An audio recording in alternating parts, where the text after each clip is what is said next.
at Jnana School of Business. Today we dive into an exciting and relevant theme behind digital, the rise of the digital marketing. This conclave is a platform where thought leaders share their insights, experience and strategies to help us navigate the evolving world of marketing. We have an exciting lineup to experts who will take us through the journey of blending and physical and digital world in the marketing. Without further ado, let us begin with our inaugural section. May I request all of you to rise for the recital of Tamil Valtu.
Marketing is not about stuff you make, but about the story you tell. Honorable guests, respected faculty members, industry experts, and my dear fellow students, it's a great pleasure to welcome you all to the Marketing Conclave 2025. This event is a place where we learn, where we share ideas, and explore the future of marketing. First, I would like to extend my warm welcome to our CEO and Director, Dr. S.P.S. Arudas, who support and guide us. A special welcome to our chief guest, Steve Borgia. Welcome you, sir.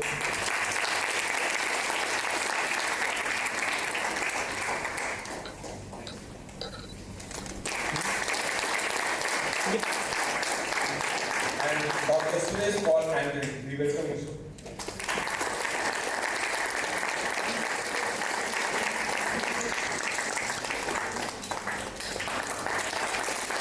We are honored to have you with us today and look forward to learning from your expertise in the field of marketing. I also extend my warm greetings to our respected faculty members who always guide and encourage us. Finally, I welcome my fellow students who are here to gain knowledge and explore new ideas in marketing. Today, marketing is changing fast and the mix of physical and digital marketing is shaping the future of business. This conclave will help us to understand how the companies use this approach to grow and connect with the customer. With that, I welcome you all once again. Let's make this great learning experience. Thank you. Thank you, Joe. Professor Suresh Paul Andrew is a practitioner academic. Following a mid-career shift to academics in 1999, he served as XLRA Jamshedpur, IIM Kozhikode and Tyagaraja School of Management Madurai. Likewise, he held visiting academic appointments at the Asian Institute of Management, the Philippines, IIM Lucknow and Amita School of Business, Coimbatore. Besides, he has taught working executives in Singapore and Dubai. As an independent director at Manappuram Home Finance Limited, SBI chairs the Corporate Social Responsibility Committee and serves on two committees, Information Technology Strategy and Shareholders Relationship and Securities Transfer. I request Professor Suresh Paul Andrew to deliver the felicitation address. And a pleasure to hear Mr. Steve Borgia. And that's the reason I'm here, to fundamentally to listen to him. I thank Mr. Arudas and Professor Isaac Johnny and my friends here for this opportunity to deliver the inaugural address or just an introductory note. If you look at the title of the theme of the marketing conclave, it's about going phygital. Now what is phygital? Which is an amalgam of physical and digital. You already know that, right? But we should understand the philosophy behind this theme. Now, what is the philosophy? The philosophy is that the customer undertakes a journey right from getting to know you to take a decision. You know the consumer decision-making process. You're familiar with that, right from need recognition. What is the next step? Search for information, evaluation of alternative, and lastly, choice. And there's one more step after that, which is the post-purchase evaluation, okay? So in all of these steps, how do we stay connected to the customer? So that's the theme I would like to emphasize. The underlying theme is about the connected customer. And what are the benefits in going phygital? The benefits are, number one, as I said, that you're able to make connections. You're able to empower consumers at the end of the day, because the balance of power now is getting transferred to the customer. And in addition to customer empowerment, you also have customer engagement. Engagement both in terms of web-based engagement. There are some companies who are doing proximity-based engagements. You know what I mean, geographical. Like when you have a mobile, you get into this area where the store is located, you get pop-up messages. So these are the different ways in which the customers today are getting connected to the companies. Okay, so we are moving from a step of mass marketing. Prior to industrialization, we had customization. But after industrialization, the net effect was that we moved to a mass marketing where we believe that one size fits all. And the movement towards segmenting, targeting, and positioning, where we recognize that every customer is different, right? And ultimately, the dream of what Kotler calls as the segment of one. I'm sure you would have heard of that.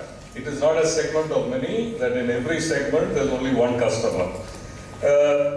So today you have pure play marketers who are doing only online, and then you have retailers who are doing physical brick and mortar, and in between there are a lot of opportunities. But what I want to just caution you, in our urge to go high tech, let us not forget that customers are still seeking the touch. So when we go high tech, kindly remember that we also need to maintain high touch to the consumers. And it doesn't matter really to the consumer whether you go physical or digital. The customer wants to be connected, the customer wants to be empowered, and we as a marketer would like to be engaged with them, right? And these are the words of caution that I would like to share with you, that the context will keep changing. Okay, earlier we had physical, today we have digital, and today we are looking at phygital and omni-channel, you know what I mean, right? So it is not just online, it is not just brick and mortar, we are looking at omni-channel, a mix of both, right? But in all of these journeys, remember that we need to stay connected. The customer doesn't care whether you are physical or digital, but the customer wants to be connected. With this note, I would like to thank you for this opportunity, and I'm looking forward to hear Mr. Steve share his experiences. Thank you. Thank you, sir. Now, may I call upon Mr. Gauri Shankar of Durand Spells to introduce the chief guest to the forum.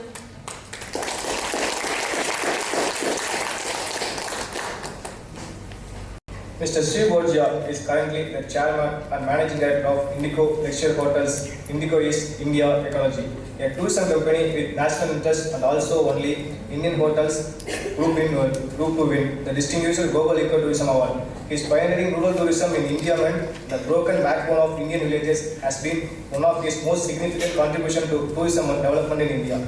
With basic education in commerce, he specialized in group dynamics and social communication from CNRS, Lyon, France. Later returned to India to do ground research in social communication for rural development. Steve Borgia wears several caps, but although carries the Indologist one. Whether at the UN, Government of India, press films, hotels or the corporate, he moves beyond competition, finding a unique position. His companies and the concepts the people-centric, creating Indigo Hotels, Swamimalai, Indigo Hotels, Mahabalipuram, and Indigo Lake Forest Hotel. India's unique heritage hotel is a landmark. Making these heritage hotels accommodate, funds and operate Steve Borgia's Indian Heritage Museum is a master stroke. Ecology and Heritage, he holds office as Vice President in the Indian Heritage Hotels Association. He is also founding member of Ecotourism Society of India, chairman of the Rural Tourism Society of India, founder member of Association of Agri and Rural Tourism India. Whatever he did and does seems unique but always people-centric. Today he is not only known for his business acumen but also for his leadership skills. The employees and members of Sterling Stills swear by him. Beyond Sterling, his life career has been extremely colorful. He has authored several books and established several museums. Regions to post his coffee table book recording the evolution of Indian postal history won him accolades across the globe. The coffee table book was launched in Indipex 2011, a global meet of postal institutions in New Delhi, inaugurated by President of India on 12 February 2011. He founded several organizations and worked on several policies.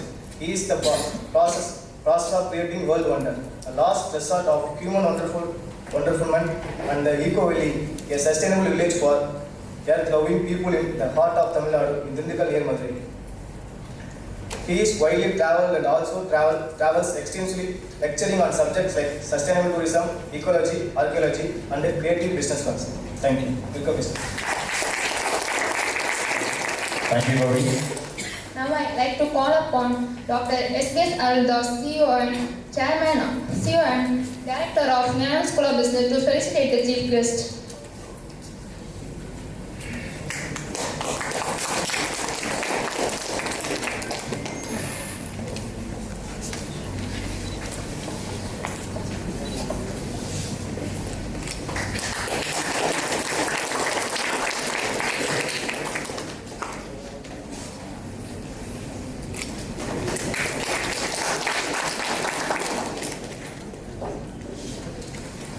Dr. Isaac John is here to felicitate them. Dr. Professor Suresh Sam Paul for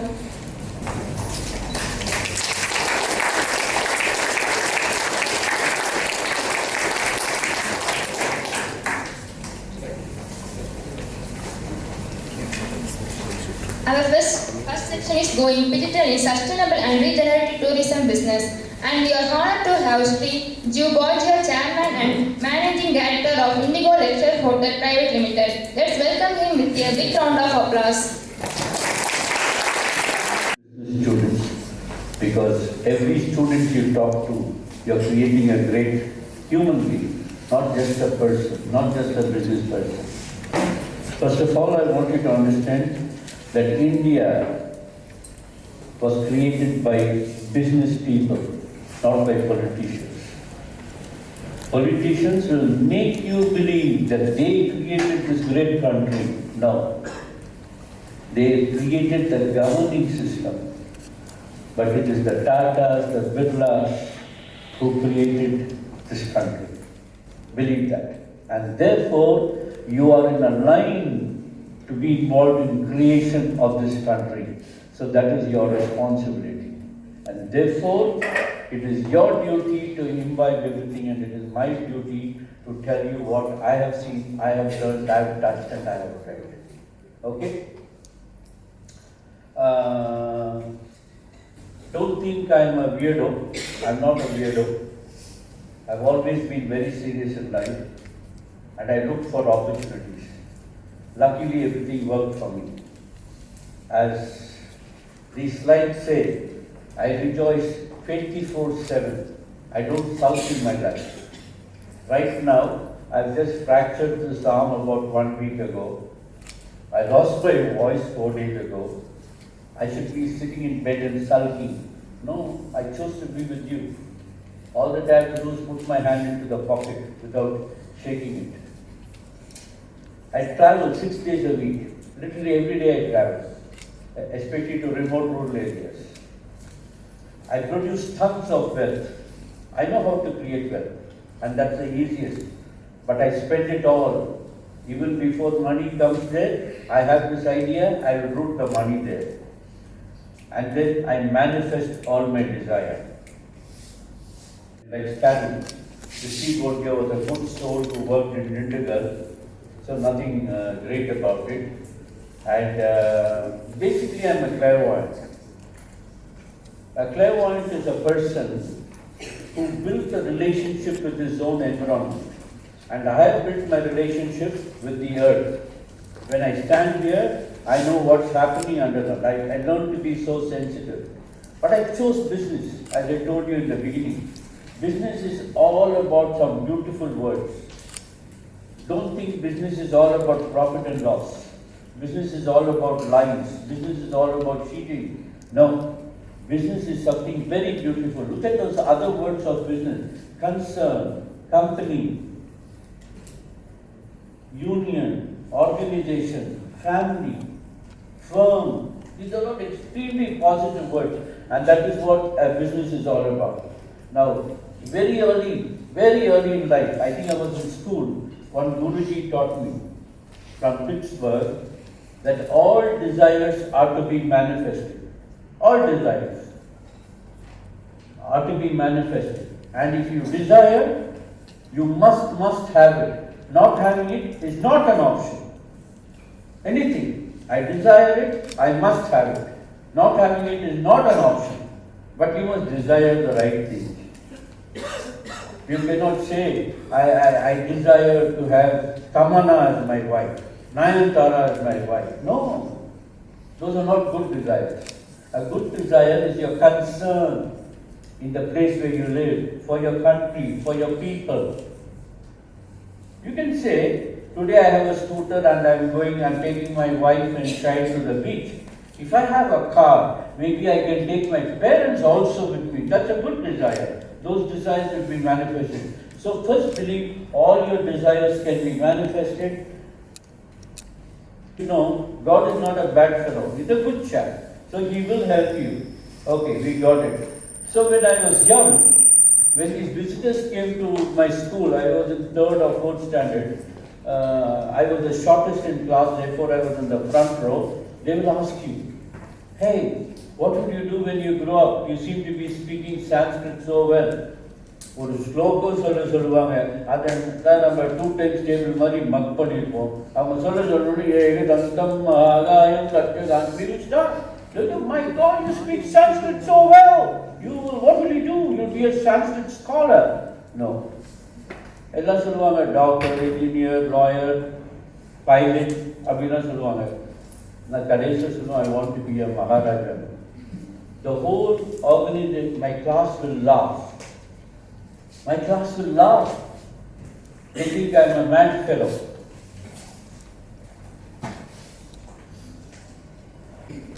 To have many wives. No.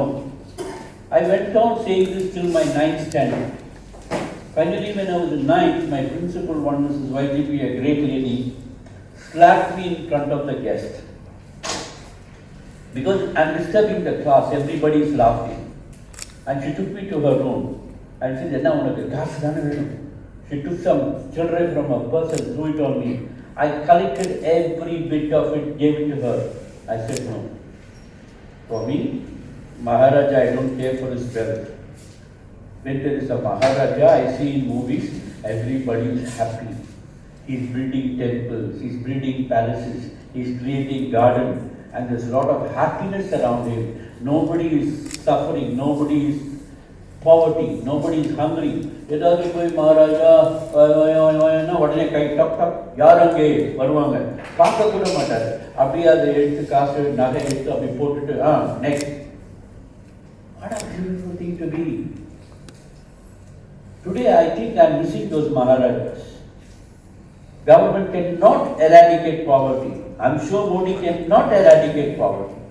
You need Maharajas, and you all can be one. How can you just have some basic confidence? Urban India is so rich, so well provided. And rural India is so, you see the poorest person living in Indian rural area. And 72% of our people in rural area. It's electricity 2 hours, medical facility, no education facility, and no sanitation. You expect India as the best economy in the world? You take one urban India into consideration. Right now, people living in villages will get only for 2 hours a day. How do agriculture? We don't think. Carrying that 70% of the people is not easy job. concerns, rural companies in rural areas. And that's why I decided whatever I do in India, I will do in remote, small villages. சில வில்லேஜ்லாம் போய் hotel கட்ட போனோம்னா அங்கே electricity இருக்காது, power இருக்காது, ஒன்றுமே இருக்காது. நான் போயிட்டு legally I will sue them and get power and start working. This is the time when I started saying, I didn't even have a cycle of my own. I used to ride my father's cycle, look at the cycle, couldn't be better. And I had the guts to say, I want to be a Maharaja. But as fate would have it, 30 years later, exactly 30 years later from the time I passed out of school, there is an association called the Maharajas Association of India. They invited me to be their president because I built a palace hotel. And I became, don't clap, you have to clap when you have done the ultimate thing, when one of you is the Prime Minister of this country. So I became the president of this Maharaja Association. I still remain the president and we do wonderful things. All those guys who are sitting around me are all Maharajas. Maharaja Jodhpur, Maharaja Udaipur and all these things. And they accept me as a leader. So to be something where you think you should not be is the easiest thing and you will be. So make sure you desire for the best. So there is a provision, the power to manifest whatever you want. Imagine your boss's grandparents running theaters. Suddenly they get this brainwave to run a business school, which only those days the Tatas, the Birlas, they ran the business school. You understand what I'm saying? The business school is here. So this is what you have to aim at. Remember this, there is something called divine intelligence. Intelligence can help you get first rank in school, first rank in college, first rank in the university, first rank in the country. But divine intelligence has no territory. It's beyond territory. It has no grades, it has no marks.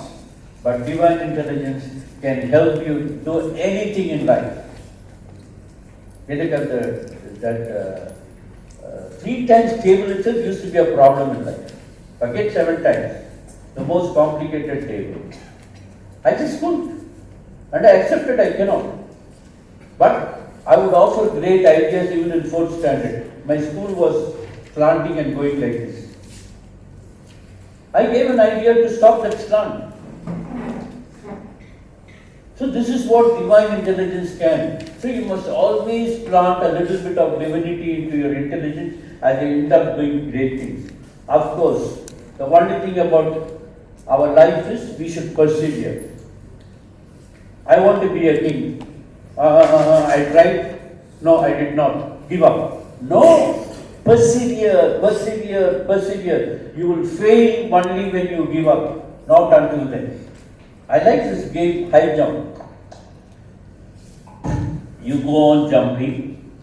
Even if all your colleagues have stopped jumping, you are the only one, they will not allow you to go as a winner. You have to go and jump and jump and jump. They will try to find out how high can you jump.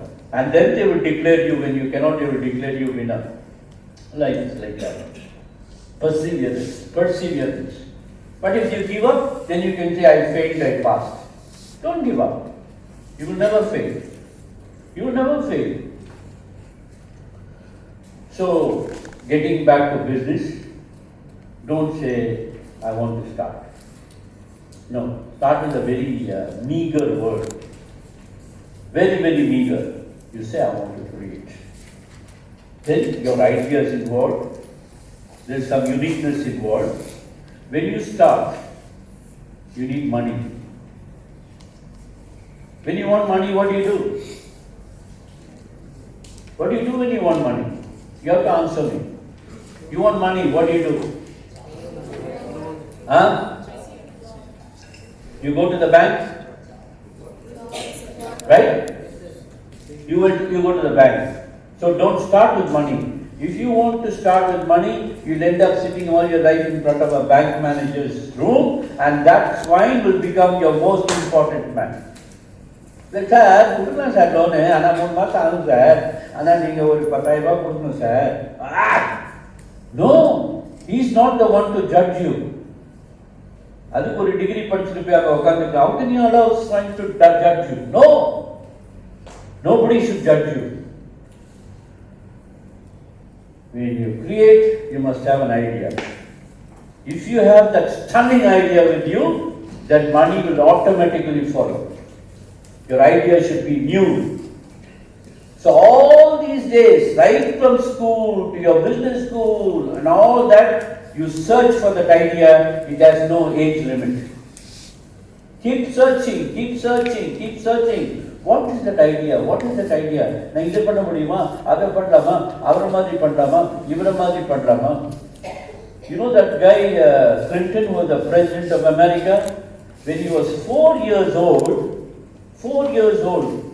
he decided he wanted to be the president of America. Of course, everybody would want to, but he became the president, therefore he is great. One day when he was going to school, second standard, he combed his hair the other side and took a little puff this side like John F. Kennedy, who was then the president of America. And he went to his sleeping grandfather, woke him up and asked him, do I look like John F. Kennedy? What guts! 4 years old.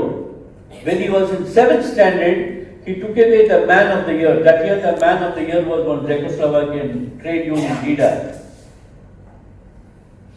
He cut that man of the year photograph and he stuck his photograph for his college, for his school homework.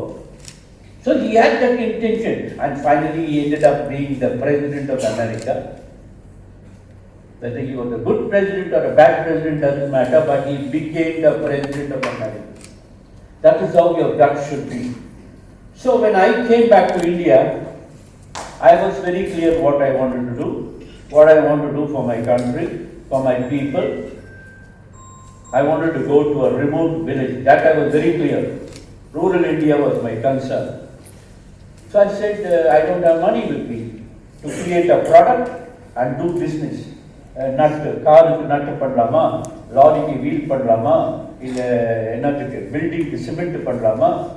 I had no product and I had no money. What do? I suddenly fell in love with India. I love India. I love the people of India. I said, India will be the product. You understand? Who can say no? Nobody can disown. I'll say India is my product. I will sell India to the world. That is how Indigo was born. India Ecology. And I sold India to the world. Do you know India speaks in 2,000 languages? Writes in 50 languages. We introduced the numbers 1 to 10 to the world. We flew the first airmail in the world. We did first. Very near here, the first university in India came about. We did several firsts, which we don't want to know. So what a great country. So what have I to fear? I said, this is the country I am going to sell. So my concern was the environment, equidistribution, food chain, ecological coexistence and access to all. That was my concern. So I launched a company and I coined the word responsible tourism as early as 1981. And I wrote the first book on responsible tourism. And there's a document called STCI, Sustainable Tourism Criteria for India. That time people didn't even know what was sustainable tourism. We did the charter and got it through the parliament. And then everybody was interested in that. So, then after doing that, when I turned back, I saw in what state my country was. In the past 100 years, it was a survey of only 100 years, more historic documents have been destroyed, most artifacts have been stolen, sold to other countries, many cultures have been smashed, religions threatened. The list just goes on. That is not right for me. If India is my product, I must save my product. I must restore my product. I must conserve my product. And then we started.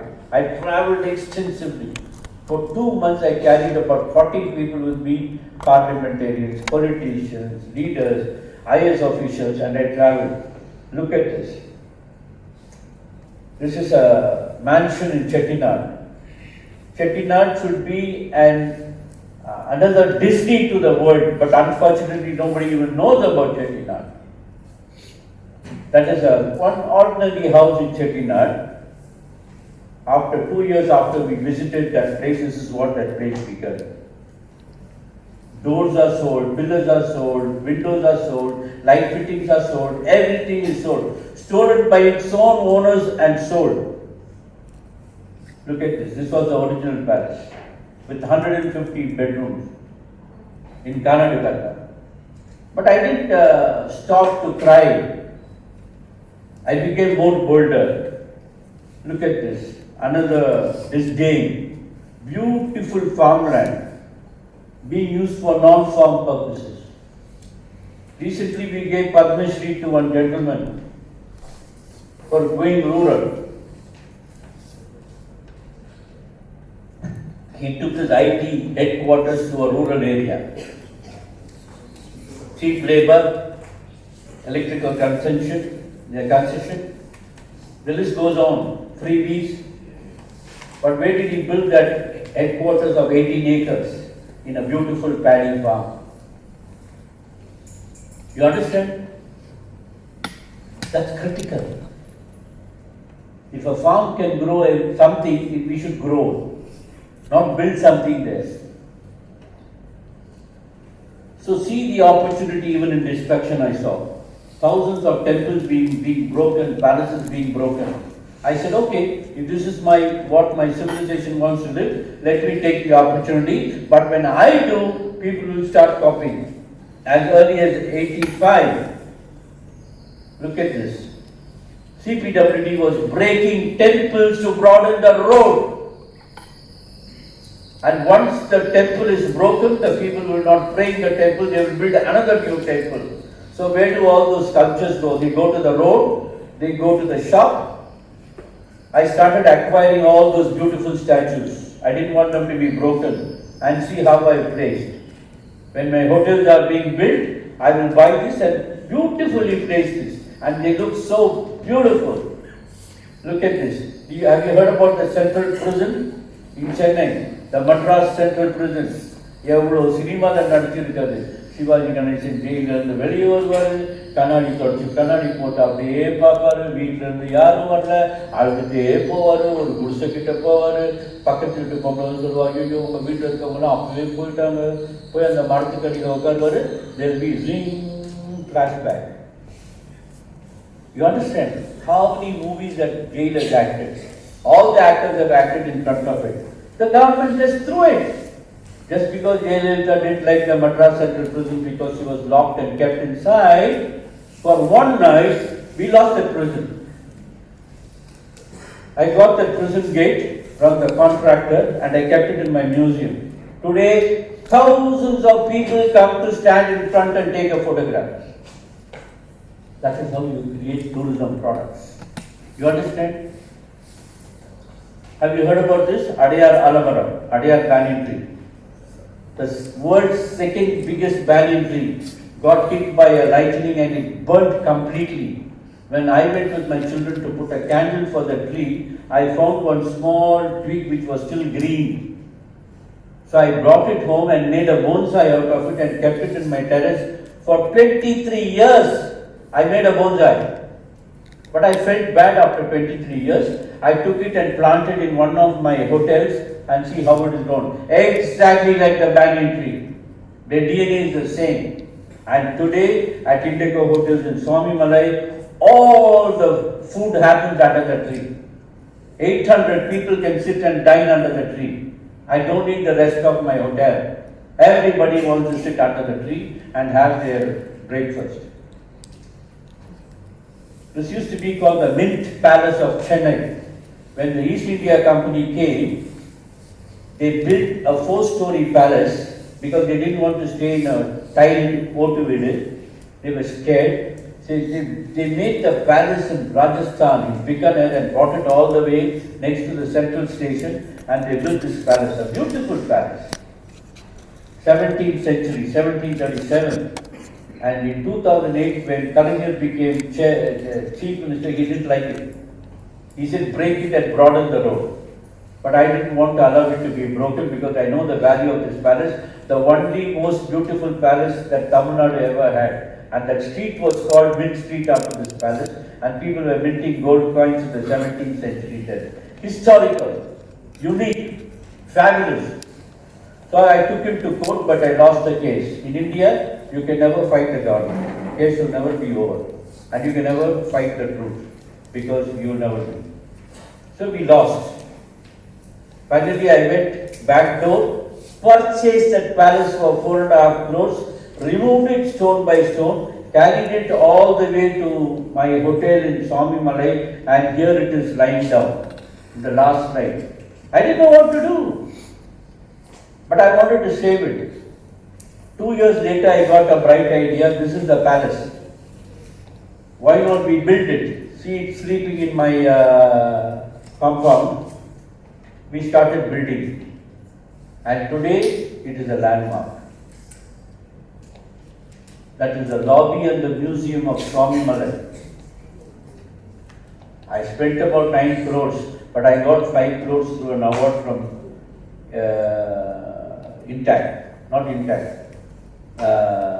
UNESCO, for being the best translocation in the world. Two good things. Accreditation will come automatically. And after I built that palace, I dug in the center to put a lift because it's 4 floors. You know what happened? I found a tunnel under that place. It was in the earth. A tunnel that took me to River Kaveri, 200 meters away. So that place is called Timurpudi. So all the arms and ammunitions for the Chola kings were produced in that village. That temple got broken because the government wanted to broaden the road. Here is Rekavinayagar sitting right in the center. These are all blessings from God. But you got to be alive. There was a hotel of PTDC, Tamil Nadu government, a lousy place. You can get a room for 500 rupees a night. So you know what that hotel means, 500 rupees a night. We got it in an auction. In exactly 30 days time, with 30 youngsters like you, 30 lakhs, we created 30 great rooms and we sold it for 5,000 rupees a night. See the transformation. Look at the lovely pool, all done in 30 days. So what I'm trying to tell you is in 30 days, if I can build a hotel, I'm sure if you are sitting only on that project, you can do for 20 lakhs. You can do it, but there are ways of doing it. So these are all the hotel. In airport, there was no hotel, there was no water in my plantation. I have a coffee plantation on the lake. I had no water. I can't take water from the lake. I can't steal water from the lake. So you know what I did? Inside the coffee plantation, I built bungalows without cutting a tree. I bought water all the way from Salem and fed that hotel. I collected every drop of water like what your boss does. I treated that water and used that water in the hotel. Of course, for drinking they use mineral water, but for all other things they use the treated water. And now that hotel is soaring to great heights. It's called Indeco Hotel, Lake Forest Hotel. Lake in the front and forest. This is that hotel. And it got awarded as the 6th best idea in the world. Again, we got an award of 3 crores for that. So this is how good work gets accredited, and it is a model for the world. This is why I tell people you really don't need money to do business. This is an aircraft. India bought its first plane called Haviland de Pusmut, 1950. A Chettiar bought that aircraft from Chettinad. British shot it down. It went near under the mud near the DGP's office on Marina Beach, and it was lost. In 2007, I got to hear the story. So I chased that aircraft. A friend of mine called PRB, granite fellow in Madurai, bought a new scanning machine to scan the earth to find where is red marble, because he wanted to export red marble. I took a scanner, 40 feet down it can scan, to Chennai, and I scanned the whole day. I found this aircraft, 22 feet underground. We pulled it up. That's the first sight of the aircraft. After so many years, it has been pulled out of the ground. And now we are restoring the aircraft. My dream is to fly it one day to Chettinad, back to Chettinad. I hope it will happen. Now this one is a abandoned village. Have you heard of an abandoned village? A village where people did not enter for 142 years. It is called Timarkudis, the secret weapon factories of the Chola kings. Everybody evacuated. Babu Rajapuram, Raja's Babus means Raja's girls. The dancers of the Tanjavur court retired there. It was called Babu Rajapuram. They were girls from Andhra Pradesh who retired there. That village, and the third village was Melatiru, which was a Muslim and a Brahmin village. They fought with each other, they killed each other, and they all in fear broke the mosque, broke the temple, and ran away from there. For 100 years it remained unoccupied, probably waiting for me. This is how God created my opportunity. In 1994, when I came back to India, I went to see T.N. Station, my boss. I was once a civil servant working under him. So Mahapariva Shankaracharya was with him, and he told me, look at this place, don't roam around the world. Do, don't talk. So that became my status for life. Do, Vesarigo, Pandugo. So what the hell is he saying? I didn't talk anything in front of him. Then it occurred to me, I thought of those three villages. If we can conserve those villages and convert it into something for the whole world to come there, that is how my vision started. I bought these villages. Look at that, how dark they are. Look at that. People ran away, leaving those ruins. I converted it into this. Once I started conserving, positive energy came. The peacocks, the deer that were living there all came to live with me. And now today, when you see from the sky, that is how it would be, like Kerala. So, not only we doubled the per capita income of the local people, 100% of the people who work in this hotel are from the local community. You cannot get a job there if you're not from within that vicinity.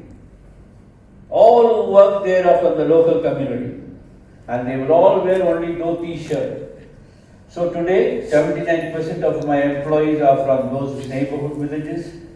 67% of our operational purchase comes from those villages. We don't spend one penny outside. All our food, all our vegetables are purchased from the village. All our employees are from there. And we have everything only with those communities.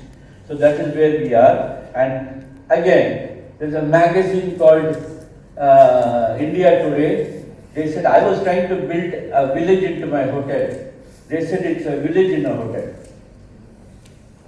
You understand the difference? I was trying to create a village. They said no. The whole village is a hotel. The whole hotel is a village. So that is how we made brands. Then I said, okay, I'm making a lot of money. My room cost, at that point of time, we had 81 rooms. We started with 8 rooms. Today we have 81 rooms. We make a lot of money. Our rooms are more expensive than Taj in Chennai or overall. Our lowest room is 6,000 bucks and our highest room is 60,000 rupees. Not only for foreigners. Foreigners want to live in ordinary room, 10,000 maybe. But Indians who come. Last, 50,000 kilometer room,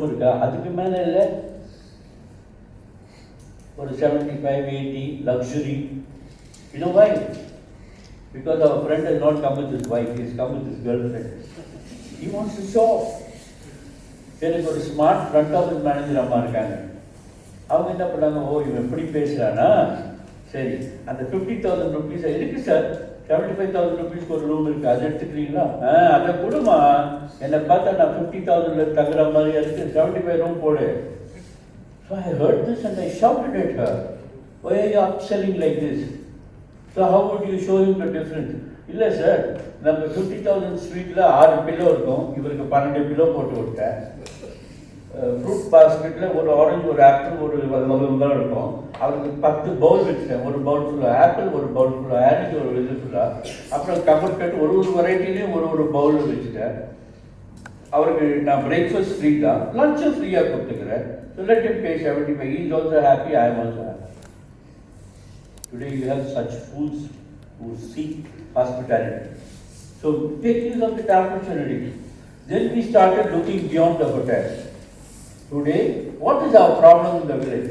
Let me see how many of you know our villages, the pulse of our village. What is the main problem of the villager?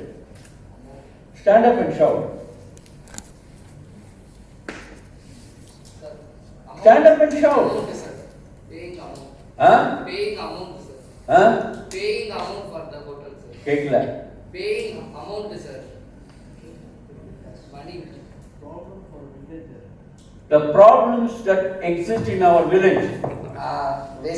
They do not want to shift to they do not want to shift to another culture, sir. They will stick to the same culture. That's the best thing to do. They do not want to shift to other culture, sir. They will stick in the same culture. Why should they shift? They are trustees of their culture. நான் இப்போ பின்னாடி அவங்க கல்ச்சருக்கு போக பார்க்குறேன். Don't try to pull me out. Okay, then what? Come, tell me the problem. What? Water, electricity, education. What are their problems? Huh?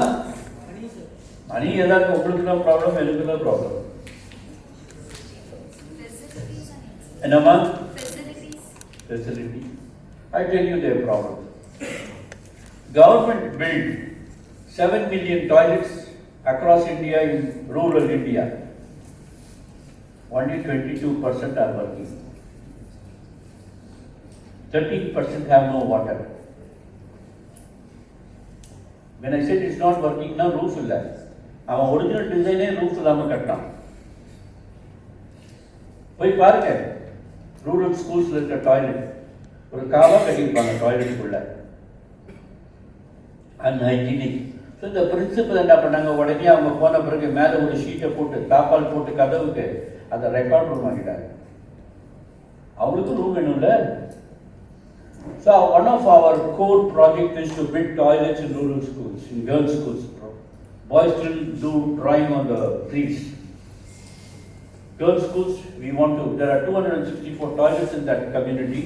We have built 264 toilets and gave the leadership to the child, to the school leader to maintain the toilet. Either the principal will make it her private toilet or a record room. So when we started doing things like this, I stopped looking for the experience or the expert. I said we can do.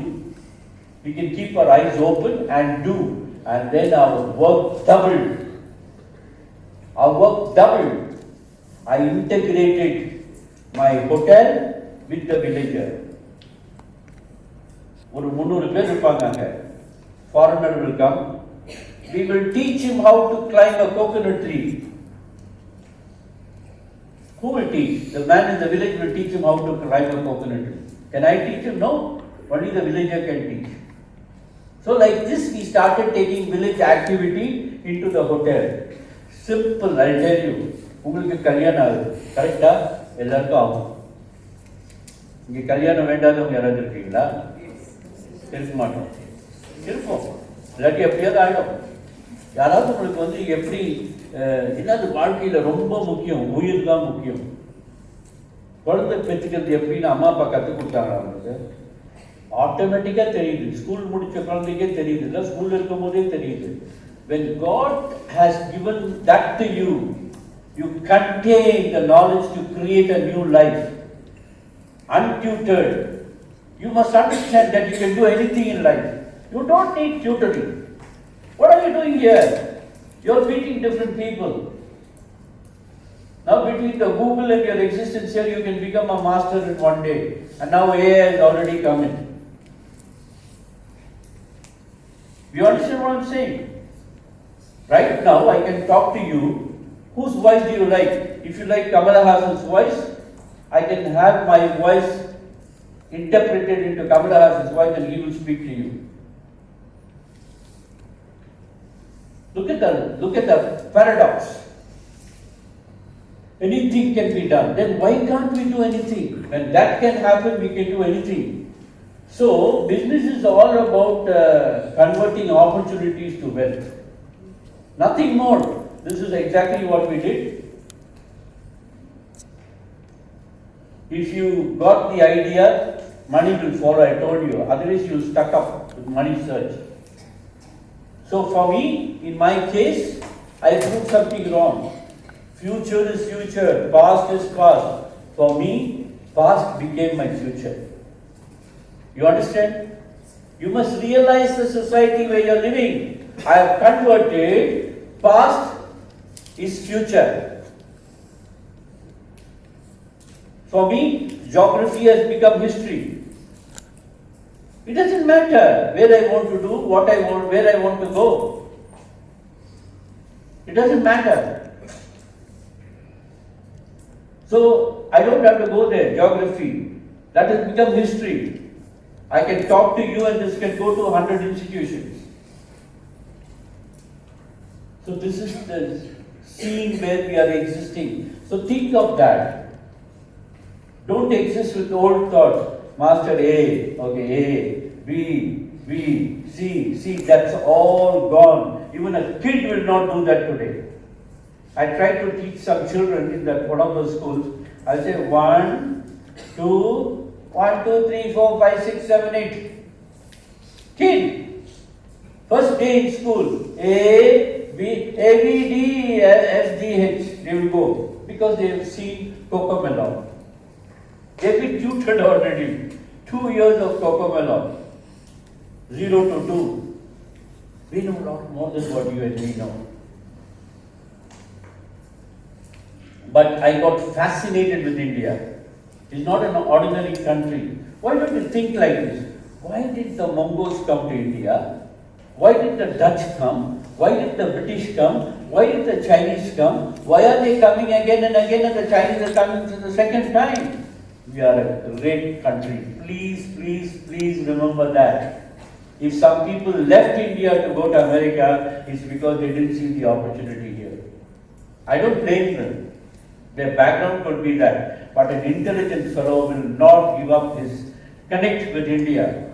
More than opportunity, we have something very rare. We have what I told you, divine intelligence. We have that divine intelligence that can beat anybody. But you must believe that. If each of you can go back to your villages, Appa in the wood, Tata in the wood, and create something there, only then this country will improve. This is more than enough for us.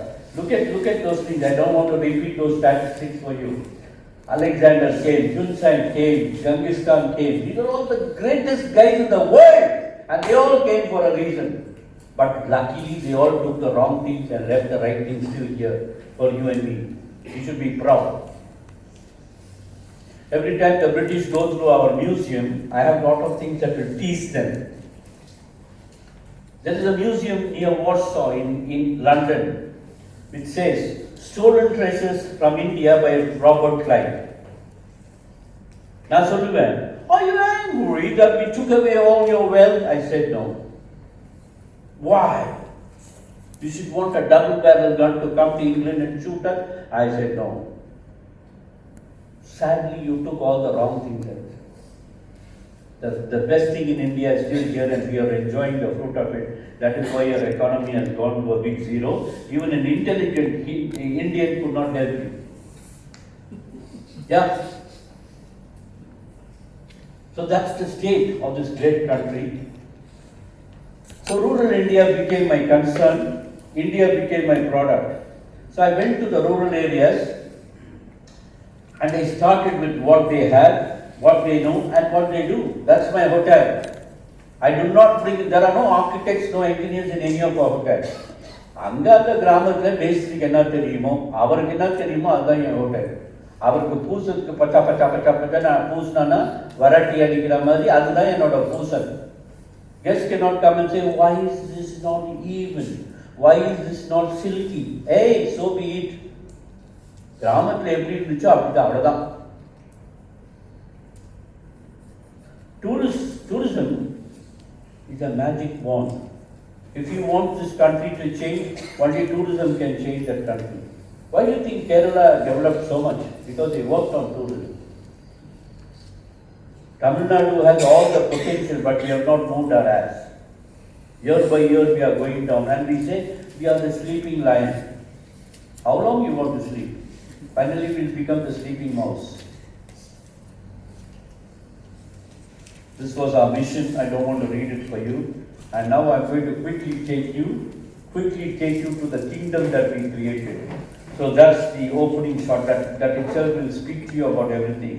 How everything was inculcated and designed there. Everything. That's how we transport our luggage. Sometimes when I'm in the hotel, I take joy in riding that porter's job. Wait, paranga. Tomorrow if you see your boss riding a tricycle, carrying your luggage, and this privilege will be, you can talk on the mobile phone and write that. That is to show his authority. So that is our hotel. Our first hotel was called Indico Hotel Swami Malai. That's the hotel we created. It was a barren land. It was like that. And today it is like what you see. It has 3 palaces inside. And 80 beautiful houses made with country tiles. That's a part of the hotel. That was a dancers living colony which we have conserved. I told you we tried to create a village, but now there's a whole village into the hotel. These are all portions of the hotel. I spoke about the restaurant under the banyan tree. This is the big palace being built. We take people on a boulevard tour to the village. This is our entertainment area. This is the dancer. Every evening we have a dancer program, not to entertain the guests, but to give the dancer an opportunity to dance. Otherwise they will go away to Delhi, to London, to Japan. This is our swimming pool, like a temple tank. These are all the villages inside the hotel. That's an interior of the room. தெரிஞ்சோ தெரியாமலோ அந்த காலத்துல நிறைய antique furniture கிடைக்கும். I'm talking about 90s. So I used to buy all antique furniture and put it in the room. Today, those antique furnitures in all our rooms are more costlier than the hotel itself. SBI evaluated my hotel for 312 crores. Those furnitures alone is about nearly 300 crores. This was our reception then. This is our welcome drink. We teach people how to drink coconut and not use a plastic straw. We are against plastic. So, அந்த தென்னம் துருத்து இருக்குல்ல அதுலேயே stop பண்ணி கொடுத்துருவோம், வெட்டி அப்படியே கொடுத்துருவோம், அப்படியே அதை அமைக்கிட்டு பைப் லைன் மாதிரி குடிப்பாங்க. That's an aerial view. That's our swimming pool I told you. It look like a pearl. We do not buy fresh wood from the market. We use doors and windows of old buildings. Up to 3,000, 5,000 kala கிடைக்கும். We have 3 kinds of room accommodation. One is the palace, second thing is the zamin, and third thing is the heritage village. This is our palace, and interiors are like this, like a palace. It used to be an old bone slave palace. And look at the rooms. Honestly, 20 people can sleep inside that room. 20 people can sleep inside that room. That is how big it is. But it is a room meant for 2 people. Look at our bathroom. There is no photographic technique. There's a bathtub, there's a bathing area, there are 2 wash basins, 2 closets. So it is made so luxurious. These are our corridors, these are our rooms. No 2 rooms are the same, all the rooms are different. We have a lot of beer. This is another block, this is our palace. Again palace, filled with antiquities. This is our heritage division. There are deers, peacocks which are floating around. freely. We welcome guests like this. The moment they come, we will garland them, give them tender coconut and everything. And they just cannot stop saying, wow, wow, wow. And they want an explanation for everything. We have guides who are trained to tell them about everything. Our heritage room, interiors. This is a wash basin, this is a bathtub, an old bathtub done with mud from Kaveri River. It is like iron. It was in one of the houses. We retained it like that. Room interior, heritage, interiors, again interior. Look at the atmosphere. It is not like a modern hotel at all, but it is like no other hotel. Every room will have a veranda, a corridor. Look at all those cots. And now we go to the food. Food is all outdoor. We start food service, breakfast at 6 a.m. It is all in the farm. That is our special lunch. We call that Tangerine lunch. Look at the atmosphere. This is our dinner atmosphere. This is again our dinner atmosphere. We have cultural programs before dinner, after dinner. This is before dinner. People dance. They want to dance. A.R. Rahman's music has become the background score for international dancing. They even want to learn Bharatanatyam. Look at our idli, how our idlis are produced. We don't produce a normal kind of thing. We go back. 100 years ago, idli was produced like that. It is called tat idli. All our vegetables are grown inside. Today we started doing marriages. It has become a marriage destination. So a lot more than fashion. Our roads are all insect friendly. We make sure insects are able to transact on our roads. So full of flora, fauna life. That snail is a terracotta snail. A real snail comes there every day to talk to the terracotta snail. There are special routes for birds, insects. We don't allow our tourists to go onto those streets. There is Ayurveda of all sorts of kind. This is a part of our museum. Museum shows will go on till 12 o'clock at night because people are a lot interested. This is the first aircraft that landed. We are conserving that aircraft. The first cycle that came to Tanjore. The potter there. We have all terracotta statues of our Periya Puranam because people are forgetting our Puranam. We teach people how to ride a bullock. மாட்டு வண்டி எப்படி ஓட்டுறதுன்னு கற்றுக் கொடுத்துட்டு அவங்களுக்கு certificate கொடுத்துருவோம். This person is permitted, licensed to ride a bullock cart and the certificate will be given and they have to pay $25 to the man who is teaching them to ride. So this is how money passes on like Robin Hood from the rich man to the poor man. People learn to ride rickshaws, vintage cars, wear sari. So our staff will get extra paid for the $10 to help a tourist wear a sari. Then there's yoga, meditation, and lot of they like this street dance. A lot of it goes into that. They go on cycle to tour around the villages. I enjoy myself with the animals and the birds that are there. Children get involved in feeding the deer, feeding the duck, and we give them as eco warriors, we give them certificate. These are the old printing presses that came. These are the village boys who have all been skilled and trained and sent for various jobs outside the village. This is a part of our farm. 30% of our people working there are handicapped people. This is one of the school models that we built. This is our school. This is how our school will be. It will not be a multi-story building and big time air-conditioned and thing. No. Simple village school out of that. This is our old age home. So every village will have this. We create that. These are all the old artifacts that have been smashed and broken. We give all our labor orders to women organizations who take care of all our projects.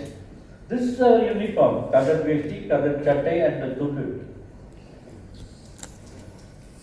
These are the boys organization which produces us. These are all the molds that we ourselves produce for our buildings. See how we use them in the rooms. Again being transported. Now, so we do only with what they have and what they know and what they do. We don't try to teach them newer techniques that are followed elsewhere. It's all about coexistence. Now we start documenting, publishing books, writing books. Our guests are any, from actress Catherine Zeta, this is the Maharaja of Jodhpur. So we have documented everything. So to do success stories like this, you just can't do with anything. First you need a story. You understand? You need a story to say. And you need to connect that story to history. But before that, we need a whiz kid to do this job. You've got to be that whiz kid. Then you will succeed. Let it be anything. This is a part of our palace. This is how it was. You see what became a palace? So, we continue to search for newer destinations, and we found the airport Lake Forest Hotel on the lake. There was no water, so we cleared that up and we built this beautiful hotel there. Look at that. It is like a dream. Again, it will have the same concept. We'll have special roads for birds, insects. Look at the roof there, sometimes 40 feet tall. Look at all those. No way. We don't disturb the rockways, the waterways. No. These are the rooms. How we design. There are no architects or engineers. We designed it ourselves. If you have money to buy a cupboard, you buy. Otherwise, you design your own, make one and put it there. See how they are decorating the rooms. If I have no money to buy a chefing dish, this is what I would do. I would do it in mud, in terracotta, and use that for making sizzlers. And people will get fascinated by it. Look at our electrical switches. There we are very sensitive to ecology. If I can find a place where a bird can come, nest, hatch its eggs, and takes its chicks out, I'm good. These are waterways within the project. These are rootways. We respect everything. The chair broke, we converted it to a paper holder. So this is the last community that left the airport. That resort has been well documented. So we have a Save Monkeys program. We work a lot with nature, culture and heritage. And I was a bit guilty for going and doing that in the hill station. But luckily the Fortune 500 magazine from America came and awarded us as the 6th best idea to save planet Earth. So again you get money out of that. And this is the whole story. How we care for trees, and we write a lot of books which the presidents and the prime ministers come to publish. This is the aircraft, our conservation story. The aircraft is getting ready. Every hotel will have a museum. This is the part of the museum. We take the guests to the museum, and every month at least 1,000 children from schools, local schools, will come to visit the museum. Free of cost. We'll take them around, give them a drink, and explain every feature in the museum. This is the Mint Palace magic that happened there, how we created that. So, that's the Mint Palace that is getting on there, and how we built it.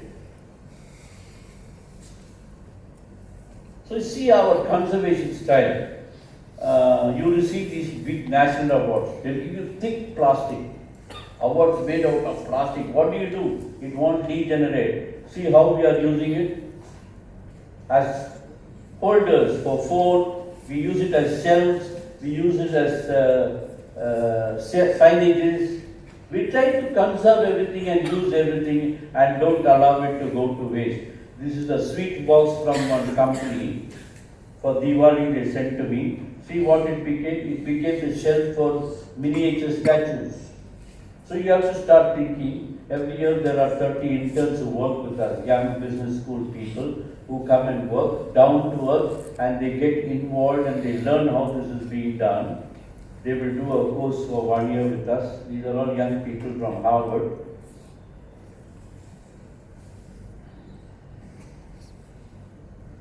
So, responsibility, sustainability, call it whatever. It's all about goodness.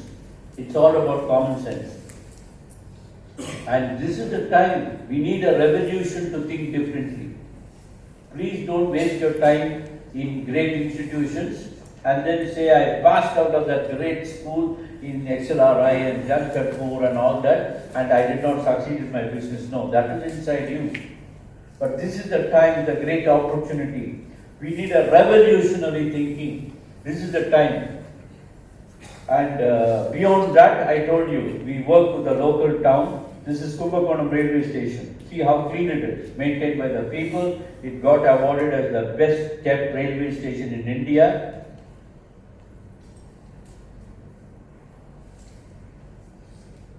We have a garbage treatment plant, a common garbage treatment plant. These are the toilets in the girls' schools. They are not 5-star, but they are sufficient for them. Kumbakonam is the only town which has no manual scavenging. You know what I mean? People go into the gutter line and come out in grey color. It's against humanity. We have totally mechanized. We have taught people how to build homes for tourists, for homestay. So these are things that have come up. Kumbakonam alone has these air-conditioned bus stops. We have more than 60 air-conditioned bus stops. I don't know, do you have this in Tanjore? Madras does not have, Delhi does not have. 60 air-conditioned bus stops with ATMs attached. So this is our hotel, the New Place Hotel that does all that. So this is all the garbage from the hotel that is collected and treated and used as manure and given to local people.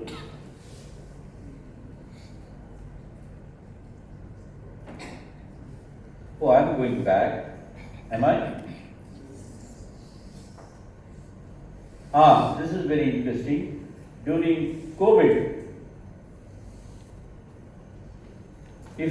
before that, if people come and say, I don't have money, I don't have work, then I'll give them a gift of 2 pigs. And I tell them, every day you come and collect my garbage, my vegetable waste or food waste and feed the pigs. One fellow does that and today he has more than 200 pigs. He's cost about 8,500 rupees. A pair of pigs cost me only 1,000 rupees. I give him 1,000 rupees. Now he's a private banker, this fellow.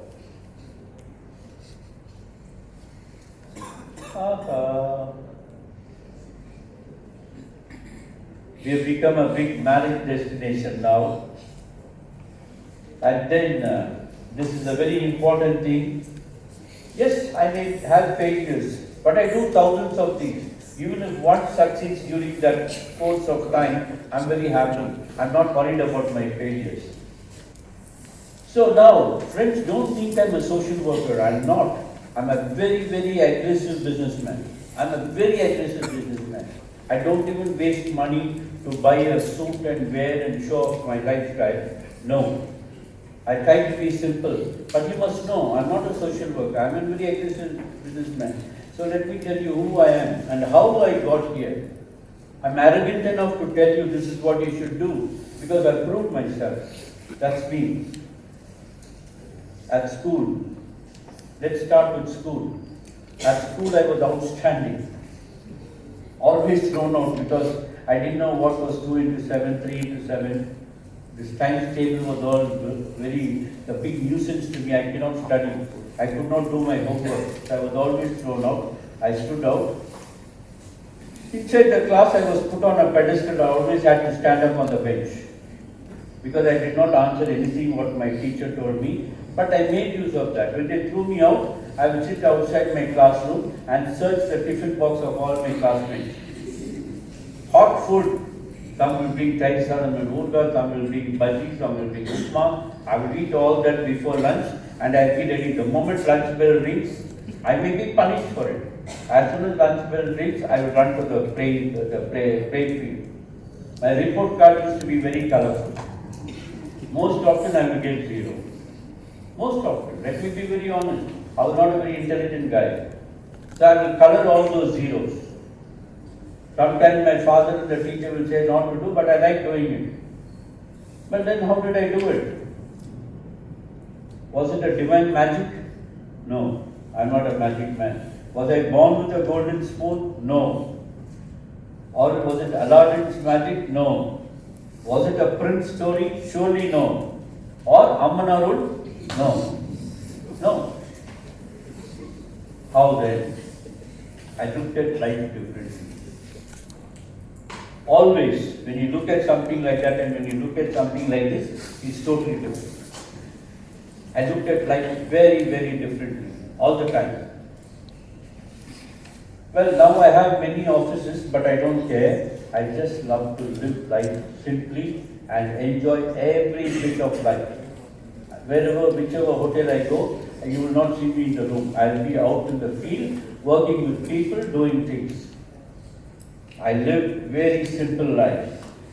I long to love, dream and desire.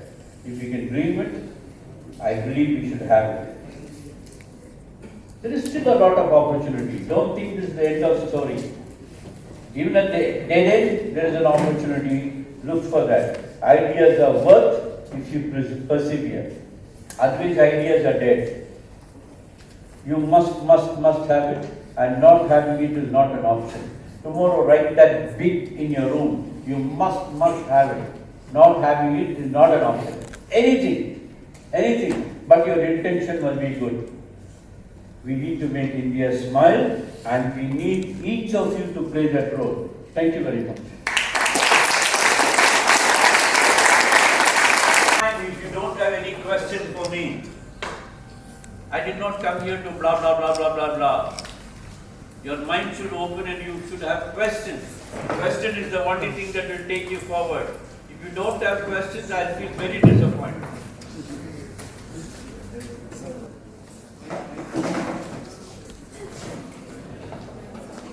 Hello. Good morning, sir.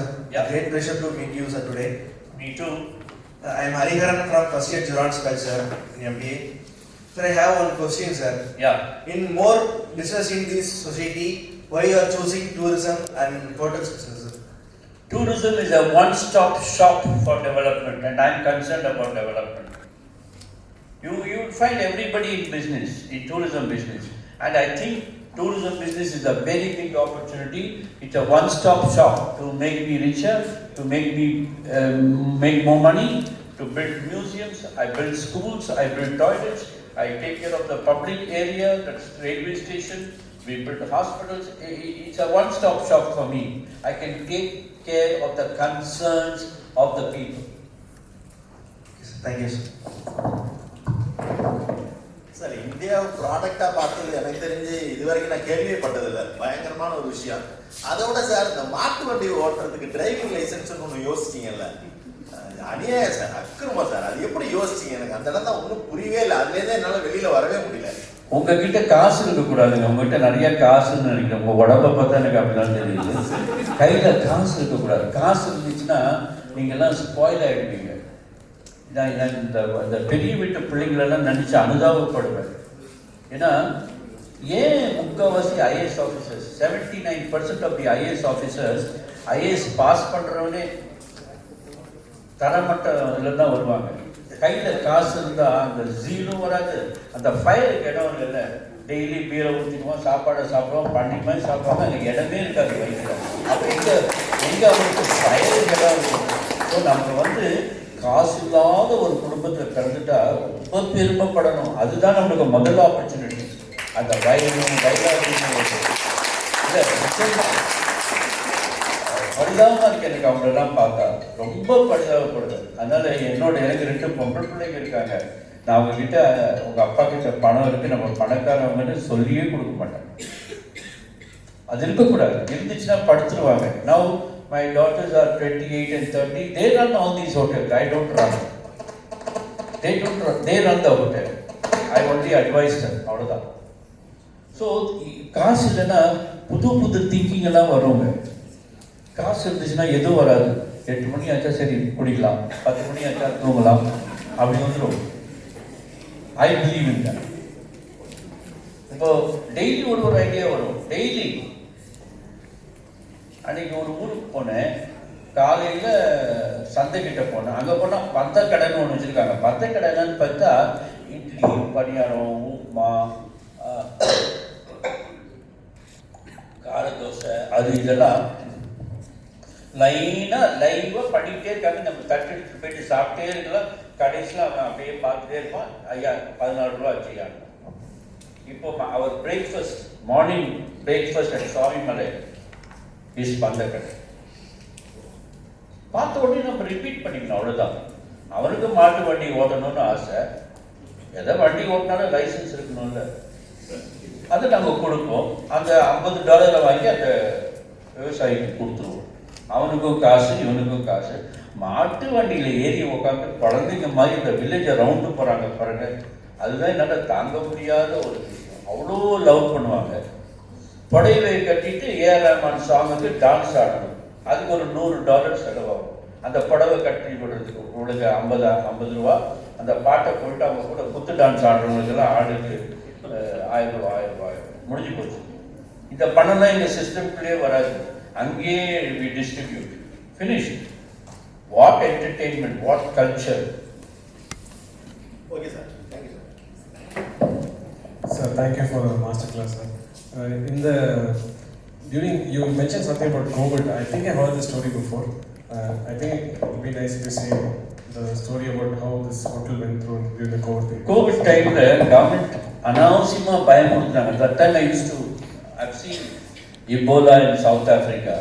So COVID is nothing. It's only cough and fever. பரவிடும், அதாயிடும், இதாயிடும்ட்டு பேசுறதுல நினைச்சு பாருங்க. உள்ள அமெரிக்காவில் $25,000 per month சம்பாதிப்பான். அவங்க அம்மா அப்பா இங்கே D நகரில் மெட்ராஸில் எங்கேயாவது தனியாக இருப்பாங்க. 80 years 85 years பயந்துட்டு இந்த டாய்லெட்டில் ஹோல் இருக்குல்ல அதை தான் துணி வச்சு அடைச்சிட்டு இருந்தாங்க. அப்புறம் எங்கேருந்து அவங்க வெளியே போய் தண்ணி வாங்குவாங்க, பால் வாங்குவாங்க. They were living in fear. So I told many times on the television, don't frighten the old people, they are living in fear. I used to get so many emails from guys and girls living in the US. எங்கள் அம்மா அப்பாவை தனியாக விட்டு வந்துட்டோம், நான் வர முடியாது, helpless. So once I said, I wish the government permits me to open my hotel. எல்லாம் பூட்டுட்டாங்க, ஸ்விம்மிங் பூல் யூஸ் பண்ணக்கூடாது, அதை இது போய் பண்ணக்கூடாது. So I thought, how can I help these old couples? I have an Ayurvedic center. So under that license, I said all those who need to be treated come to my Ayurvedic center. So we bought 87 couples. So they occupied all my 90 rooms. We charge them only 5,000 rupees a day for a couple. Room plus food, 3 meals.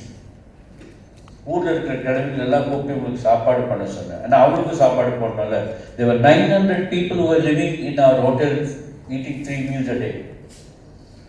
So ஒரு 2 மாதம் போச்சு. அப்புறம் இந்த ஊருக்காரவங்களுக்கெல்லாம் கஷ்டமாக இருந்துச்சுன்னு நினைக்கிறேன். ஒரு நாள் 4-5 பேர் இட்டு ஐயா எங்களுக்கு நாளையிலேருந்து 3 வேளை சாப்பாடு வேணாம், 2 வேளை சாப்பாடு போதும். On one side, I had 87 couples there paying me 5,000 rupees. Believe me, if you say our profit and loss statement, it is during COVID that we made the most money. And we did a big favor for those children living in the US. இன்னைக்கும் வரவே எனக்கு தங்கத்தில் chain வாங்கிட்டு வருவாங்க, மோதிரம் வாங்கிட்டு வருவாங்க, காலில் விடுவாங்க. எங்கள் அம்மா அப்பா பார்த்துட்டதுக்கு ரொம்ப அழுவாங்க வேறு. அப்புறம் ஊருக்காரவங்களுக்கு டிசைட் எங்களுக்கு இனிமேல் 3 வேளை சாப்பாடு வேணாம், 2 வேளை கொடுங்க. நாங்கள் இல்லை அது பரவாயில்ல அப்படின்னு. அப்போ கேரளாவுக்கு கொஞ்சம் மருந்து அனுப்பிச்சோம் லாரியில். திருப்பி வரும்போது அந்த டீச்சர் அம்மான்னு அவங்களுக்கு ஒரு மினிஸ்டர் இருந்தாங்க, health minister. He was my classmate. What will I set you back in those lorries ன்னு கேட்டாங்க. உன்னால் என்னம்மா அனுப்ப முடியும், உங்கள் கப்பாவும் சக்காவும் உங்கள் மீனும் தான் இருக்கு உங்ககிட்ட அப்படின்னு. அதை அனுப்புவாங்க. She sent me 1 lakh fishlings, சின்ன சின்ன மீன் குட்டி, 1 lakh மீன் குட்டி. And she sent me 10,000 kappa sticks. அதை நட்டு வச்சா போதும், கப்பா வந்துடும், டாப்பியோக்கா. அந்த லாரி வரத்துக்குள்ளே நான் பொலிட்டிக்கல் கேம்பெயின் மாதிரி ஊராக போய் எல்லாத்தையும் சொன்னேன், உங்கள் வீட்டுக்குள்ள எங்கெல்லாம் மண் இருக்கோ தோண்டி வைங்க, 2 அடி, நான் ஒரு குச்சி கொடுப்பேன், நட்டு வைங்க. ரிசார்ட் ஃபுல்லாக நட்டுட்டோம். எங்கள் ஸ்விம்மிங் பூலில் தண்ணியை காலி பண்ணி ஏரி தண்ணியை உள்ளே அடித்து இந்த ஃபிஷ்லிங்ஸ் எல்லாம் உள்ளே போட்டோம். From 4th week I think we got fish. 2 months we got tapioca. So the breakfast for all those 9 months became tapioca and fish curry. The best thing you can eat in a Malayali hotel. And it was healthy. So you have to look at ideas. You have to see. காசு இருந்தால் கதை வேறு மாதிரி போயிடும். காசு இருக்கக்கூடாது, காசே இருக்கக்கூடாது. Any more? Why girls have no question?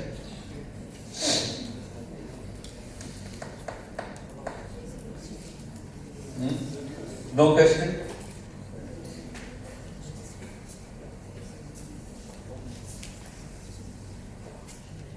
Tell me. Good morning, sir. Morning. It's my immense pleasure to meeting you. I am Keetna from Juran's batch. Sir, how do you got the idea of rescuing the things which is said as useless? Those Mint Tower, palace, everything. Nothing is useless, Amma. We think it's useless. Our government made that to feel like useless and without. That is the government's thinking. We must see an opportunity. இப்போ நிறைய பேர் அந்த பாட்டி தாத்தாவே யூஸ்லெஸ்ன்னு நினைக்கிறாங்க. அவங்க கிட்ட இருந்து உங்களுக்கு எவ்வளோ இன்ஃபர்மேஷன் வரும். சாயந்தரம் ஆச்சுன்னா எங்கள் வீட்டு வாசல்லாம் தாத்தா பாட்டியை வச்சு கதை சொல்லுங்க கெஸ்ட்டுக்குன்னு விட்டுருவோம். ஆமாம், சின்ன கதைகள் சொல்லுவாங்க பாருங்க. ஒரு கதையும் you can put anything to use, everything to use, provided you do not have more than what you want. If you think you have everything enough, அப்படி useless ஆகிடும். இப்போ ரிசார்ட் போகிறவங்கலாம் சொல்லுவாங்க, ஐயோ எங்கள் தாத்தா வீட்டில் அது இருந்துச்சு, எங்கள் பாட்டி வீட்டில் இது இருந்துச்சு, எங்கள் சித்தி வீட்டில் இது இருந்துச்சு. ஸோ என்ன பண்ணீங்க, நாங்கள் தூக்கி போட்டுட்டாங்க. Because they did not see the value in that. You understand? There is a value in everything. We must see that. Thank you, sir. Thank you. Good. I won't trouble you anymore.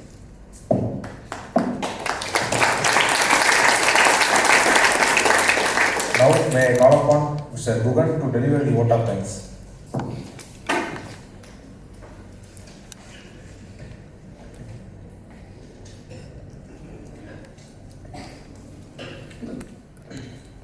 The goal of marketing is to own a world in a perspective mind.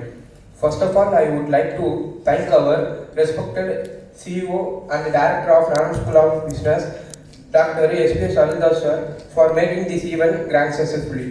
And I would like to thank our Chief Guest, Mr. Steve Brukia, and Dr. S. Paul Anthony. I would like to thank our Employer Club Coordinator, Dr. Isaac sir, for guiding us and providing input throughout this section. And I would like to thank our technical staff and housekeeping staff to run this event successfully. Last but not least, and I would like to extend my gratitude, thanks for Demis and Jurans of DSP for the active listening and making this event successfully. Thank you. Now, may I call upon Ms. Janani of Juran's batch to deliver the welcome address.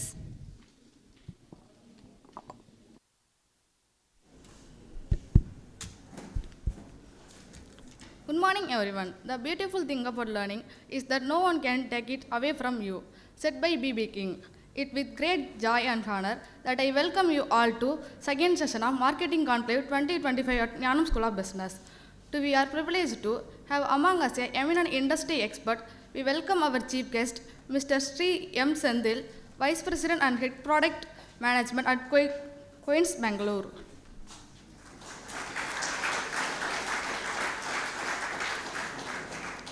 His insight will help us to explore digital industries. Before we begin, I would like to take a moment to express my sincere gratitude to our Director, CEO, Dr. S.P.S. Aruldas, whose unwavering supports and visionary leadership have been instrumental in making this conclave into reality. And I welcome our beloved faculty members, all participants, Demis and Jurans of GSP. Once again, welcome you all. Thank you. Thank you, Ms. Janani. Call upon Ms. Kirtana of Juran's batch to introduce the chief guest to the forum.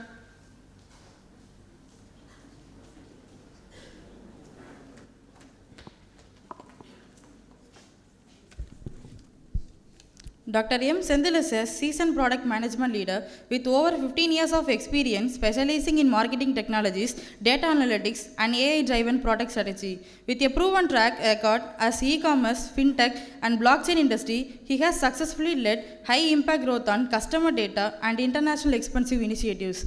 Currently serving as the Vice President of Product at Queen's Bangalore, Mr. Sendil spearheads products management and data analytics and US function, driving growth and innovation innovation in 1 billion revenue M2C e-commerce company.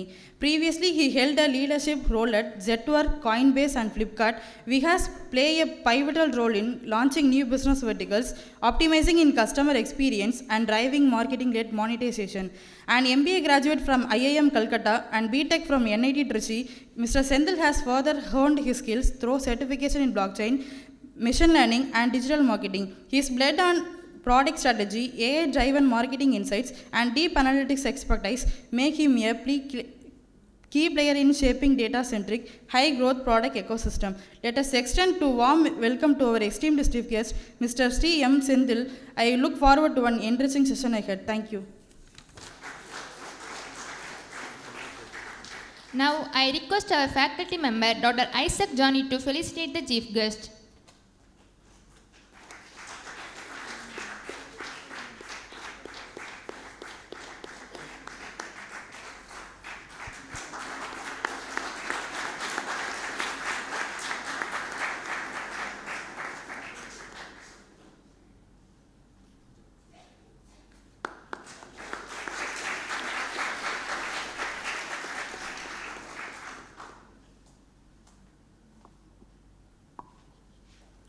To speak on this topic, we have Sri M. Senthil, Vice President and Head of Product Management at Queen's Bangalore.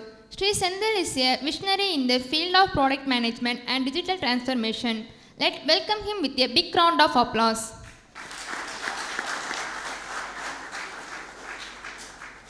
Students, it's very amazing to come to a campus and see these vibrant minds looking for the next wave of growth in the Indian industrial ecosystem. And wonderful, thank you for giving me this opportunity to have a conversation with you guys and share my experience and knowledge of marketing, product management, and strategical development of organizations. So today we are going to talk about a topic, digital marketing. Given my background, I have a strong experience in e-commerce and fintech businesses. So I was one of the early product managers in Flipkart. So I joined Flipkart in 2011. And when I joined Flipkart, the funny thing is that we were doing close to around 100 orders per day. And when I exited Flipkart around 2021, it's been 10 years, exactly the 10 years is what the time frame that I worked in Flipkart. And I exited at an order volume of 30 lakhs per hour day. So that is the kind of scale that we have seen. And it is a tremendous growth opportunity, not only from a product manager's point of view, but also to shape the Indian e-commerce story. Indian e-commerce story is, e-commerce is a very important subject for India's growth and development. It has a large overlap between marketing, technology, and the real retail business. And if you know, let me start with some of the questions, right? What is the size of Indian retail industry? Any guesses from this group?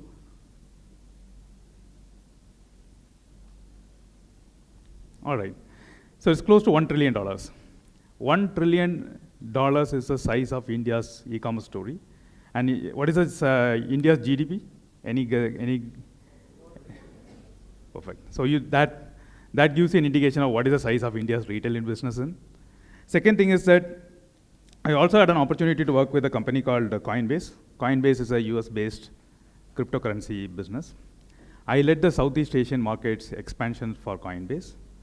Coinbase is a $100 billion company. At this point in time, they are somewhere close to that 80-90 billion mark now.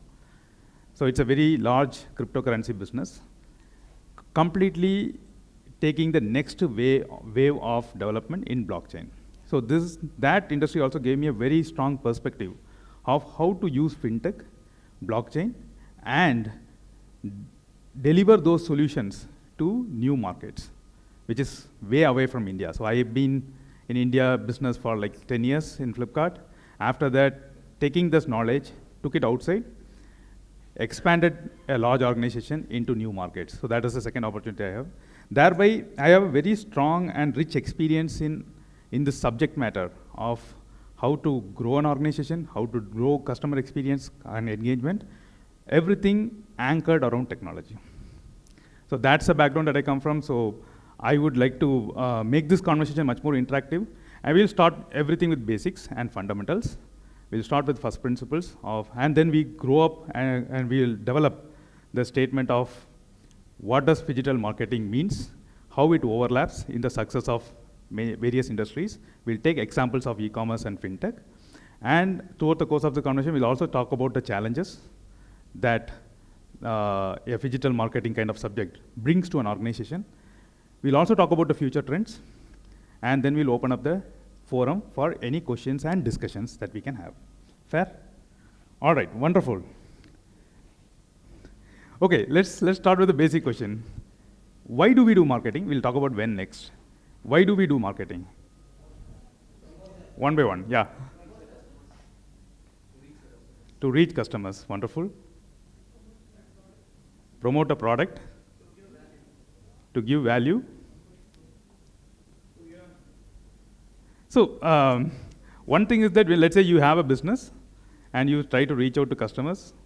You're trying to create value for the customers. You're trying to promote a product. That is all very great use of marketing, but they are short-term in approach. Marketing also plays a very important role in the long term. Can you suggest some of the applications of marketing in a long term for a company?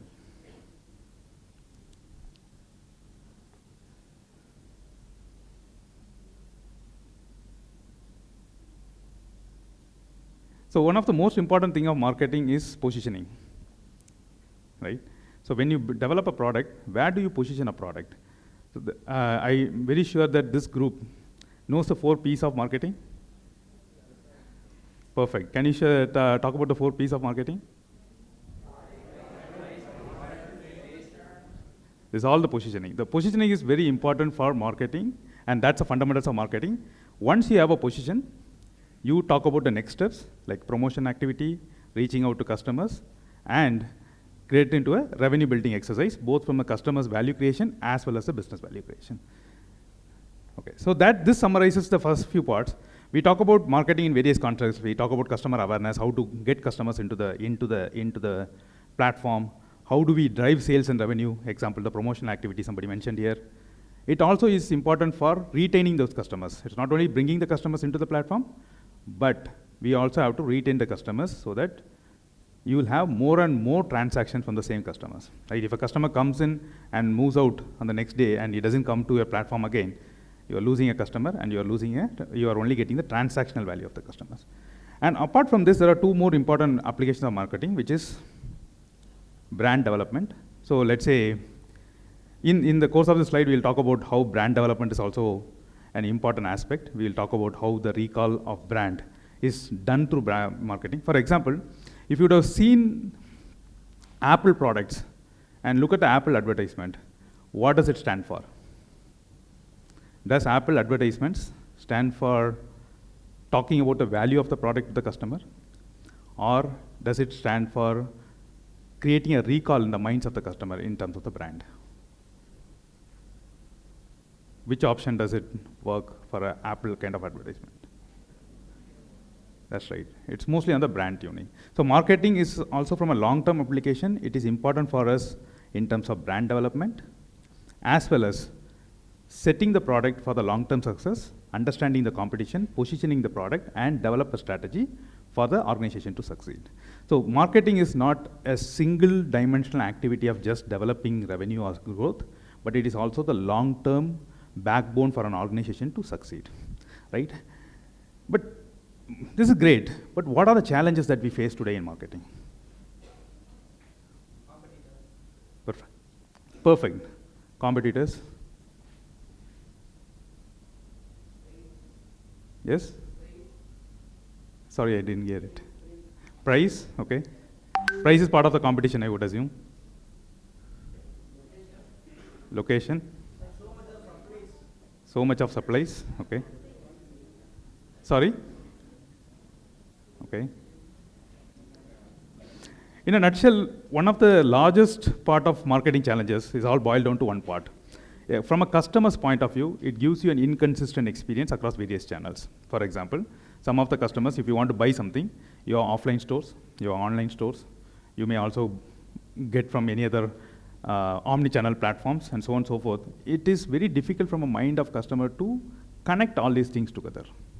Yeah, inconsistent experience from a customer point of view is one of the largest challenge of marketing. Second thing is that one of the other, like somebody mentioned here, marketing is a tool to acquire customers. But once you acquire customers, you can give promotional activities, you can give discounts, you can give a lot of initial vibes for a customer to come to your platform.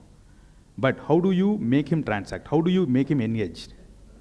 How do you make him repeat? It is one of the largest challenge for marketing. So first and foremost is building a very frictionless, seamless experience to a customer is the biggest challenge in terms of in the direction of marketing. And second part is about how do we making the customer engaged and be able to transact more. Third challenge / opportunity from a marketing point of view is that when a customer comes in, you need to know the customer more so that you can give a tailored solution. This is very simple. But how do we know a customer? How do we know a customer? How do we know the intent of the customer? This requires a lot of data gathering on the customer side. If a customer walks into an offline store and come back to an online store to transact, we miss the first piece of information on what's happening in the offline world. Then we get a very small piece of information on what's happening in the online world, and thereby we may be able to only cater to a very pointed solution for a customer based on the available data. So the disconnected data set is another large challenge that we are facing today. So we talked about what is marketing and why it is important. We also are talking about the challenges that we are facing today. So whenever there's a challenge, obviously the bright minds rise up to solve for it. So let's go one by one. If you want to build a seamless experience to a customer in the world of where we live, both physics and the digital operates and overlaps together. So building a very seamless experience both on the offline world and the online world is very important. So building a seamless omni-channel experience is one of the direction of solving this challenge. Right? The second part about is that how do I build engagement? How do I build engagement? By knowing the customer better. If I want to know the customer better, I can personalize a solution for him. Example, let's say you are walking into a store. And you are new to the store. Let's say you are walking into a Reliance Digital store and you are new to the store. The salesman does not know what you want. So he'll be start asking you probing questions and you may come to a point. But in an online world, the time you enter into a site, we will be able to get signals of what is that you are looking for. Example, you'll be browsing certain type of product. You will be searching certain type of product. Those are some of the important signals that will get it. By the next time when you walk into the same online platform, you will have curated, personalized suggestions that comes in your dashboard, right? This is not only true for any e-commerce site, but also it is so true in Instagram, Facebook, wherever you go. You will see feeds that is coming to you based on what you are seeking. This is a level of personalization that comes in. So the low engagement, why do you use Instagram more often? I mean, people get addicted to use Instagram more often because there is a level of personalization that happens. The personalization is a tool to solve for your engagement, right? Third is some topic called immersive merchandising. So what we are saying is that when you have, today the customer has evolved so much that you cannot just come, you just don't go to a site just to see some pictures. You will like to know a lot of information about that. And to make it more engaging, you need to give an immersive experience to the users. So these three sets gives us a lot of opportunity of how the challenges of marketing can be resolved and dissolved. Right? Now coming back to the most important statement that we so far talked, is that there is ample opportunity in marketing. We talked about how marketing is important for an organization. We also talked about the challenges. So in a summary, how do we solve this? We build a cohesive. What is cohesive? You go to a Reliance digital store and you go to a Reliance online store, you should not have two different experiences or two different prices, for example. If you have two different prices, you get a kind of disturbance in your mind. Hey, am I getting cheated? Where am I going? Etc. So the very important part is to build a cohesive. Part number one. Second is immersive. Immersive is how do you engage customers? When you come to a site and somebody like a popular person talks about a product, it gives you a lot of connect to the product. So building that immersive experience is important, and build a frictionless experience. You cannot go, for example, we live in a world where we are challenged by time. If you go to a site and site loads for, let's say, n number of, let's say 30 seconds or 10 seconds, you will skip out the slide, you will not wait. Let's say you go to a customer support and you wait on a call to talk to them, and they're taking more than 5 minutes or 10 minutes to answer a question, you will not wait, right? So how do I build that easy, seamless experience to the customers? Very important. Now coming to all these three things has to be offered to the customer in all the channels possible. Right? Customer, what are the channels? Offline channels, online channels. Online channels could be social media, it could be direct websites, etc. So solving for cohesive, immersive, and frictionless experience for customers across channels is the key for marketing. And whatever we said now is the definition of digital marketing. What is digital marketing? Digital marketing is building the seamless experience, integration of all physical and digital experiences to create an engaging activity, interactive and personalized customer journey to the customers. So that is where the digital marketing as a concept becomes the most pivotal and anchoring turn point for marketing in itself. So if in this conversation, if you want to take away one thing, this is the only thing that we want to take away. Yes, building a seamless integration across physical and digital experience are important, and we will solve it in a more engaging, interactive, and personalized customer journey. Right? So that is what is digital marketing, and it is how we evolve to this definition rather than we start with the definition. Cool. Okay, so interestingly, now that we understand this, but we'll also take a look back of how did we end up in this marketing part. In olden days, how does marketing or promotional activity happens? Obviously through newspapers, offline methods, etc. Then comes radio, television, so on and so forth. After that, it was a little bit of internet. You go to internet and you'll find it, and then we saw the social media uprising all the way from 2010s to 2020, we see the social media uprising. Now what we are seeing is an integrated connection of all these things. Example, if you go to a store, so for example, let's say you go to an online store. How do you work? You don't bring anything, right? You just go there, you start browsing for a product, you'll identify the price of the product, you will place an order, payment happens simultaneously. Once an order is successful, product comes to your home, which means that the logistics, the merchandising, the digital experience, and the payment, everything are connected together. And that is where we are this is the world we are living in, right? In one point in time, we all talked about how physical offline stores are important for customers, and then as customers evolved, marketing evolved, and now we are living in a connected ecosystem of solutions to the customer. And that is, now one end we see this, so the marketing evolution and the customer expectation grow simultaneously. It starts with customer expectation, moment you get internet, marketing and marketers started going to internet. Moment customers started using social media, the marketers are in social media platforms. Moment customers are having a very sophisticated way of connecting things together, marketers are also moving to connected solutions. So it is all in line to the customer expectation. Also, we have to take a view on how customer behavior is also changing. What we are seeing is that customers today don't wait for solutions. They want it immediately. The rise of quick commerce is a typical answer to that. If you just walk back your memory lane 5 years back, you are okay for a product to be delivered in 3 to 5 days, or 10 days, even 7, 8 days, you're okay with that. But nowadays, you will not be okay with that. You will go and look for filters, apply, can I get the next day delivery? And same day, absolutely. And now it's gone to 10 minutes, right? So Blinkit, the rise of Instamart, rise of Zepto, is all the story that we see how customers are looking for faster responses. So one thing to note in our mind is how do we create faster responses to customer? Second thing is that customer don't look for, you go to a website and they throw a lot of information on you.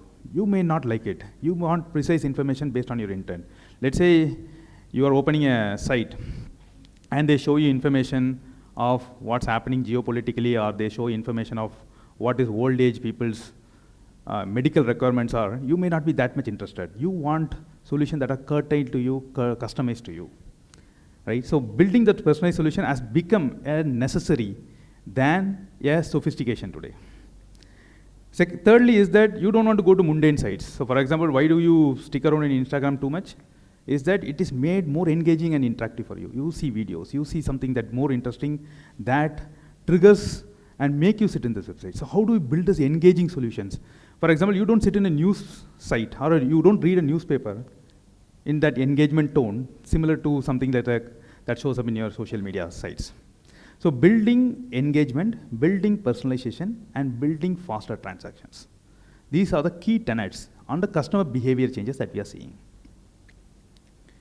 Now, we bring this together. We see marketing evolution. It is in line to how customer behavior changes. All these things present a new canvas for marketing. The new canvas of marketing involves all these components now. This is no more the old way of marketing where people go to door and talk about the products. It has become, we have much more evolved. And our marketing canvas has larger components than usually we think of. What are the components? Data-driven personalization. We talked about it. AI-driven interactions. You go to customer support, you want immediate response and resolution. You don't only want response. You want answers to it right now. How do we can make that happen? You can train agents, people agents, and ask them to solve customer problem, which they come, if you know customer support management, the rate of a customer support executive stays in an organization not more than 6 months. He moves out, and on average, he stays around 6 months. It takes 2 months for him to training for him to be productive. And then he works for 3-4 months and he exits. This is not a scalable solution for any of the organizations to operate, where you can give very pointed answers to customers. Every time you interact with a customer support guy, most likely he's a new guy. He just got trained and came to you and picking your calls. He will not be able to resolve your queries. So what we need sophistication in solving customer problems. And secondly, thirdly, we also talked about how do we make customer buy more and more things. Example, one of the biggest challenge in e-commerce and Flipkart when we started with books. Books is easy. You always have a title in your mind. Generally, you don't go and browse books. Generally, you don't go and browse books. You like to have very specific, you know exactly what you want to buy. You go to a site, you search for that. So simple. There is no interaction I need to create. There is no engagement I need to build. But moment we get into a product like lifestyle, you don't go with the mind that, okay, I buy this exact t-shirt of this size or this color and this texture. You go and browse, which means that I need to make the site more engaging and interactive to you. Now, one level up, let's say you want to sell furniture in a site. How often will you be comfortable in buying a furniture in a website? Very less. Now, if I want to make a customer buy a complex product like furniture in website, how do I do it? The only way to do is that we need to get in the minds of customer of how he is going to make decisions and bring that immersive experience and bring that experience into the platform. So we will see some of the examples of how furniture online has transformed. Right? And also, it's also another important thing is that we live in a world where, particularly take the biggest industry in the country is retail and trading. Retail is one of the biggest industry in the country, and retail is physics and digital information. Physics is all the products. The most of the product that you buy is actually it's not an online image, right? You actually buy a product, which means that connecting those physics to the digital world is very important. And also customer have options to buy offline and online, and more customer look for the same experience in offline and online world. So the O2O integration has become an important component in the today's marketing canvas. So just summarizing, personalization is important, faster interactions and standard interactions. If I talk to a customer support today and if I talk to a customer support person tomorrow, they will give you two different responses, which you may not like. And you may have you may think that your experience with the platform may reduce. So we need to give standard solutions and faster responses to customer. We need to build immersive experiences, and we need to connect both digital and offline. These are the 4 components of phygital marketing. Now we'll take a special lens into two larger applications of the marketing. One is e-commerce, we'll talk about how e-commerce has adopted the new age techniques of marketing. We'll also talk about how e-commerce or fintech business has adopted the new age techniques of marketing. So this is a quick view of how the evolution of retail happened. There's a point in time this was specifically designed for t-shirts or apparels or softline business. So olden days, what you do, you go to a shop, you tailor your requirements and blah, blah, blah, and then wait for n number of days, you get it. But eventually you went to a shop where you buy ready-mades. The tailor business has come down significantly and ready-made business has gone up tremendously, right? And then you say that, hey, I will not go to the store. Why should I go to the store? I can buy it online at a cheaper price with a larger selection option and so on and so forth. And then you said that, hey, man, the customer has option to go to online store or offline stores, and then came to a model where, for example, Reliance Digital, Chroma kind of solutions give you both offline and online experience as a seamless one, which is called omnichannel. And now we are in a world where we are talking about the interconnected. This is how the evolution of e-commerce or the retail industry has happened. Now with that view, so we understood the importance of marketing. We also talked about the components of marketing. We also talked about customer behaviors. We are also seeing the industry transformation. Now let's take these concepts and apply in the e-commerce application and think through what are the various 3 stages of a business to run. One is somebody talked about customer. You need to have customers to come to your site. You need to have customers transact in your site, which means not only bringing customers to your site, but also make customers buy things. Site can be interchangeably used against a store. You want customer to come to a store, not only want customer to come to a store, but also want to buy something. He buys something and also comes back again. These are the 3 stages. So we call it as acquisition, transaction, retention. These are the 3 stages where marketing plays an important role. Now let's think through the technologies that we talked about, right? How can I make customer acquisition seamless? What are the 3 components of customer acquisition? First is that any business that you run. So we talked about the tourism business, eco-tourism business, and somebody said that, hey, villagers have a challenge with money. Will they go for a luxurious tourist destination? May not be. So a luxury tourism business don't target people who don't want luxury.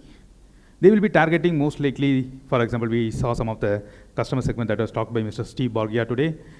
He was talking about foreigners who are coming to India, the foreign tourists. He also noted some of the very rich Indians who come to the business. We didn't see examples of common man affording those tourisms. So which means that any business that you build has a particular segment. And if you build an eco-tourism business and you go and campaign against this in a village, it may not work. Because they are not going to be your customers. Most of your customers are going to be different. So understanding the segments. Once you understand a segment, how do you reach to them? For example, you cannot put it in a newspaper. If you want to target foreign tourists, you don't have to put it in your local newspapers. You need to reach to them in the specific channels that they are available. And quickly I was looking through the Indecos, this thing, they're all in booking.com. You will not find them in Make My Trip. You will see them in booking.com. Booking.com is used to buy worldwide by foreign tourists. So, for example, any specific product has to be available in the right channel. If you mistime the channel, money lost in marketing. You will not get a benefit of it. And finally, what to show? If I talk about, let's say we take this product of Indeco and say, what should I tell customer? You cannot tell that, hey, this is a hotel which has rustic appearance. You have to tell a story. The content is important. All these 3 segments talk about personalization.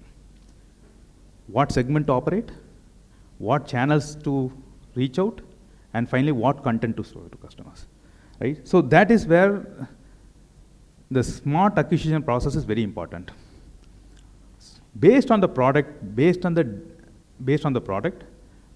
stage of the business, you reach out to customers in specific channels. Sometimes your banner marketing may work. Example, iPhone has launched 17 Pro. They will not go and advertise that in your local newspaper because the customers, First, for them it is a message. They are not worried about sales. Sales will always happen irrespective of whether they advertise or not. So what they do, they only put banners, display banners. You will not see that in your Instagram feed. Hey, iPhone 17 is launched. You will never see that. Where you will see? You will see in airports. You will see in billboards across the major parts of the town. That's how identifying that channel and applying the marketing strategies in the channel becomes very important. That is a function of what is the stage of your product, what is the stage of your company, as well as the customer segment that you target.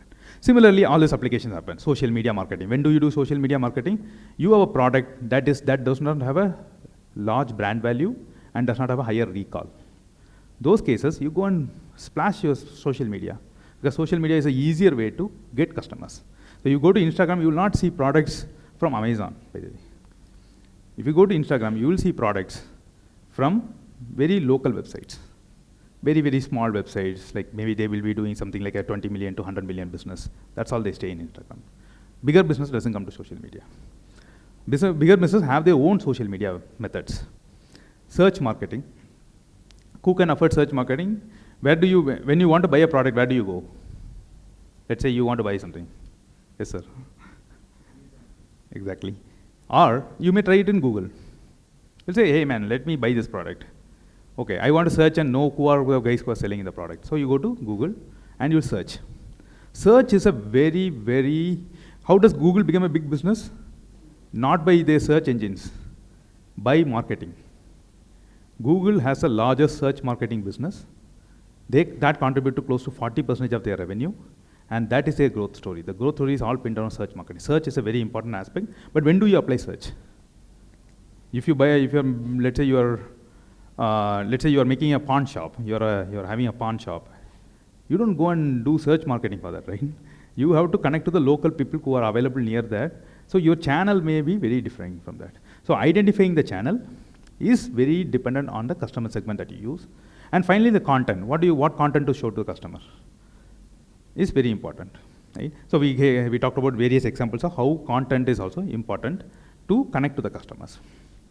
So we talked about how to acquire customers.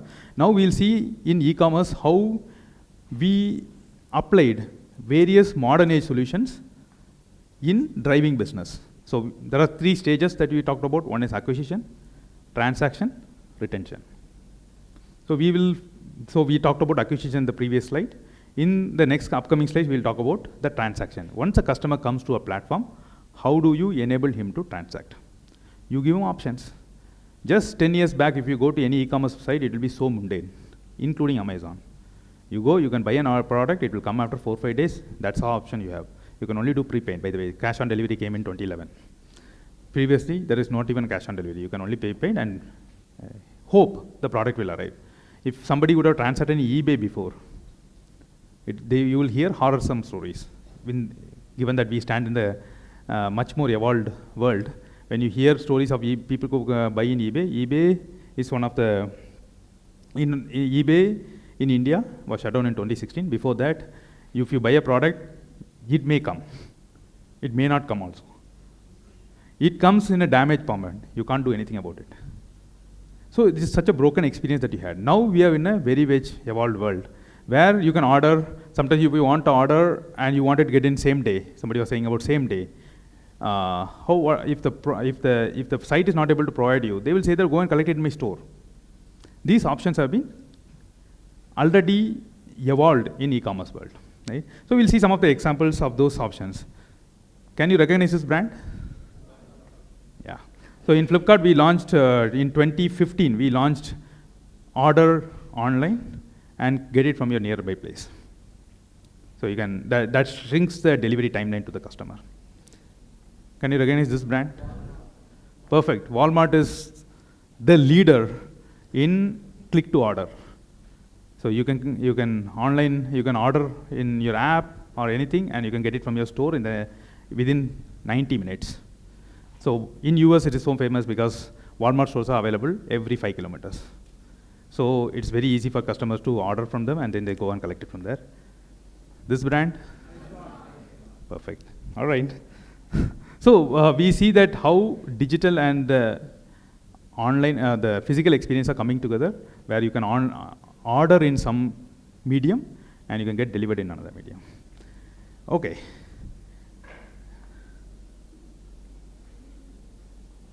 How do I play this?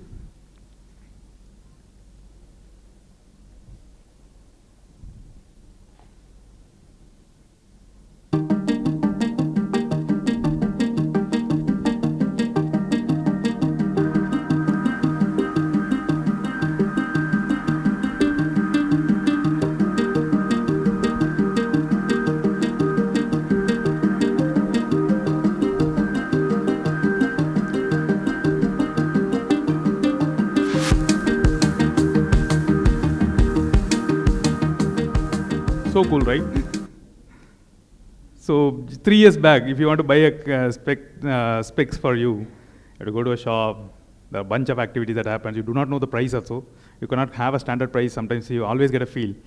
Hey man, whether this shop is the right place to buy or should I buy in some other shop, and all kind of questions happen. Now it's all standardized. And the amount of options that you can have online, you can never have it offline. And what is the next way to make that better? Give customer the trials. So what do you go to when you want to buy a specs? What do? You go to a shop, you take the specs, you wear it and see it in a mirror. Exactly, the same experience here, right? And can you recognize the brand here? Perfect. Lenskart pioneered this, right? In India, Lenskart pioneered that virtual try-ons. And virtual try-ons is not only for this thing, any product that suits this. For example, we'll talk about some of the in one of the slides, we'll talk about Myntra, how they try virtual try-ons, very wonderful. And by the way, Myntra is part of a Flipkart. Right. Can you play this video, please?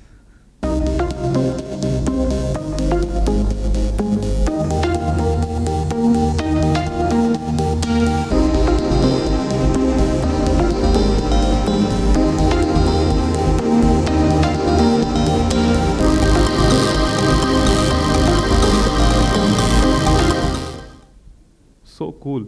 So think about furniture. I talked about how to buy furniture, and there is so much that we will not. A customer to buy furniture online is a very, very cumbersome purchase online. For example, you want to buy a book, so simple. You know the title, go up. You want to buy a phone, very easy. You want to buy T-shirt or soft lines, little complex. When it comes to furniture, very complex. How do I make this furniture journey easy for customers? What do people think when you buy furniture? How does furniture fit in my house? Second thing, you go and say, okay, what is the quality, what is the price? But first question is that, hey, should I buy, what should I buy? And one of the problem in furniture is that furniture is not a very branded or standardized product. So you remember some 10 years back, we go to shop to order a furniture, who will then make furniture for you. Right? So furniture is very, very different product for a customer to peel.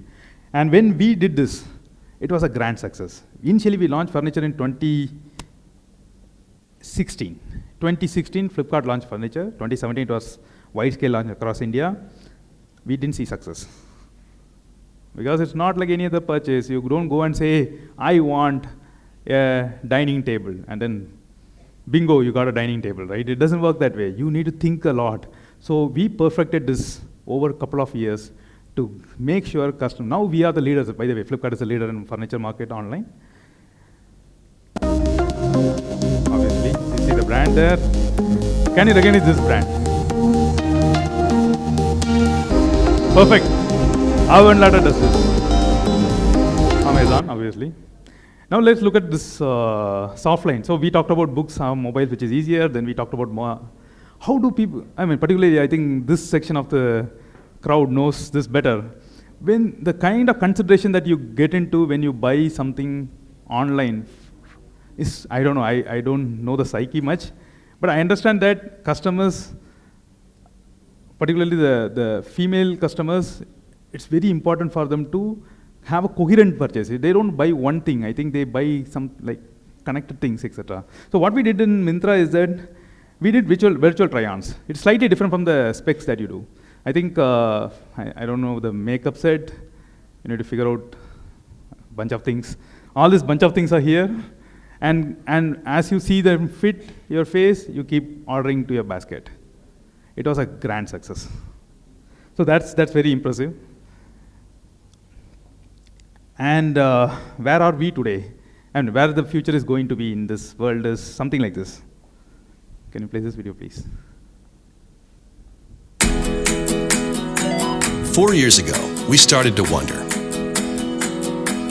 what would shopping look like if you could walk into a store, grab what you want, and just go? What if we could weave the most advanced machine learning, computer vision, and AI into the very fabric of a store so you never have to wait in line? No lines, no checkouts, no registers. Welcome to Amazon Go. Use the Amazon Go app to enter. Then put away your phone and start shopping. It's really that simple. Take whatever you like. Anything you pick up is automatically added to your virtual cart. If you change your mind about that cupcake, just put it back. Our technology will update your virtual cart automatically. So, how does it work? We used computer vision, deep learning algorithms, and sensor fusion, much like you'd find in self-driving cars. We call it Just Walk Out technology. Once you've got everything you want, you can just go. When you leave, our Just Walk Out technology adds up your virtual cart and charges your Amazon account. Your receipt is sent straight to the app, and you can keep going. Amazon Go. Okay, now let's reflect back on some of the first premises that we started. We started talking about cohesive, immersive, and frictionless experience. How does it sound? It ticks all the boxes. It is seamless, it is frictionless, it is cohesive. So this is where the future of customer behavior and expectation is going towards, and this is where the solutions from the retail businesses will also come towards, right? So we talked about transaction. Let's hear a story about retention. Can you play this video, please? Hello. Hey Siddharth, I'm Tina calling from Sephora. I noticed you haven't reordered your sunscreen in a while. So just wanted to check, did you face any issues or just forgot? No, I didn't face any issues. Why is this better for me? I understand. Sephora's sunscreen is dermatologically tested and provides broad spectrum UVA, UVB protection. मुझे इसका कुछ असर तो दिखाई नहीं दिया. समझ सकती हूँ. सनस्क्रीन का असली असर लॉन्ग टर्म में दिखता है. टैनिंग, सन डैमेज और एजिंग को प्रिवेंट करने के लिए रेगुलर यूज जरूरी है. अगर आप फिर से शुरू करना चाहें तो मेरे पास आपके लिए एक स्पेशल कूपन है. Did you see that? Actually, there's a bot speaking, and this is done by one of my team member, and he has created his own company called Ring.ai. So very interesting. So what happened is that you saw a customer talking to a bot. The bot is replying with accurate precision of customer queries. The customers change the language. I think he talked in some Hindi. The bot changed the language in Hindi, and it was conversational, without any time or any responsiveness gap, right? So what we see, this kind of experiences will bring customer closer to your product much and much more. And if you're able to connect to the customer in their language, that is much more powerful. And this app can speak 20 languages of all Indian origin with different accents. A person from, we can train this model with a person's, with the base data of, let's say, Madurai people, and the bot will speak in Madurai tone. So now let's say we came to know that Mr. Johnny Isaac is from Madurai, let's say. And if we have that information with us, I can switch my tone into Madurai slang or Madurai tone and be able to converse with the customer much more engaging and interactive. And this is the kind of innovations and kind of progress that we are seeing in the retail business. Hello. Okay, we can go. Hey Siddharth. Thank you. Okay, now quickly we'll glimpse over some of the applications in fintech. Anybody has an experience? I don't know, you're like very young man. I have 15 years experience now. So when my first time when I went to college, particularly in NIT Trichy, I had to go to State Bank of India to open an account. And we are all students standing in a huge queue. And it took the entire half day. So our onboarding has half day of some introductions, lectures and blah, blah, blah. And second half day is gone for only bank account opening. So we all stand in a queue, wait for all these applications and go, and then they asked us to move from one counter to another counter and go on. Now tell me, in this crowd, how many of you have bank accounts? Almost all. How often do you go to bank? So when I was a student, I go to bank very often to collect money or withdraw money, etc. So we are living in a very, very evolved world where we don't even go to bank, right? What made it happen? It's also called as no-touch banking. So ATM is one way. Why do you go to bank often? Not to open account every day, right? But you would like to withdraw or deposit money very often. So what the banking business did? They started first solving the number of transactions that they do, not the account opening problem. Okay, why do customers come to bank very often? To withdraw money, withdraw cash. Now how do we do this? This is how. Let me also tell a story behind this. When do you think ATM came to India? Okay, somewhere around 2005, 2006 onwards. When do you think we can deposit cash in an ATM? I'll tell you the date exactly. Yeah, it's 2016. From 2014 to 2016, the State Bank and HDFC Bank was piloting cash deposit machine with Flipkart. I'll tell you a story behind that. Flipkart is largely an e-commerce company, everybody knows. Flipkart launched cash on delivery in 2011. That's my first product that I launched in Flipkart when I joined from my campus. The amount of cash that we deal is close to 90% of the overall orders. Prepaid instruments is not prevalent. Then, 2017 we did demonetization and all the payment apps UPI became very famous. Till that time, it was huge cash dealings. The amount of cash at one point in time Flipkart deals is larger than the bank's ecosystem of any particular bank. Not talking about the amount of bank that goes to ATM is actually equal to the amount of bank that Flipkart holds in different delivery stations. It has become a nightmare to manage such cash operations. Leave out the supply chain, leave out the order management. Our entire minds were focused on how do we manage this cash operations. And if you know how a delivery executive works, he comes in the morning, he takes a product to customers and finishes the entire day and comes back around 6, 7 with a lump sum cash and bring it to hub. By the time banks are closed. We need to maintain this cash overnight. There is fake notes issue, there is security issues. We had instances where security guards got murdered for taking money. We had instances where everything looks nice for a delivery station, but the back side they would have made a hole, came inside, taken up whatever they want, and they left. It has become a very difficult problem, and we cannot stop the business and say that, hey, we will not accept cash. It is going to be detrimental to the entire e-commerce story that we are etching. So what we do?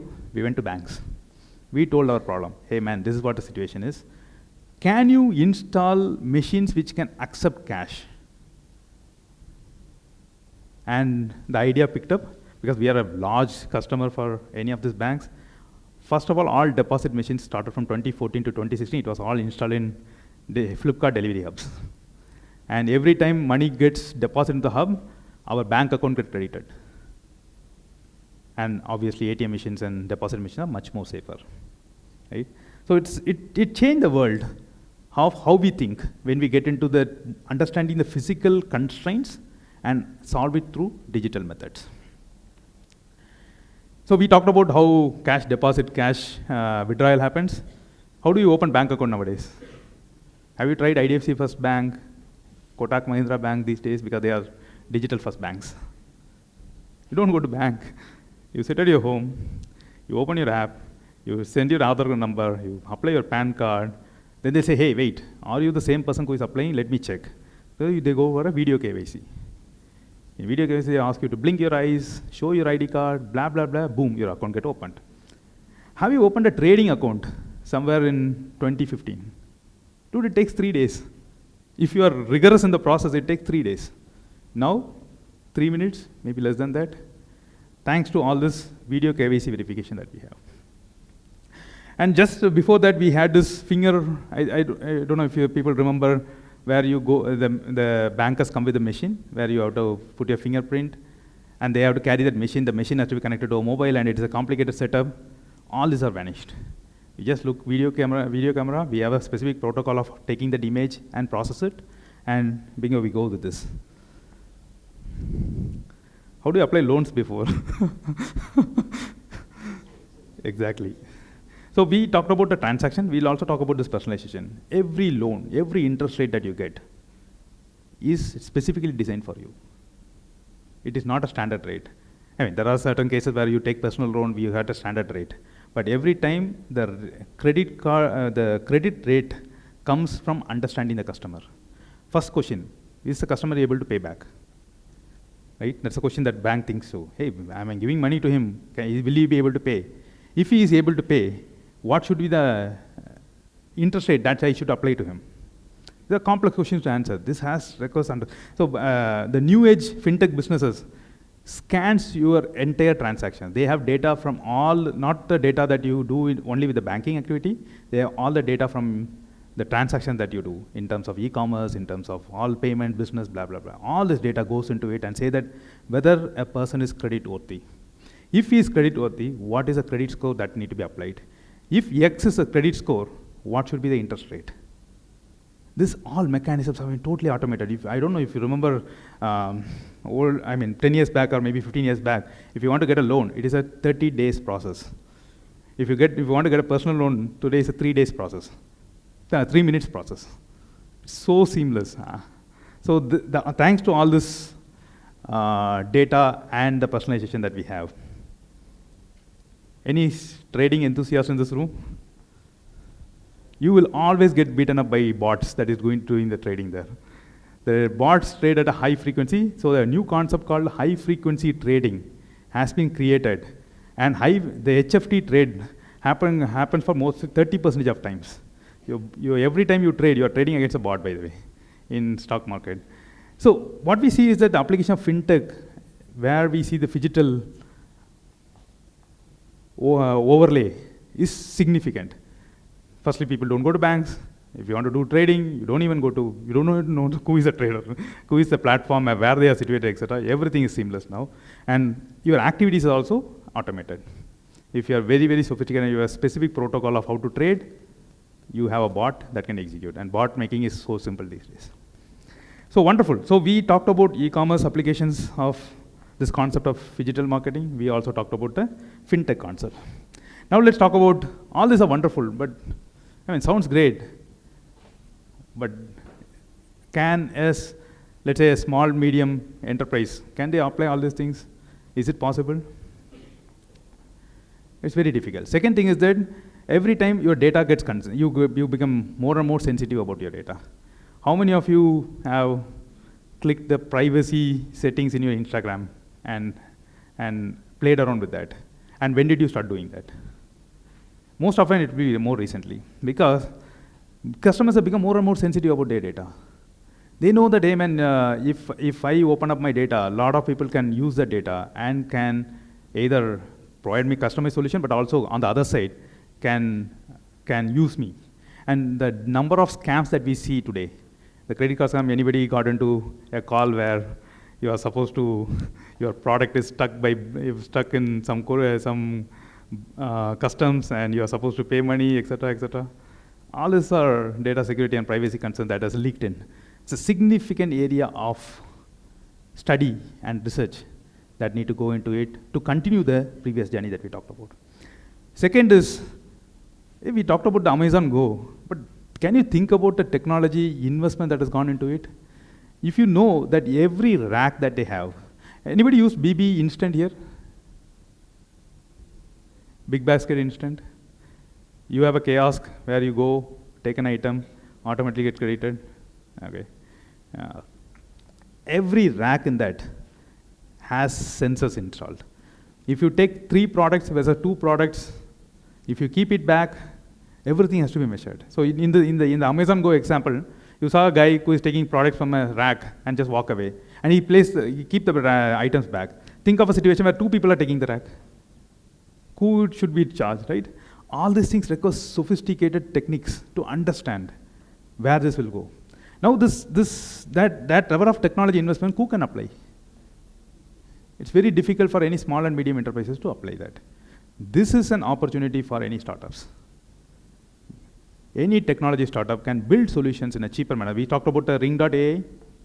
It is a standalone solution. It can be applied to any business. You have to train the data, there's a setup procedure there, but that can be applied at a transactional cost, not at a capital cost. Bridging the digital divide. It's a very interesting problem. So one thing so for example, Flipkart is acquired by Walmart in 2018. And that's the time Flipkart launched grocery. So we were talking to Walmart people. So the more important goal of a retail business is to sell the inventory. Right? You acquired some inventory, you need to sell the inventory to the customers. In Walmart, we talked about click to collect, where inventory is available in a store and you can place your order in any app and then you can come and collect from a store. Now think of a situation where in a Walmart store, you have a number of inventory. Same time there are people coming and buying stuff, and same time you are doing online ordering also. Simultaneously, your inventory is getting locked by 2-3 people. Let's say it's a very small number of items that you have. Online order is also happening, offline also you're doing. Now, how do we know? When do we stop? Because everything has a lag. You may take and you may keep it back. You may say, I don't want it, or you may go to the counter and reject the item, but I don't want to rules the sale. I have somebody is ordering online from the same store. I need to keep this connection together. How do we do this? This requires sophisticated data science mechanisms. So much prediction that goes on. I mean, in some other conversation we talk about it. Every data that every customer is already judged by the platform of whether you will buy or not. I'll tell you one example in Flipkart. Have you heard about flash sales? Perfect. In flash sales, what we do is that we will not keep more than 10,000 items, and it sells less than a second. Can you imagine? It sells less than a second for us. If you are delayed by 2 seconds to add to cart, you are not going to get that item. Particularly for the fast moving, all this. One time we had an exclusive partnership with MI that time. MI on Flipkart stays in the same campus. So it's just a walkable for us. So we had an exclusive right. And every time we opened the flash sales, within 1 second, the order get placed. All the order inventory get taken out. Now we need to know, for example, there can be rogue activities. Say somebody want to add, just on a hurry, they want to add it to a cart, but they don't want to purchase, which means that a loss of sale for some other customer. If a customer takes a product in your cart and if they don't buy it, it's a loss of sale for us. How do we do that? If you have 10,000 items, we exactly know how many orders to take. We don't take 10,000 orders. We take 10,000, close to 11,200 orders, to be exactly precise. And we know 1,200 customers is going to cancel the order. And we have a model which predicts and tell you this customer is likely to cancel the order in the next 3 minutes. So let's keep the inventory overbooked. So much, the kind of algorithm that you run, it is mind-blowing when you think about such a scale. And just give an example of a scale, right? Flipkart has 350 million products listed, slightly higher than Amazon. On everyday basis, we get 150 million visits, which is close to 10% of India's population or 15% of India's population. Visits, hits. If you want to build a system at that scale and do all these calculations simultaneously, it is going to be a nightmare to think through. Right? So it takes that evolution and work together and that minds to come together to solve those problems. So that is what we are talking about, building the divide between the digital worlds. Okay, so we saw the challenges. Challenges are always an opportunity. We always overcome the challenges. It takes a little more of thinking, a little more of bright minds to come together. It always gets challenged. What are the future trends? We may get into very, very specific personalization. It may become a little more scary.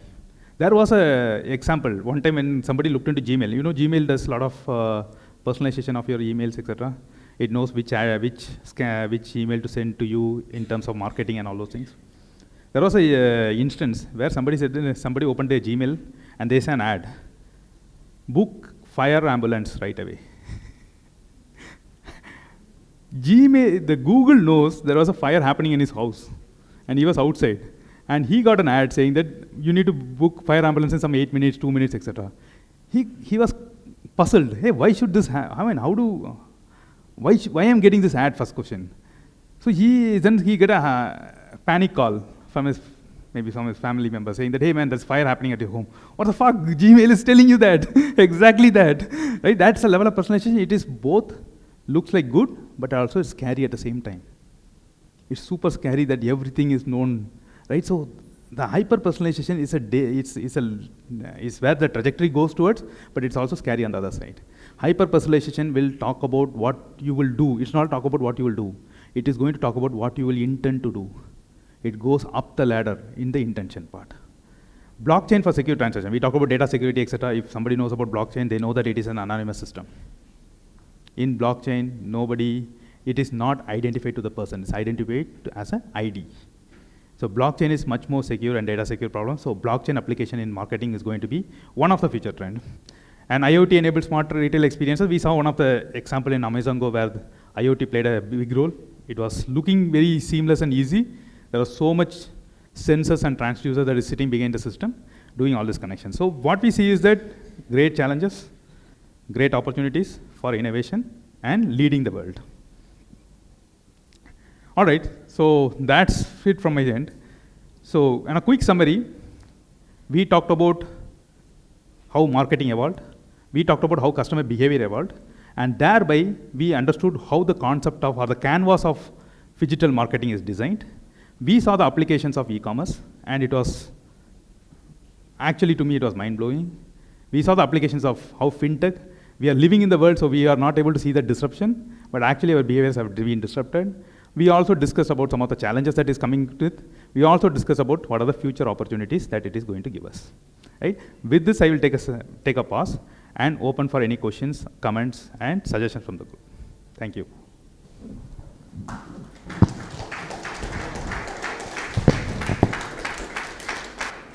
Business will use the social media, right?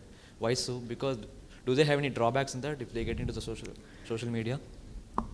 So in the first slide, when we talked about the marketing, one of the benefits of marketing is brand. If you have a brand, you don't have to advertise. Larger players will always have a brand. So less likely, I mean, it's not that they don't advertise, less likely they advertise, and more likely who want social media penetration, people who don't have a brand yet. Who will most likely will not have a brand yet? Mostly small, medium enterprises. So what they will do, they use it as a proxy. But through the social media itself, many of the people are getting the awareness, right? How what kind of products are being coming to the world. So bigger business can use the social media, no? Of course, yes. See, there are always an ROI involved in any activity that you do. For a larger business, the ROI is not awareness. They are already known. Their brand is already known, of course. So any more additional awareness creation is not going to make the bang for the buck that they're going to spend, right? So it is obvious. But however, social media is penetrated for recalls. Let's say, for example, you go and looked at a product in Amazon, and Amazon does that very much more rigorously than Flipkart. If you go and look at a product in Amazon, they will tag you everywhere you go. You go to an affiliate website, you'll see that right in front. Even sometimes they use social media where they throw it right in front. Till you buy, they will chase you. They'll tell you that they do, but that is for recall, not for awareness. Thank you, sir. Great question. Automation shape the future of e-commerce in the next 5 years, sir? AI and automation or AI in automation? AI and automation, sir. Perfect. Have you been to warehouse in, have you been to an Amazon or a Flipkart warehouse? Any chance been there? All right. So Flipkart has a most evolved state-of-art warehouse. It is in Kolkata. Automation plays a big deal there. Let's come back to some numbers and then we'll think about how automation works. Flipkart on an everyday basis, close to 35 to 40 lakhs of order. I'm not talking about visits and sites. 35 to 40 lakhs of order get placed. If a 35 to 40 lakhs of order get placed and has to be connected to customers all over India, it is going to be a manually challenging work. Step number 1 is challenging. Step number 2, it is inefficient for people to do that. If a warehouse is smaller, somebody can go and pick the item and come and pack it and give it to you. The warehouse is, I mean, if you want to cater to a 35, 40 lakhs orders, the warehouse will be close to 13 football size grounds. I mean, I've been to the warehouse, so I can tell you exactly. You can't go and pick it very easily, right? Even if you pick it, there's so much gaps that can happen that you will misship some of the items. You'll keep this product in that box, that product in that. So inefficiency is a bigger problem. So automation is a natural answer to this problem statement. Automation will happen first in the fulfillment centers of these e-commerce companies and retail companies. And that is what we are seeing. How does automation work? You will see conveyor belts running everywhere. So the guy standing there gets an instruction in the app. So everybody are hooked to a handheld device. It tells this product need to be picked and placed in belt A at this time. And this product is available in that particular point. He goes to that particular point and scans. Then everything gets adjusted in the system. He brings the product and keep it in the conveyor belt. It goes to station. It says the station guy in the downstream get to have an information. The product is already coming towards you. Be ready with these labels. He click on a button. He gets labels, packs, and everything. He just move these things into the box and keep it doing. So we have deployed automation all the way from 2014. We did an experiment with one of the company called Grey Orange Robotics. It has become a big organization after working with Flipkart. Automation has changed the way we work. And now, in 2019, before COVID, we started using robots for picking. The beauty about automation is that it gives you standard solutions. It will not make, the efficiency and error rate is lower. Predictability is higher compared to a person. So automation is a larger thing to do. Third thing that we do is that we have computer vision. So every product, for example, the product that you buy in Flipkart, everything gets weighed. Two reasons for weighing it. One is that we know exactly whether you pick the right product and put in the right box. That's one reason. Second reason is that the logistics and the supply chain industry works in the item size. There are so much science that goes in. For example, if you go to a truck, Amazon or Flipkart truck, what kind of orders to stack at what level? For example, not like they throw everything into it. They have a specific process to stack orders above it. They will not put ceramics at the bottom and they will put a refrigerator at the top, right? There is a stacking order that gets come to the system. So automation, what I've seen is that it is going to be both a hardware and a lot of software that has to come, and that is step number one. How is AI coming into the world of retail and e-commerce? We saw an example. We actually saw a live example, and this is not too old. It may be a month or 2 months old video that we saw, where AIs are answering customers. AIs are resolving customer problems. So we are seeing that evolution, and this takes some time to perfect. AIs may not be, that smart also. It requires a lot of data to become more smarter. So that evolution is starting, but we see that AI and automation is the way for the next level of e-commerce business to operate. Thank you, sir. Hi. I'm Hariharan, sir. Hi. Sir, how we connect the small-scale business in the online shopping, sir, on online business and digital marketing? It's a slightly loaded question. Two ways. One is that you don't want to be brand popular. Let's say you are a small media business. Your goal is to sell. You can list as a seller in one of these popular marketplaces. The other way is that, A, I don't want to be just a seller and be under the hood of this large marketplace. I have a unique product. I want to stand alone. You will open your online website. Moment you go into your online method, you will have to think through n number of problem statements that we discussed here. And whosoever has a conviction that my product is destined for success and it's just a path, example, some of the Indeco tourism that we saw, there's a product with conviction. You will figure out a way. So any small medium enterprises has two ways to take over. If they are building a Me Too product, better be a seller in a marketplace. If you are building a unique product where you have a conviction, you can use online marketplace for dip check, whether customers are interested, what are they saying, etc. Meanwhile, build your online muscle. Thanks. Wonderful.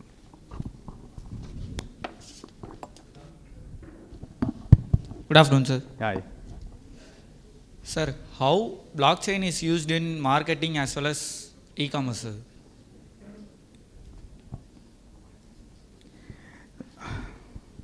Okay. So blockchain as a downside. I have a diploma in blockchain from IIT Kanpur. So blockchain has a downside. Blockchain is not known for responsiveness. Any transaction to be happening in a blockchain, it is a 7 to 8 minute activity.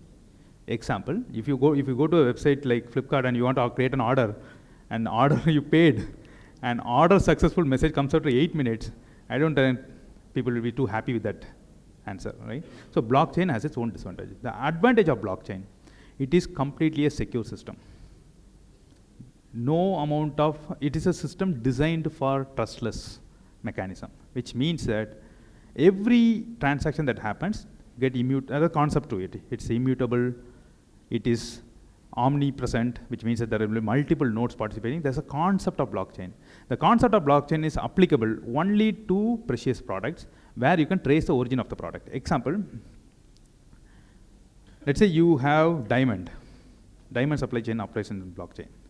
So diamond, you need to know exactly where it originated, who had it, from where it has passed to whom, in a more trustful manner. You cannot have a centralized system owning this data, which can be tampered or played around by anybody who is closer to the data center. So it has to be in a distributed ledger. The distributed ledger provides you the opportunity for you to have an untampered data, and thereby you can always go back and figure out where the thing has. For example, tomorrow, let's say you buy diamond in one of the e-commerce site, and you find it to be fake, let's say. It's very easy for the e-commerce site to go and decipher where it has gone, if it is written in blockchain. If it is not in blockchain, if it's a centralized system, somebody would have already tampered. Whoever making the fake transaction, they could also figure out ways to hack into the system and make this happen. So blockchain, I see that as a secure protocol than as a customer experience protocol.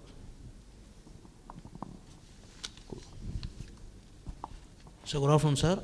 My name is Ram Kumar.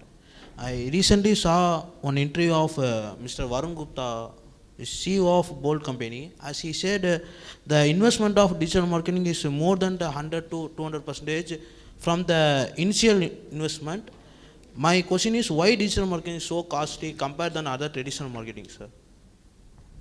Yeah. So digital marketing is a fight for your attention. So let's take this example. Let's say you want to market in Google search. Okay, you have a product. Let's say you define a product, maybe something X, and you want to market through Google because you believe most of the users will come and search in Google for your type of product, and you want to list your product. And it has to come in the front page. If only 17% of people go to the second page, third page is 1%. So you need to feature in the 80% of the front page in Google. In that, you need to feature in the top 5. People don't go below that. So the efficiency at the top 5 or top 10 is much higher than the bottom. It's obvious. It's very intuitive to understand. To compete that space, you have an X product. Similarly, there are N number of producers who are having M number of X products. All these people are competing for that space. Now, how does the competition happen? The competition happens by auction. You say, I will pay 10 rupees to get that space. The person B will say, I will pay 11 rupees. So this happens automatically, by the way. If you are used to Google Analytics and Google AdWords, you will know that this happens automatically. You will fix a price for your keyword. Customer searches for keyword, your thing has to top up. Google makes a very simple algorithm. Whosoever has paid higher for the keyword, I'll show that at the top. Now it has become costlier for you. If your product is a common product, used by many people, your ability to come at the top of the SEM, the search engine marketing keyword, if it has to come at the top of it, your cost of doing that will be significantly higher for one impression. So impression to conversion is obviously, I think many of these people here knows that it is less than 0.1 to 0.2%, which means that you have 1 in 1,000 opportunity to get an order, but you have to pay very high. Thereby, digital marketing for common products is very, very costly. Even Instagram, anywhere you take, if you want to get a customer attention and everybody are competing for the attention, it goes for a higher price. It's like demand supply curve. Supply is so high, or supply is too low. The supply is customer attention is too low, and demand for customer attention is too high. Obviously, price goes up. That's how digital marketing. And the marketing trend also has changed. Depends upon industry, but e-commerce industry pays up to 75 to 80% of marketing cost in digital marketing. Sir, it leads to be later in ROI, sir. It's if any affect ROI to through digital marketing, sir, because it's higher than the initial cost, which can affect us, sir. If I rephrase your question, you are saying that digital marketing has higher ROI? Yes, sir. I think so, sir. You think it has a higher ROI? Yes, sir. But the ROI is retainable period. It can be extended, sir, in digital marketing field. See, it's not about marketing. None of the marketing is a silver bullet. You do this marketing and your business goes 10x from where you stand. None of the marketing is silver bullet. Every marketing channel has a cost. Okay. It depends upon the successful marketing is product itself, marketing itself. How many of you have used Zerodha here? Have you seen one advertisement of Zerodha anywhere?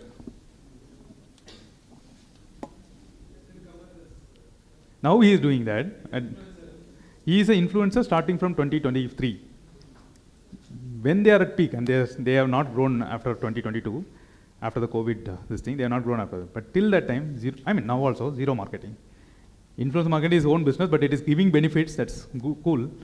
But Zerodha has never marketed, and Zerodha was the market leader in 2023. Now it is grow.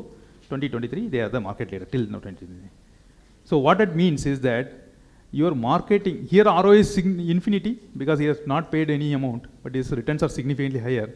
So what that means is that the successful marketing is always product marketing. Your product itself sells itself. So I come from an organization called Coinbase. Coinbase doesn't do advertisement except for brand advertisement. So there is two types of marketing, if you know, performance and brand marketing. We don't do performance marketing. We only do brand marketing. Performance marketing, the CEO says to us that the product should sell itself. I will not spend single penny in going and making a customer, shouting at a customer saying, come to me. I will not send a single penny. I will always do brand marketing because I want to say that my brand is the most trusted brand. Right? So coming back to your question, ROI is a function of what product you have. Then comes the second layer of what marketing channel you choose. More appropriate is a product, less you have to invest in marketing. Lesser appropriate is a product, you need to figure out the right marketing channel. If you find an inefficient channel, your ROI is going to be close to zero. It tends to zero.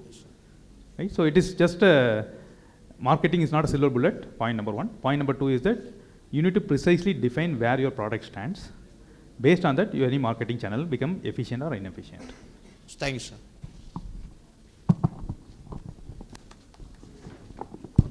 Good morning, sir. Hi. Myself, Madhavan.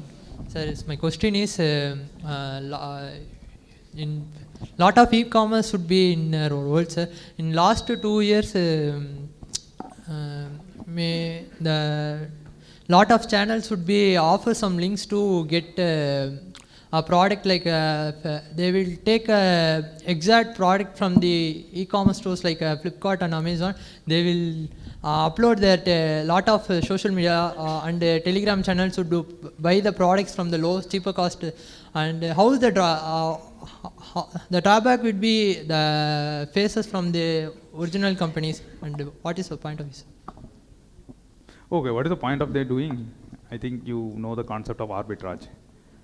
Right? If a product is X and somebody is willing to pay Y, you will always try to, so there will be people who come to bridge the gap between the X and Y. Very simple.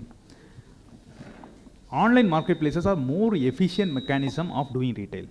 There are multitude reasons to it.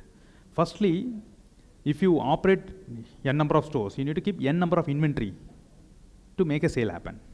Your working capital increases roof high. Online is much more efficient because you consolidate. Second thing is online will give you a lot of data. So you can more and more predict. In an offline store, they cannot predict when you will go to Reliance Digital next or Chroma next. But in Flipkart or in Amazon kind of places, we can predict because we can do all kind of inorganic methods. So first is that it is an efficient channel. Now efficiency brings a lot of opportunity for customers because it brings the price down, correct? Now when the price is down, but there are still customers who are willing to pay above the listed price of a platform, then the intermediaries like resellers, we call them resellers, they come, they buy this product and make it available for customers who are willing to pay a higher price. Thereby, both the guys can operate as a business.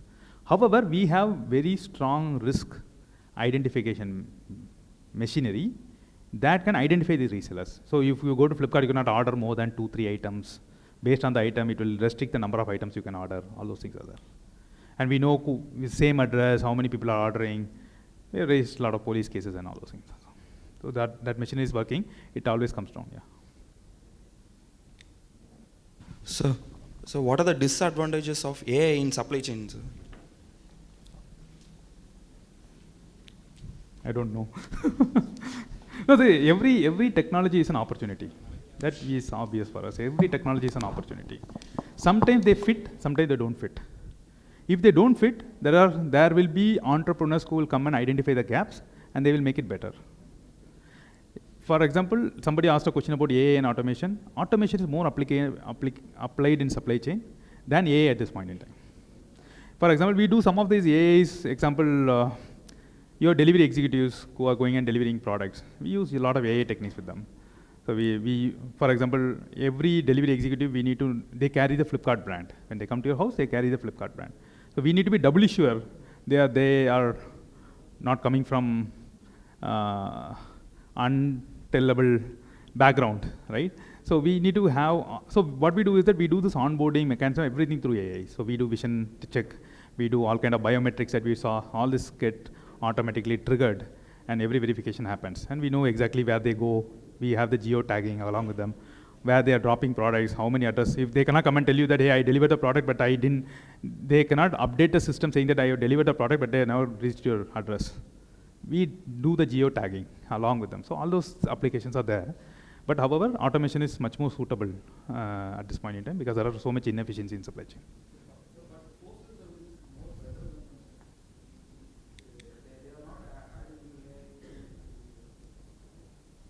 Do you think so? Okay, let's go back to this question, right? Let's say in Flipkart, if you want to, or in any online place, if you want to give an address, how do you give? You'll go and type. So it's a structured data. It is a much more structured data but in a post office, when you write a letter, you'll write on your hand. I mean, address you'll write in the hand. I think so, yeah, in a letter. And all those things you'll write with the hand. Who is going to read that hand and going to post office operates at a much more envelope level. They don't operate at a parcel level. Envelope management is much more complex.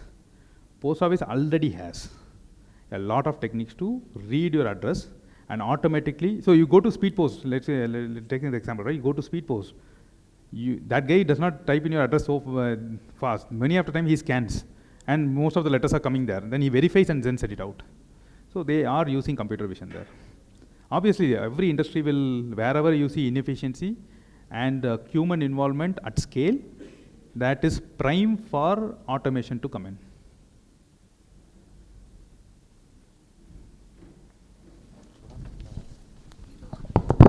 The industry perspective. We saw Amazon Go, how advanced they are. Of course, their economic can support something like that over there. But I'm trying to phrase my question. Is Indian industry, as Indians in India, the Indian companies, are we technologically more advanced, or because you have global exposure, or other countries abroad, other industries abroad, retail industry abroad is much faster ahead of us? Where is the gap? Number one. My second question is, as a person trying to choose my career, if I have to get onto this train, what are steps that we need to do? If you can guide us, it will be really helpful. Can you repeat the question? Second question? If I'm choosing a career in something like this, in retail industry on data if I want to be into the industry that you are in, what is it that we have to do to take a career path just like yours? Thanks. Okay. So first question, as usual, I'll answer in a roundabout manner, not in a direct manner. First is India, population of India. Which is the largest country in terms of population? So where is the problem and challenges at scale really lies? India. So where will the solution and innovation will come towards? India. Okay, so this is just abstract, right? But let's go into the details. Flipkart is the largest Indian e-commerce company. It is still the largest Indian e-commerce company. Amazon lags by far. in the e-commerce markets and signals that we get. Amazon launched something called Amazon Transportation Service. Right? Do you know where they launched? Firstly, they launched in India. They don't have it in US. In US, they work with FedEx. Why did they launch in India? There are two reasons. The reason is that Flipkart has something called e-card logistics started in 2010. Amazon Transportation Services came in 2016. So they have already a threat. There is somebody who is doing logistics much more sophisticated. I also talked about cash on delivery, how complex it is. And who is the one company that solved it beautifully in the whole world on cash on delivery? Flipkart. Now you see it's seamless, right? You not only cash, you can do QR payment, pay later, EMI at the doorstep, blah, blah, blah. All those solutions have been pioneered by Flipkart. This gives Amazon a back. Walmart is not even in this stream of competition. So obviously, whenever there is an opportunity, and the opportunity makes a lot of business sense, there will be innovation happening. Opportunity in India is large. India is the largest country. And not by passion I'm saying, but I'm seeing the numbers and talking, and impassionately, it is the largest country. In the largest business, it's going to be. Innovation will happen here. I talked about the fulfillment, automation, and things like that. Flipkart has the largest state-of-art supply chain after China, not after Amazon. Alibaba has the largest. Alibaba, JD.com, and then Flipkart. They have the largest state-of-art supply chain and automation solutions available. Walmart follows Flipkart in understanding. So obviously, whenever there's an opportunity, solution and innovation will come in. There are some places we are lagging. Flipkart obviously lags. You go and search a product in Amazon versus Flipkart, Amazon will give you a much better solution because Amazon has invested in search 20 years before than Flipkart started. So there is a lag, but that will be catched up. So there is always an innovation. So that is a story we need to believe. Wherever there's opportunity and there is a business sense, innovation will follow. India has a lot of opportunity. India has a lot of business sense. India is the fifth largest country in terms of GDP. It is going to be the third largest country of GDP in 2040. So we are in the right track. So there will be innovation follow. So I'll not go more than that. Second question is about, hey, how do I start a career in retail? Looks enchanting, etc. Retail is obviously enchanting business because it is much, much complex than any other business that you think of. Let's talk about a few businesses. What are the large stream of business will look like? One is finance, payment, and blah, blah, blah. That's one end. The second end is e-commerce, like retail, buy, sell, all those things. Third is social media, engagement. Fourth is entertainment. Fifth could be healthcare, education, and blah, blah, blah, right? So these are all tail ends that goes on. But largely, we'll only see four. This all relates to what FANG. FANG is Facebook, Amazon, Apple, and other things, right? So it lies in the same territory. Now, these four industries are very, very low, technologically advanced, and much more business-centric, business value creating industries. In this industry, you have multiple, and e-commerce is much bigger than these industries because in fintech, it is much easier because you don't deal with actual physical money. You go to Paytm app, you are not actually moving cash from one end to another end. But you go to Flipkart, you need to move actual mobile from China to India, India to customer location. It is actually physical movement, and there's a digital. You go to Paytm app, you don't go to browse Paytm app. You go with a precise intent. But Flipkart, we know people come to browse. People come to check out, which means that we need to have sophisticated solution to convert that low intent to a high intent purchase. That journey is there, but this is not available in other businesses. You go to Hotstar, it is not a physical business. There is no movie tickets they are selling. It is content. It's just one product called content, and the content has to be given to customers. Now there is level of complication involved, but the degrees of complexity that in e-commerce is much higher than the degrees of complexity that you'll see in other industries. That we have, that is wisdom that I have gained over my experiences. Now coming back to e-commerce industry opens up a lot of options. Some people talked about supply chain, what happens in supply chain, etc. There's supply chain, there is customer behavior, there is business development. These are the large three dimensions of how an e-commerce business operates. Customer behavior, product management, data analytics, and things like that. So supply chain, either you become an operational expert or supply chain process expert, or you become a technology expert. There's an option like that. You comes to growth, you need to have business-centric strategy, business development, blah, blah, blah. Those are some of the attributes of a person who becomes. So there are the canvases, there are multiple dimensions of opportunities, and there are multiple skill set that is required for every dimension of business that is there. Now second question is that, now if you know this canvas, and where is my natural inclination looks like? For the natural inclination, where do I stand today?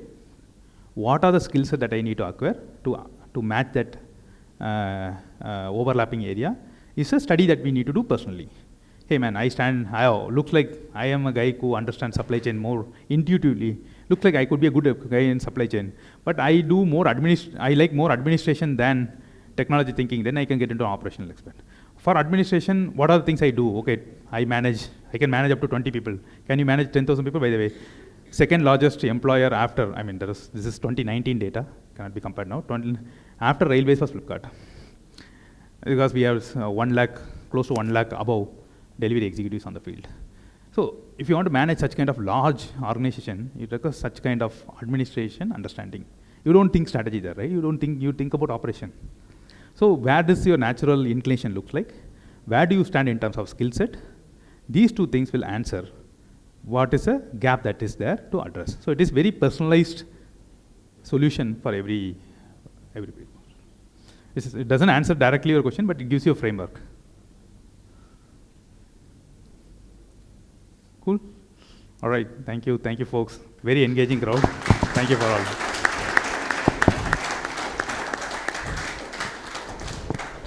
Thank you, sir, for sharing such valuable insights. Good afternoon, one and all gathered here.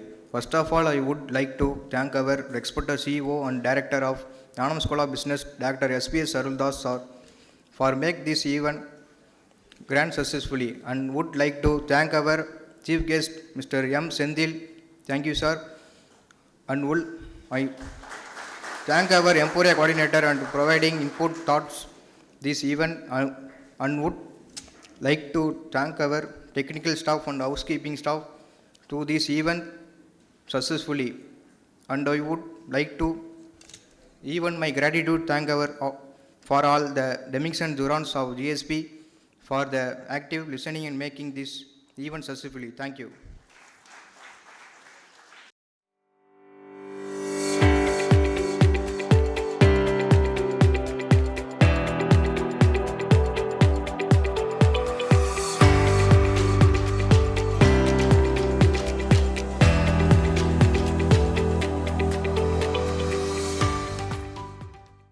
Entrepreneurship is a journey filled with challenges, and who better to guide us than Sri Bernasha Dravyam, co-founder and CEO of Conclave and Revealer Global Solution Bangalore. Now I call upon Mr. Abhijit of Durans Batch to deliver the welcome address. Good afternoon, one and all gathered here. Honorable Chief Guest, respected CEO and Director Dr. S.P.S. Aruldas, industry experts, beloved faculty members, my dear Durans and the means of GSP. I am delighted to welcome you all to this session of today's events on how to start up. Every business start with a new idea, with the right knowledge and guidance. Any India can grow with something great. Today we are honored to have Sri Bernard Shah Thiravyam. We welcome you, sir.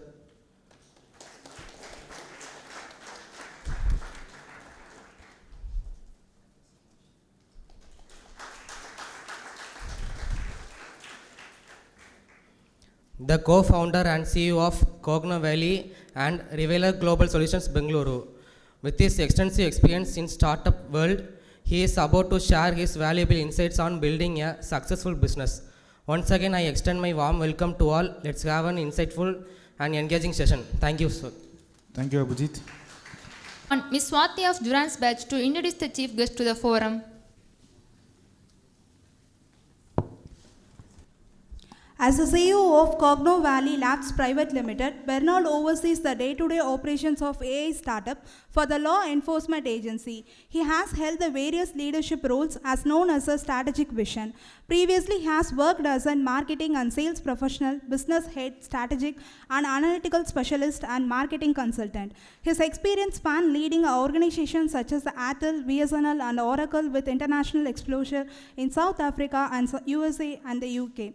Bernal holds the bachelor degree in electronical engineering from Karuna University, Coimbatore, and MBA from Liba, Chennai. He has passionate about the leveraging technology to solve the complex business challenges and is committed to the continuous learning and professional development. We welcome you to the portals of GSB. Now the stage is also yours, sir. Now I request our faculty member, Dr. Isaac Johnny, to felicitate the chief guest.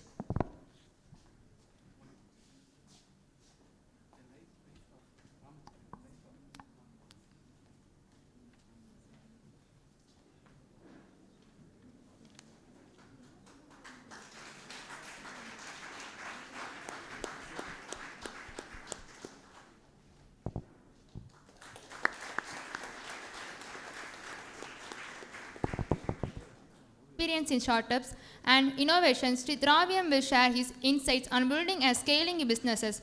Let's welcome with him a big round of applause.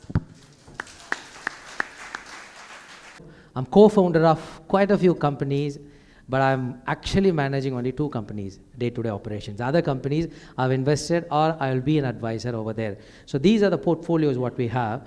And today when Isaac approached me, I told the professor that, what topic I need to choose. He said, it's yours. Why can't you come up with a topic? So how many of you would like to start something in your life? Any entrepreneurial ambitions in your life? Would you like to start a company, business? How many of you? Okay. Even in engineering colleges, 90% of the people say yes. What are you doing? MBA. So everyone should become an entrepreneur, right? That is a goal what India would like to achieve, and that is currently happening. So I thought I'll just take you through my journey, how we are able to float so many different companies and how we evaluate and how we are able to get funds for these companies. So I'm going to just few slides. I just want to motivate you and broaden up your thinking process. So that's the goal. It's not changing. Now, yes. So these are the companies that I'm co-founder of. The Revealer Global Solutions is a data analytics company where we are helping the multi-chain retailers. Supri Mobile, Chennai Mobiles, Purvika, and then quite a lot of customers all across India and the world are using our product. So we are kind of market leader in Tamil Nadu as well as in Gujarat. So what we do is, there are quite a lot of data all across the organization. So we pull the data and then we give them the correct insights what they need. What type of mobile, where, how, all those questions we will answer. So that's how, that is what we are doing with Revealer Global Solutions. And the second company is very interesting. In fact, I'm going to take you through that pitch document. It's a live pitch document, which we are currently using for all our investment pitch. So that is Cogno Valley. So I will let you know about it when I take you through the presentation later. And the Eco King is an AC power saver solution. For example, this AC, if you want to reduce the power by 30 to 40%, we have a device for that one. So it's a digital device we have implemented in quite a few big entities all across the world. And the coffee people is a ready-made filter coffee decoction, and we give it in a sachet mode. So those are the 4 companies, all different. The first 2 companies are pure tech companies, the other one is a hardware, and the 4th one is a FMCG. So these are the 4 companies. Now, how many of you know the whole world is waiting for you? Do you know that? See, you are here. For what? Your thought is just to get a job, right? Most of you got placed. That's what I understood. Now, do you know that the nations, all around the world, everyone is waiting for you? They're looking for a solution which is going to change everyone in the world. And that is the motive for you to start your MBA journey. Unfortunately, we come to a point where ஒரு MBA முடிச்சிட்டா I just need to get a job, that's it. That shouldn't be the thing. You need to get deep into that one and have this in mind that I need to change the whole world. And that is what is happening right now. So have this in mind that you are not just an Indian sitting here in this college looking for a placement opportunity to come. Rather, you are here to think beyond your boundaries. So whatever we think in our company, we always say that we have to think for the whole world. For example, today you have to start something, a tea shop, okay? Tea shop is good. Multi-chain tea shop, right? Now, how would you plan for it? You first say, okay, let me have a shop over here in Tanjavur or in Trichy, and then I will expand to Tamil Nadu, Chennai, and then I will expand to the other states, and then I will expand to, that's it. Most of your visions will end within India, correct? But you know what? You should start think about the world. Sundar Pichai was asked one question. What is the real difference between Indian companies and American companies? You know what he told? He said that whatever we think, whenever we have a discussion in our office, it's about the product for the world. Have you, are you able to imagine a Google map for Tanjavur? No, right? Google map is for the whole world. So whenever there is a discussion happening, they always say that how can I impact the world, or how can I create product for the whole world. Then they will come down and say, okay, this is a product for Tanjavur, this is a product for Trichy, this is a product for Chennai. You know how we think? Can I do a map solution for Tanjavur? Can I do a map solution for Trichy? And then, so that is a different approach. So you have to always say that I have a product in my mind that is going to serve the whole world. If you keep saying that one, I think your thought process will change, and definitely you will create. And I'm going to share some of my experience in how this thought process helped us to create some of the best world-class products. So being analytical is very, very, very important. You know what is being analytical? Okay, now I'll throw you the question. If you are appointed as an Olympic minister for India or a sports minister for India, right? You are given a target that we need to win 100 gold medals in the next 4 years. What would be your planning? There are quite a lot of sports all across, right? Now, how will you plan? Some guess.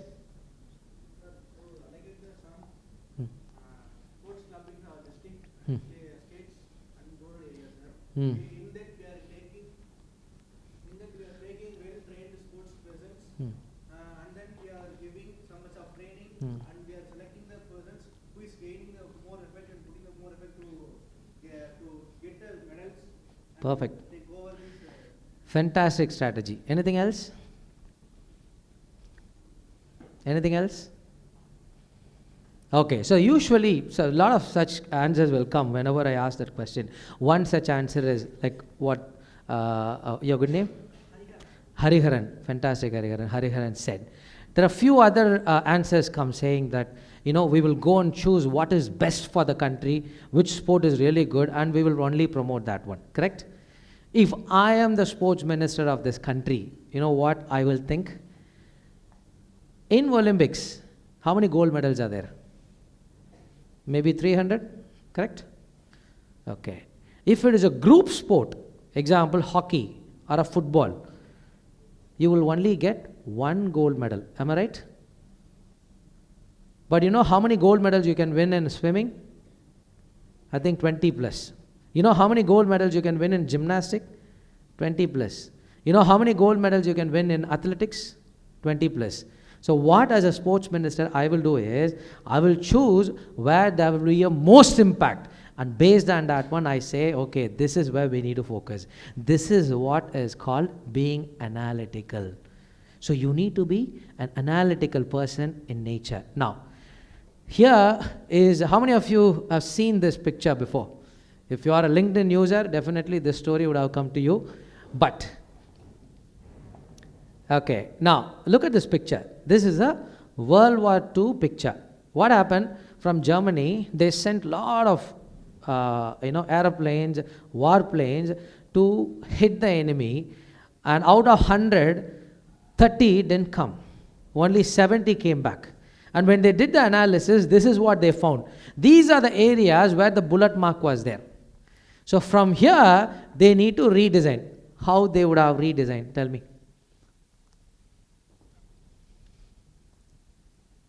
Any guess? It may be a stupid answer, don't worry. I like Hariharan's approach. He stood and answered it. I think that's a very important quality for an MBA graduate. Fantastic.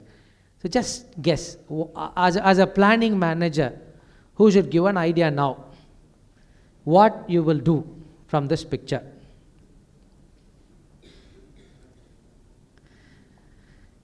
The answer, most of the colleges at a student level would be that I will strengthen those parts wherever the bullet mark is, correct? These are the areas where you will have a lot of bullet marks. So I'm going to strengthen that part. Am I right? Okay. The real answer is the 30 planes, airplanes, which didn't return, would have got hit in the other parts where there is no bullet mark. Am I right? So this is called analytical. Those planes which didn't come back would have got hit on the other areas, because already these areas are strong enough. So this is how you need to think. Why not is a key character for an MBA graduate, and that is what the world is expecting from you. Okay. The third and last point is, how many of you can relate these pictures? Okay, first, who is that? Steve Jobs. Next. And then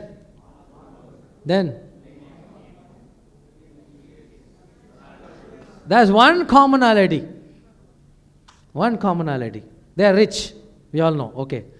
What else? Huh? Sorry? Professionals. Good. Sorry? Richest person. Beautiful. Yes. Leaders. Fantastic. Huh? Consistency. Beautiful. Okay. You know what? Oh, what? I want to. Foreigners. Fantastic interpretation. I tell you what, they haven't gone to the colleges, correct? They are all uneducated, not uneducated. Maybe they have completed the schools, no one has gone to the colleges. So, I'm asking you why you are sitting here and doing your MBA. You don't need to study, correct? Huh? See, this is called the survivor bias. How many of you know that? Survivor bias. Just by picking few examples, in statistics you would have gone through this. Just by picking few samples, I come to a conclusion that what I believe is the best. But actually speaking, you have to put all the data together to understand. Why I bring this is, all are Gen Z, right? You guys have a big challenge. You guys are brilliant, intelligent, appreciate that one. But you have a big challenge where most of you think that I want to follow my passion. How many of you would like to follow your passion? How many of you say that there's something in my heart which I need to follow? Okay, so this is what everyone talks about. But what I'm saying is, don't choose a small area and then say that is where I need to go. For example, I want to really become a hockey player. Isaac Anna knows that I was captain of my college, and I really wanted to, and I was one of the best players in the district. I played for Tamil Nadu, everything. But when my coach approached my dad and asked him to put me in Sports Authority of India school in Chennai, my dad told me one thing very clearly, Bernard, that is not for you. Don't go. I was crying. I said that is what I want to do. That's my passion. But you know what? The guy who went, who was with me again, he went to the Sports Authority of India. He played nationals and he was representing India. And my coach said that I will ensure Bernard will go for Olympics. I could have gone, but I couldn't. But the guy who went played nationals. He couldn't complete his 10th standard. Somehow he paid money and completed 10th standard. He is in a clerical role in a bank. That's what my dad told. Not everyone can become a Sachin Tendulkar. So you can have passion, no problem in that one. Follow that one. But is it profitable? Is it easily achievable? Because sometimes the Gen Z has got a problem. I want to do something different, and they will get caught in something worthless. So you need to have this in mind, that I will do a thorough analysis before I confirm anything as passion in my life. Don't just create a passion in a day. You have to slow, think, understand, and then follow. Understood? Okay, so that's it. That's the motivation part. Okay, so there is a big transition happening. How many of you know? The big transition is the AI thing is going to rule over the whole world. Do you know that? AI. Okay, now the one exercise. Can you please all get up?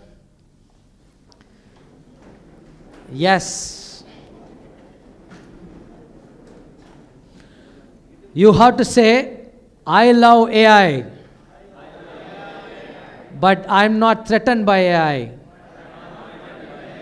I will instruct AI, but I will not be a slave for AI. Agree? Beautiful. Sit down.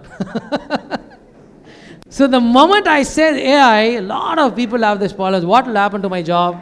Will I get a job? Will it replace me? You know what is going to happen? We are all talking about AI. But there is something called artificial superintelligence. Write it down. Artificial superintelligence. That is called ASI. Okay? So that ASI is going to be big in the next 10 years. And then there is something called general intelligence. General intelligence. So that again will become huge. And the last one is quantum computing is going to take over this world.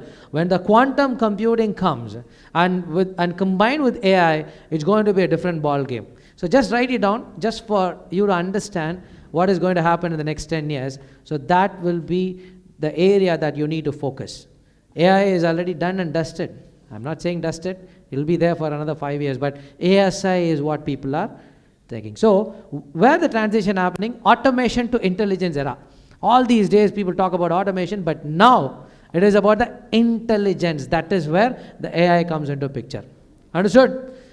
Fine. Now I come to our pitch.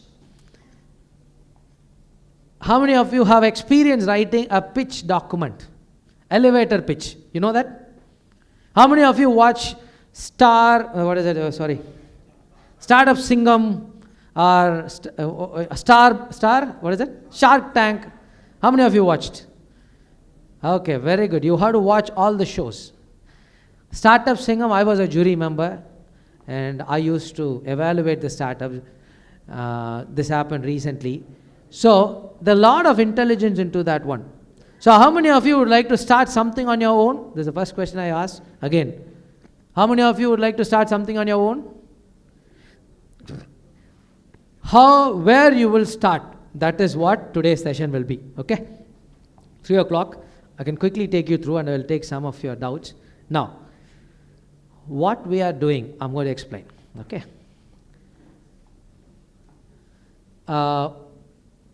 We have floated a startup in 2022, okay, along with a known friend, Isaac and Arulda sir, everyone. We studied in the same college.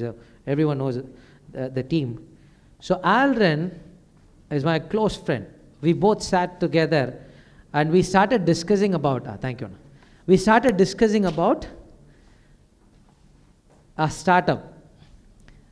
I gave him an idea. I said that, hey, here is a camera. I just want to understand what is happening in the hall. The camera have to measure how many girls are sleeping, how many boys are not attending, all those statistics now I need. Okay? So I just told him, anything and everything that you cannot easily measure with a human eye, you are supposed to give the inputs through camera. Thank you so much, sir. I'll take. Yeah. Can I have coffee? Oh, thank you. So now, I told him, and he was quite happy. He said, yes, Bernard, it's possible with a camera. With a camera, it can exactly tell how many people are here, girls, boys, height, specs, no specs, shoes, without shoes, with ID card, without ID card. You would have gone through that case, right? Yeah. So I just told him this has to be developed for a retail scenario. Now, he agreed and he said that, Bernard, let's start doing this. It's a very technical product, but open source, plenty of things are available. So let's focus on the processing. That's how we started. Now, another friend of mine from Delhi called me and said, Bernard, Tamil Nadu police is looking for a solution where they need to track criminals, where they need to track the missing people. For example, a child is lost. If you give me a picture of that child, I will take that and then put it in the software, and the software will exactly tell which CCTV camera that correct child is currently standing, and where you can send an alert and how you can capture. All these can be done using the product. So this is what we have been deeply doing for the last 2 years. And I'm just going to take you through what is important for an elevator pitch. Believe me, 2013, I had the same session with Anand Daniel. He is the director of Swiggy. He is a director of Vedantu. He is a director of quite a lot of companies. And we did the same session. In that session, I got inspired and I'm here today. So I know for sure that some of you will gain a lot of interest in this and pursue this. This is going to help you create something which will change the world a lot. Okay? Pay attention, just 20-25 minutes, that's it. And it will be interesting for sure. Okay? Now, we are a IIT recognized startup. Okay, this is about Cogno Valley. Okay, so what is the pitch flow? Are you able to see this? Yeah. So this is a flow. I'm going to take one by one. Now, can you define your business in a single declaration sentence where you have to clearly say what, how, and why? That is the first thing. Anyway, this slide will keep repeating. You can take notes later. But now, if you have an idea, ஒரு tea கடை போற போறேன் அப்படி நீங்க சொல்லிட்டீங்கன்னு வெச்சுக்கோங்க. You have to clearly explain that. Are you able to do that? You have to. When I call people and say that, can you please explain? They have a lot of challenge in explaining it one single sentence. That is where you need to train yourself. So what you are going to exactly do, you have to be very crisp, and how that will be, I will show you. Now, this is what our product is. What we are trying to do is a crime-free India, correct? That one word is more than enough. We aim to create a safer community by detecting, tracking and preventing crimes using advanced AI technology, working towards a crime-free India. So that is what we are going to do, correct? So are you able to make a simple statement about your business? That is the first challenge for you. Now the second is how we do. That is where the investors will be interested. Now, how I'm going to do that one? The whole world is looking for open source solutions. Even today I can give you plenty of solutions which can process. But the moment you have to install 1 lakh cameras to 5 lakh cameras, and then live you have to search the picture what you provide, then it's going to be a challenge. That is where our proprietary software comes. So that is the difference. Now what I'm saying is, how we do, we are going to do using our proprietary processing technology.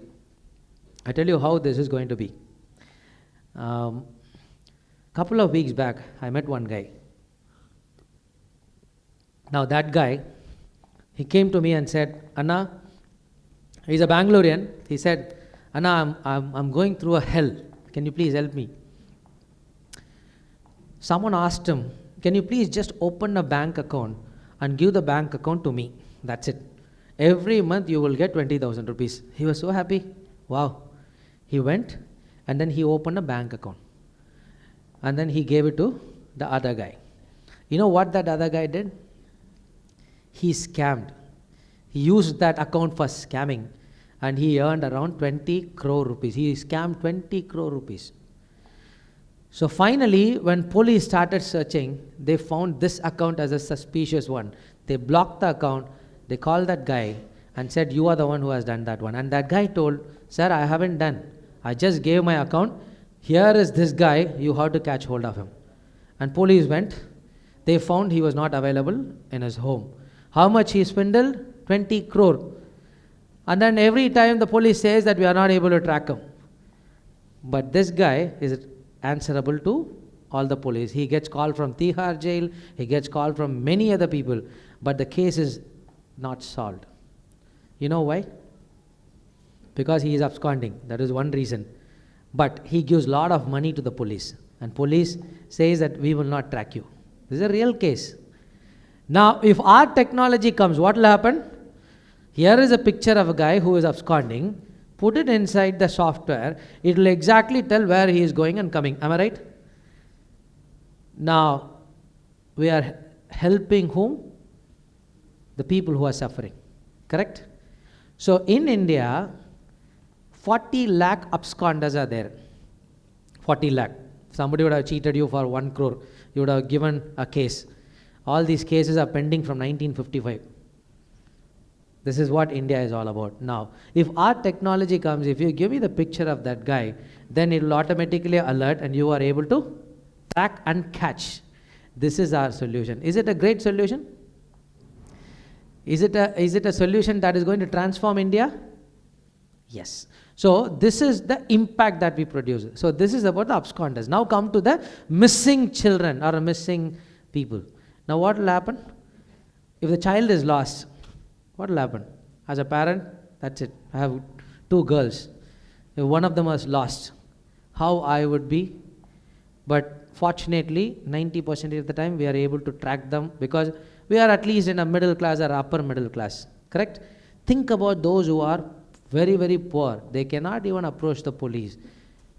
So our solution is going to help those people also. So that's the very great cause what we found. Now, why we do? Because we believe in the positive social impact.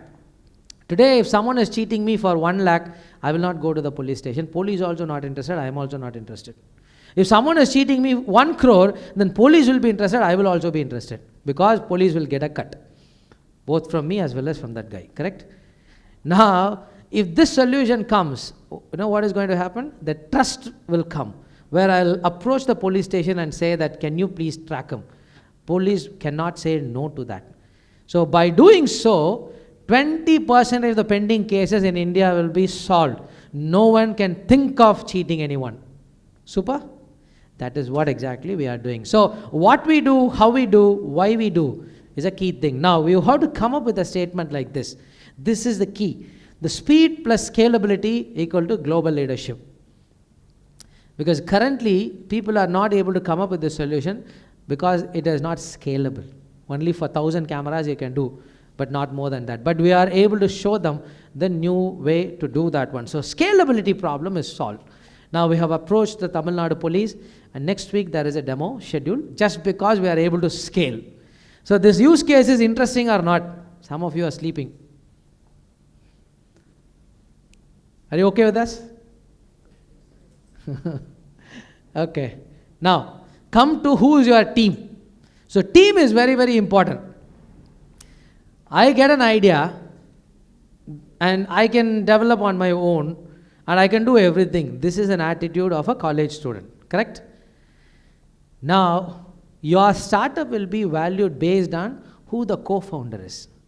When you go with 2, then there is a power.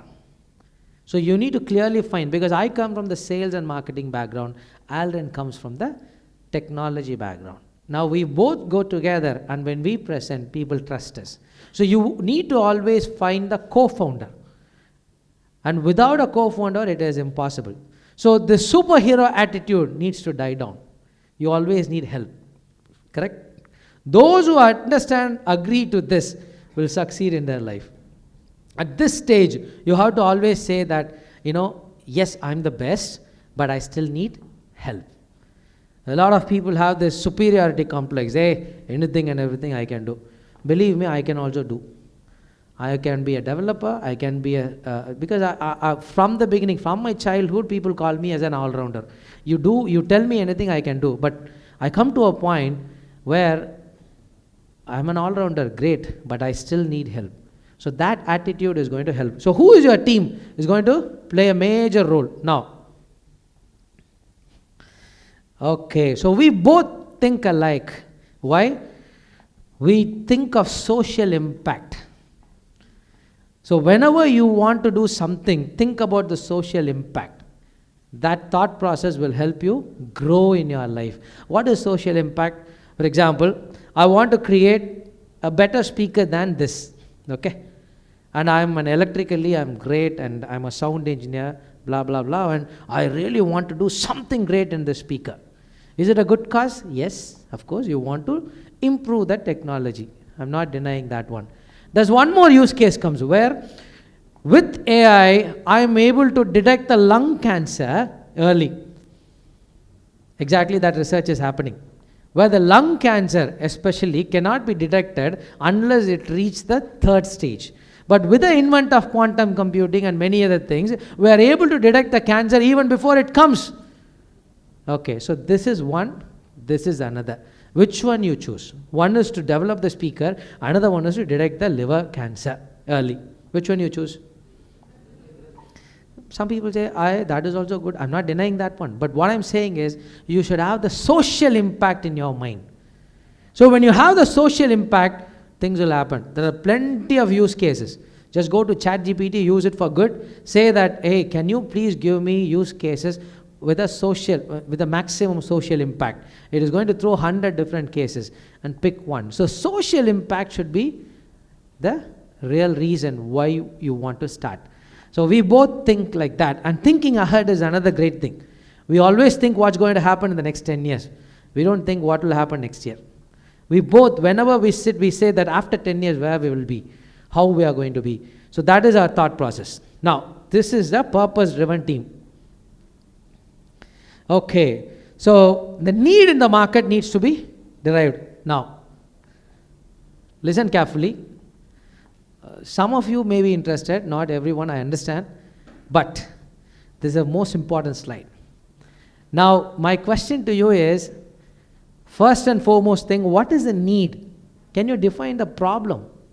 Without defining the problem, I keep going and doing a lot of things. So now as a startup owner, you need to say what is the need in the market. Now I have told you what are the needs, right? One is absconders and terrorists. I just want to track them. Second is missing people. I immediately have to find them. And then police couldn't easily able to solve the case. 1 or 2 cases they are able to solve. If Saif Ali Khan is stabbed, and then it's immediately they will take action. But if someone on the road is killed, they are not given a priority, right? So police, it's impossible to go through the cases and then take action. There are quite a lot of pending cases all over. So we are going to solve that one. No correlation between CCTV cameras and crime indexes. Just because you are able to install so many different cameras all across, it never guarantees that the crime will be reduced. Understood? So first you need to define the need. Agree? Write the need in the market. Now, second is how it is currently addressed. That's another important thing. So currently it is manual search. If you know someone in the police department, they will do the search. If you know someone in a politics, then they will do the search. Otherwise, it's going to be impossible, right? So that is how the currently need is happening. Now, how we are going to solve? Listen carefully. I'm going to show you the flow. For example, these are the CCTV cameras fixed all across India. Okay, this is a server. Now this is a software where you give me a picture of this guy who is an absconder. Now when I upload the picture, it is going to give me what are the different cases he has got and where exactly he is. That is a live location and the last known location. The moment I set a new alert, that new alert will be sent to the police or the drone station, which we are thinking now, and that immediately will lead to the arrest of that person. Agree? This is the flow of the software. So now how am I going to solve?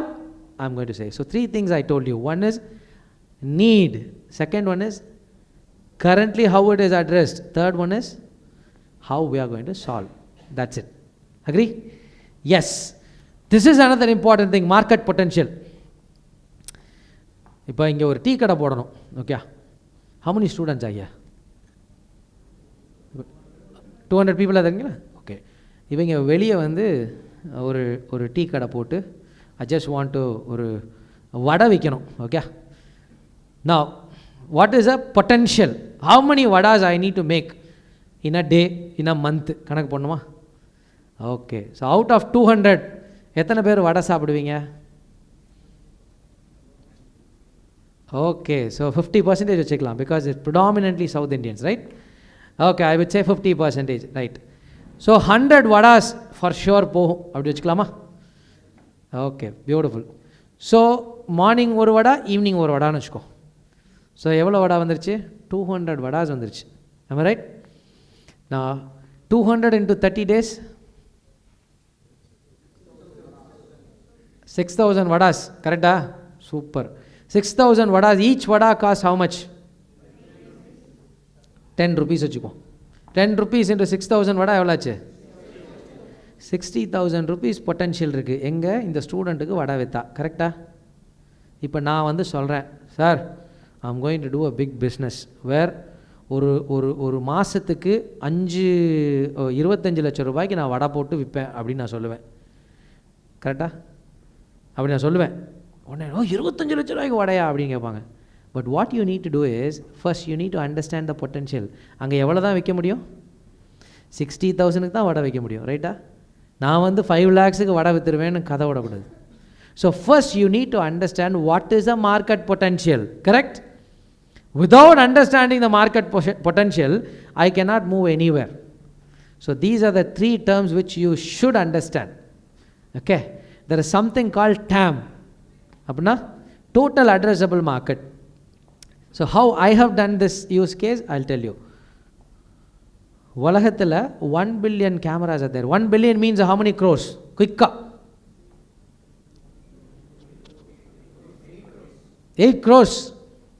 Dollar கணக்கில் சொல்கிறீங்க. 1 பில்லியன்கிறது 100 crore. Okay, கரெக்டா? Okay, நான் தப்பாக சொன்னால் சொல்லுங்கள்.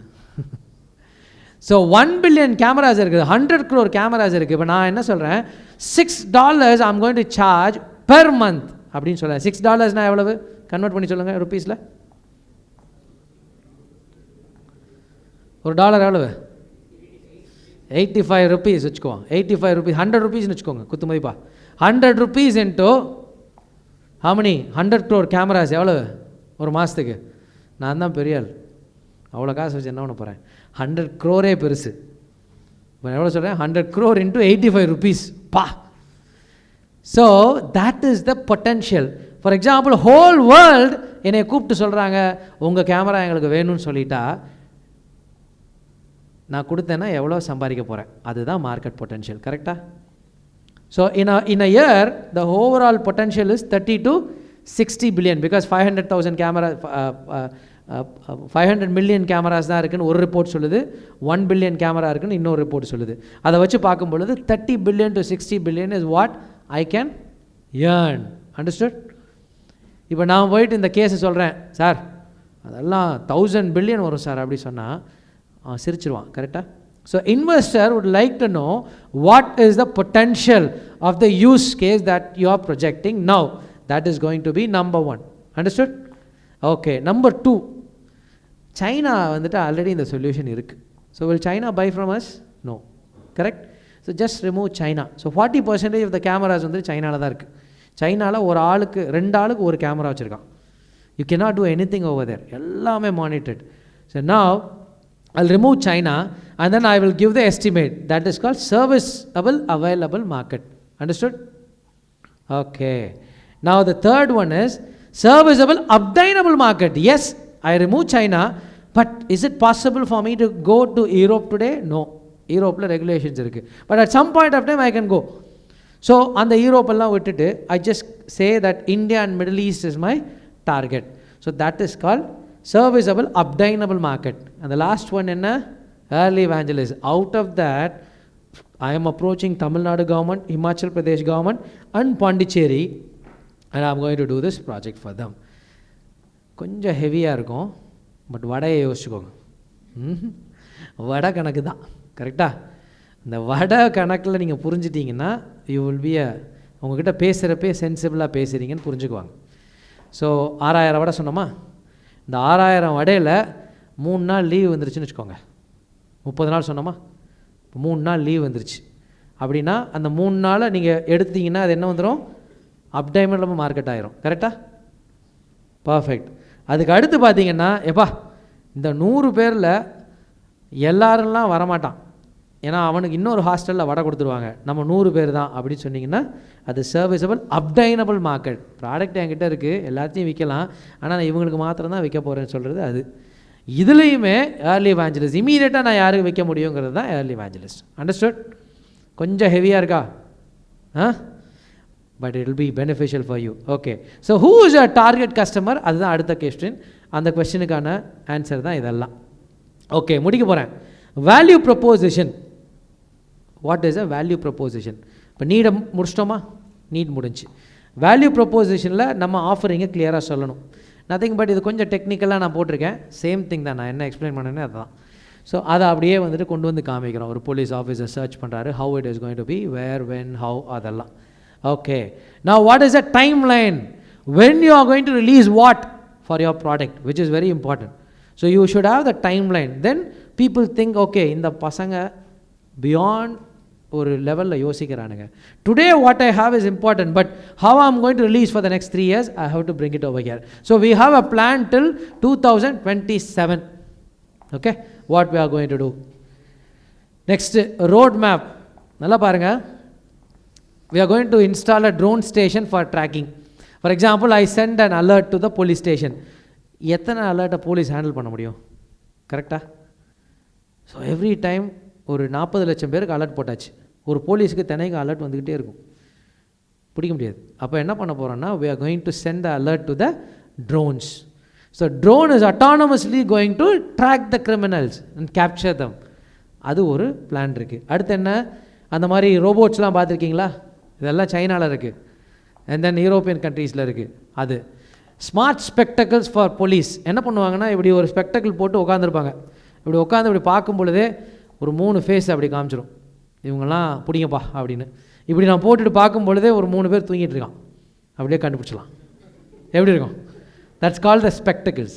Okay, and then the last one வந்துட்டு satellite imagery பவர்ஃபுல்லாக மாறிடும். ஜேம்ஸ் பாண்ட் படத்தில் பார்க்குற மாதிரி அங்கேருந்து ட்ராக் பண்ணுவான், அப்படியே துரத்திக்கிட்டே வரும். எப்படி இருக்கும்? சூப்பராக இருக்கும்ல? அதுவும் ட்ரோனும் பேசும், ட்ரோன் விடாமல் துரத்தும், எங்கே போனாலும் துரத்தும், பிடிச்சிக்குவான். So this is what our plan for the future. That is called road map. முடிச்சிட்டேன்ப்பா.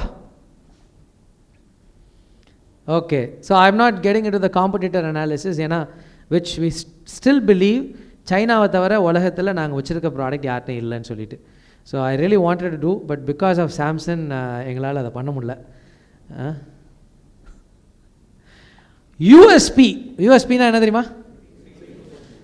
Exactly, அது உங்களுக்கு தெரியணும். ப்ராடக்ட் எல்லாம் பண்ணி முடிச்சுட்டு அந்த டீ கடைக்காரருக்கும் எங்களுக்கும் ஒன்றும் வித்தியாசம் இல்லைங்க அப்படின்னு சொன்னீங்கன்னா சரிப்பா போப்பான்ருவாங்க. You have to clearly say, என் கடை வடை தாங்க பெஸ்ட்டுன்னு சொல்லணும். கரெக்டாக? அந்த யூஎஸ்பியை கண்டுபிடிக்கணும். இப்போ இதெல்லாம் எங்களோட யூஎஸ்பி. ஸ்ட்ராங் ரிசர்ச் வச்சுருக்கோம். செக்யூரிட்டினா அடிச்சிக்கவே முடியாது எங்களை, அவ்வளோ செக்யூர்டாக பிளாக் செயினில் வச்சுருக்கோம். உலகத்திலேயே டாப் 3ல நாங்கள் இருக்கோம் இன் டேர்ம்ஸ் ஆஃப் ப்ராசஸிங்கில். 550 மில்லி செகண்ட்ஸ் டிலே எடுக்கும் நார்மலாக ஒரு இமேஜை ப்ராசஸ் பண்ணுறதுக்கு ஓப்பன் சோர்ஸில். பட் எங்கள் டூலை போட்டிங்கன்னா 50 மில்லி செகண்ட்ஸ் ஆகும். என்விடியாவுக்கு ஈக்குவலாக நாங்கள் இருக்கோம். மேபி நாங்கள் என்விடியாவை பீட் பண்ணலாம், சொல்ல முடியாது. Currently we are applying for a patent. So that is a strong. So USP நம்ம கையில் இருக்கணும். அதை வச்சு தான் நம்ம காம்படிட்டர் பேசவே ஆரம்பிப்பான் நம்ம இன்வெஸ்டர். ஓகே ஓகே, லாஸ்ட் முடிக்க போகிறோம். சந்தோஷமா? How do you plan to make money is very important. எல்லாத்தையும் பண்ணி ஓசியில் கொடுத்துருவான் பல பேர். அப்படி இல்லை. How am I going to make money out of this? How much you want அந்த கிளாரிட்டியை நம்ம கரெக்டாக கொடுக்கணும். இப்போ பாருங்கள், okay, so I'm going to charge $6 per camera per month அப்படின்னு நான் சொல்கிறேன். But is there a logic? Yes, ஒரு எக்ஸல் ஷீட் நான் வச்சுருக்கேன், பக்கா பிளானிங் இருக்குது. With that one I am able to derive the pricing. Now $6 per camera on premises subscription model. இது க்ளவுடில் பண்ண முடியாது. போலீஸுக்கு, தமிழ்நாடு போலீஸுக்கு அவங்க சர்வரில் we are going to implement and show. Okay, now this is my ask. Currently we are asking for 4 crore rupees. 4 crore rupees கொடுத்துருவாங்களா? ஏன் கொடுத்துருவாங்க, கொடுக்க மாட்டாங்கிற ஏன் கொடுக்கணும்? And how much ownership I give, that is important. There is something called dilution, correct? Shark Tank la கேள்விப்பட்டிருப்பீங்க. How much you want to dilute? Now I say that 4% I want to dilute and 4 crore is I am expecting. அப்படின்னா கம்பெனியோட valuation என்ன? சொல்கிறவங்களுக்கு ஒரு coffee free. யார் கைதுங்க? Very good. 100 crore valuation. So 100 crore valuation என் product நான் சொல்கிறேன். 4 கோடி ரூபா கொடுங்க சார், உங்களுக்கு 4% நான் உங்களுக்கு ஓனர்ஷிப் கொடுத்துட்றேன்னு சொல்லிட்டு, அந்த 4 கோடிக்கு நான் என்ன பண்ணுவேங்கிறத கீழே போட்டிருக்கேன். கரெக்டாக? டெவலப்மெண்ட்டை ஒரு 1,76,00,000 இன்வெஸ்ட் பண்ணுவேன். Sales and marketing 1,31,00,000. சர்வர் வாங்க 45 லட்சம், ஃபிக்ஸ்ட் எக்ஸ்பென்சஸ் ஒரு 42 லட்சம். கிளியராக இருக்கா பிளானு? நான் அதுக்குள்ளே என்னன்னு கேட்டிங்கன்னா I have an Excel sheet with me. Understood? So you should know what you are going to ask. இப்போ அந்த ஃபண்டை வச்சு நீ என்னப்பா பண்ணுவீங்க? இந்த ஃபண்டு வந்த பிறகு, இதெல்லாம் இன்வெஸ்ட் பண்ண பிறகு இங்கே என்ன நடக்கும் அப்படின்னு பார்த்தா, மை ஆனுவல் ரெவன்யூ நான் டார்கெட் பண்ணுறது 33 crore. And then I will have a strategic relationship in US. Yeah, US market. US market is the second largest market after China. Second largest market. The second largest market நான் tape பண்ணணும்னா எனக்கு investment தேவை. கரெக்டாக? அதுக்கு ஒரு team set பண்ணணும்னா செலவு இருக்குது. அதை நான் சொல்கிறேன். அப்புறம் ஒரு பிராண்ட் அவேர்னஸையும் மார்க்கெட் ப்ரெசன்ஸையும் கொடுக்குறேன். ஸோ இவ்வளோ தான் என்னோடய ப்ரெசன்டேஷன். சூப்பராக இவன் எல்லாம் அவங்க மொபைல் எடுத்துகிட்டு என்னை லிங்க்டின்ல ஃபாலோ பண்ணுங்கள். ஒரு 18,000 followers are there and I'm very active in this one. So you can scan both. One is a LinkedIn, the other one is WhatsApp. I'll give 30 seconds for you, then I will take some questions from you. வச்சுருப்பேன். But anyway லிங்க்டின்ல இருக்கும். So லிங்க்டின்ல என்னை follow பண்ணுங்கள். So you will definitely get any help you need, let me know. You can message me. I can at least direct you. Okay. Thank you so much. அடுத்த இது போயிடவா?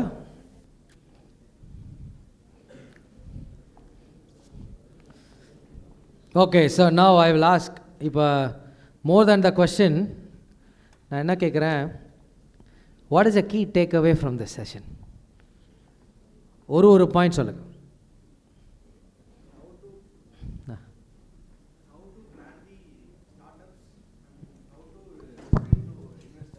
Fantastic. So that's a key takeaway. Very good. You were asking the question, huh? Okay. I thought that you these are the feedback. Okay. How to we start the startups? I take the key point in your section, sir. How do we start the startups, and how I want to justice to investor? I want to show my model to investors. Perfect. To get the funds to. Perfect. So where you need to start is an idea. Do you have an idea? See, there are a lot of corruption all over, right? So now I'm thinking a lot of potholes on the road. Now how to spot this? Can AI help? Yes. If the project is done, then the AI can definitely tell how much percentage is done. So can I do that one? Government is not going to support this project. So how can I do this? This is one idea. So like that, you need to get an idea. So what is the idea you have? ChatGPT can definitely help. Go and ask, can you please give me a startup idea? It will throw. So where you need to invest your time is search for use cases. Listen, use cases. Okay, retail startup use cases, healthcare startup use cases, AI use cases. Like that, if you keep asking, then you will get a lot of ideas. From there, you can shortlist. Sometimes you will have something in your mind that can also become an idea. So bring that idea, write this plan, This plan is going to help you execute that. Once you write the plan, then you ask for help from your college or from mentors, and you can also send that to me. I can also help you in going through that product pitch. Once that is done, then you are ready to go and approach the investors. So start with idea. Okay? Yes. I have another one question, sir. Yep. Sir, I have two startups ideas, sir. One is from tourism, another one from is automobile and agriculture, sir. Both and same automobile and agriculture to be together, sir. Like nowadays they are facing more, they are now bringing more AI technology to, sir. Why we want to move to AI technology into agriculture, sir? Nowadays agriculture are so going down for cultivating crops and other things. How we use that AI technology to in agriculture, sir? By using of startups. Perfect. You have to search and tell me. There are quite a lot of startups using drones are there, and there is a video analytics to understand the soil quality, and the video analytics will tell how to, from video it can send you the laser and then remove the weeds. There are plenty of use cases over there. So you have to search for it and you will definitely get. Thank you so much. You got very good ideas. Yep. Anything else? Yep. Somebody.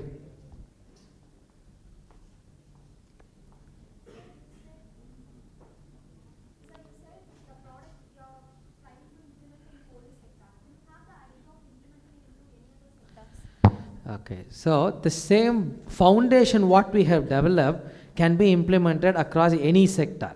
So for example, retail sector we can go with this, or factories we can go with this, and then plenty in any areas, women's safety.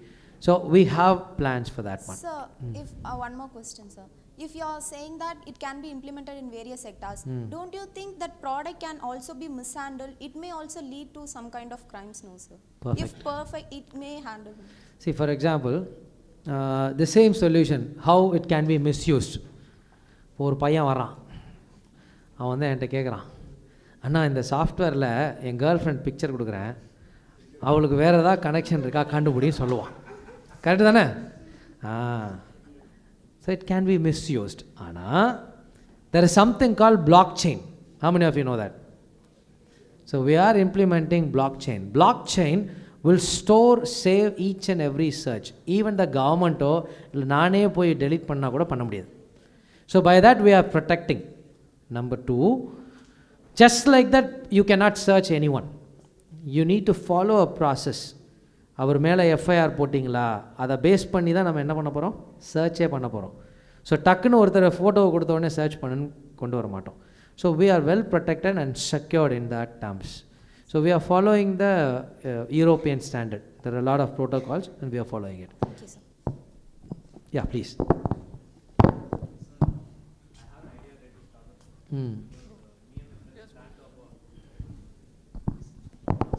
Me and my friends planned about like starting a restaurant with which brings about the culture, sir. So to that, how does AI will help, sir? How important roles will play, sir? Which startup? Sir, actually, in the recent competition, me and my friends won a prize for bringing a restaurant with culture. Okay. So to that, how does an AI play, sir? How does it support? Do you think it will support much, or without AI itself we can achieve, sir? Hotels are restaurant? Restaurants, sir. Okay. Culture. That means you want to start, bring the old Tamil culture, or Kerala culture, or Karnataka, right? Yes, sir. Tradition. Now, I don't know how this AI is going to help, but AI will throw you some ideas. Somebody would have already thought, correct? So one is AI can throw some ideas. Number 2, the video analytics, what I told, it will exactly tell how many tables are filled, how many tables are without service, and how your employees are behaving, how your customers are behaving, how your other things are. So in that way it can help. So this is what comes into my mind. But you have to keep asking and refining that idea. What, how, why, when. So I think that's a good start. Do that. All the best. Thank you, sir. Yep.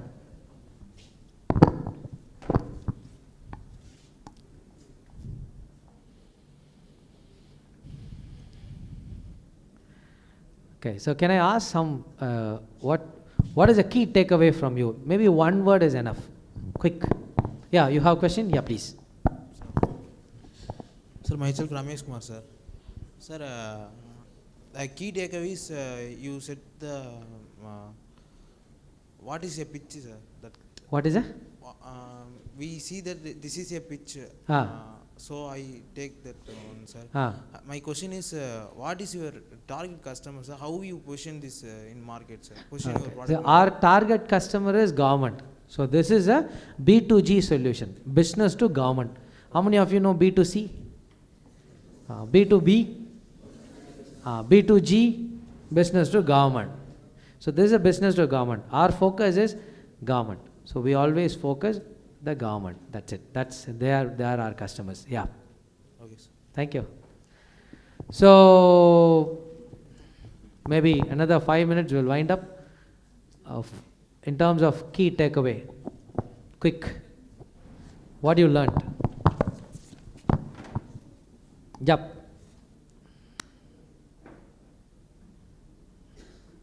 Sabri Vasan. Yeah, Sabri. Sir, how can we implement the blockchain technology in business, sir? Matching technology? Blockchain. Blockchain in business. A lot of use cases there in blockchain. For example, contract in supply chain can be where first I listened at least 10 years back about that one. The blockchain is going to help in terms of the contracting part. And wherever you need a lot of security, what is it? Crypto coin, right? There they are using the blockchain. And quite a lot of use cases over there. So blockchain will be the base for all our research. So it can be used across. And even in the food industry, where exactly this particular product harvested, when it was packed, how it is delivered to your table, that can be tracked using the blockchain technology. Okay, thank you. Yeah, please. I am Vijay, sir. Yeah, Vijay. Good afternoon, sir. Good afternoon. I think key takeaway is to find the business opportunity with the social impact. Fantastic. Fantastic. Good. Thank you. Thank you, sir. Thank you. I need at least 5 feedback. That's it. We're winding up. Quick. From girls' side, 2. Boys' side, 2. Yeah. Hey, you just talk. I can hear. Yeah. Fantastic. You need to find the problem. Great. Great. Thank you. Yep. Girls.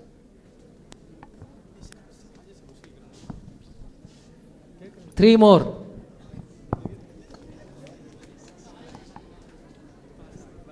Yes.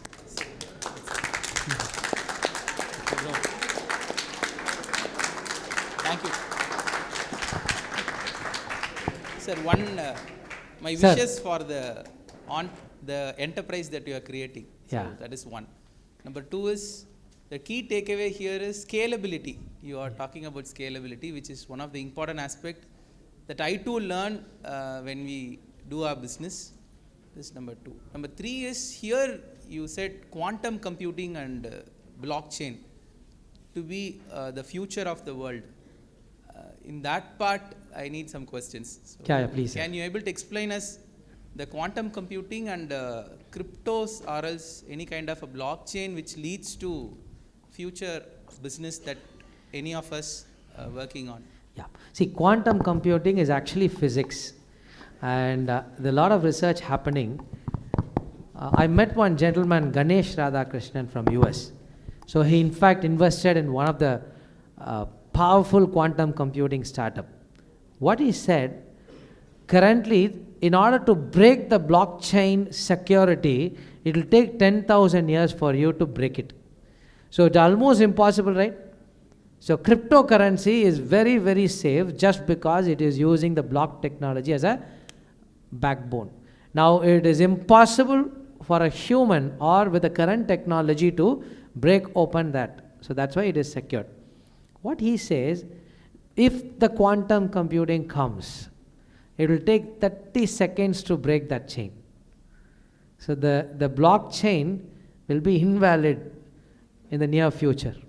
So that is a kind of research happening. Why? It's actually a supercomputer. We are talking about GBUs, right? GBU seems to be some of the powerful processor. Think about quantum computing. It is much, much, much powerful than we can ever imagine. So that is why quantum computing is going to be big. And a lot of research happening, and I would encourage you to just get deep into that one and understand why it will be the future. And also other two things what I told. One is ASI, artificial superintelligence, and then the general intelligence. That is where the research should be.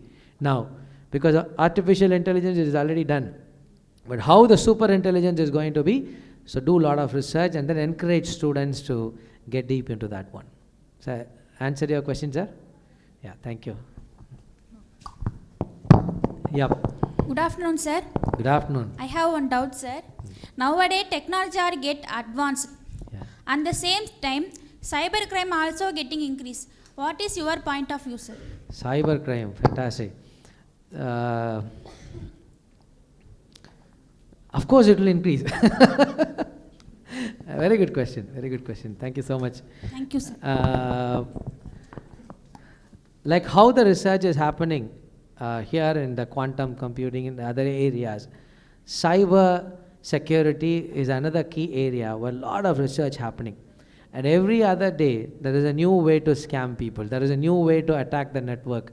There are countries strategically work on this one. How many of you know North Korea's only job is to attack the other servers? So you will be threatened all across. China is doing that one, but North Korea is doing only that. In fact, we got affected with one of the customers where after implementing everything, we are attacked. And they were asking for a lot of money. It usually happens everywhere. So this is another way how they make a lot of revenues. But equally, we need a lot of ethical hackers to understand this and then strengthen the cybercrime part. So cyber security is what I'm talking. You are asking about cybercrime? Okay. Cybercrime, of course, I gave you one example, right? How this guy was trapped into the cybercrime. And but India is actually a big victim. Not because we cannot prevent it, because police is not taking action. Government also, outside it looks like they are taking action, but actually speaking, there's not much action happening. Noida is becoming one of the hub for all kind of such scams. So this is what is happening. And anything else? The last question? Yep.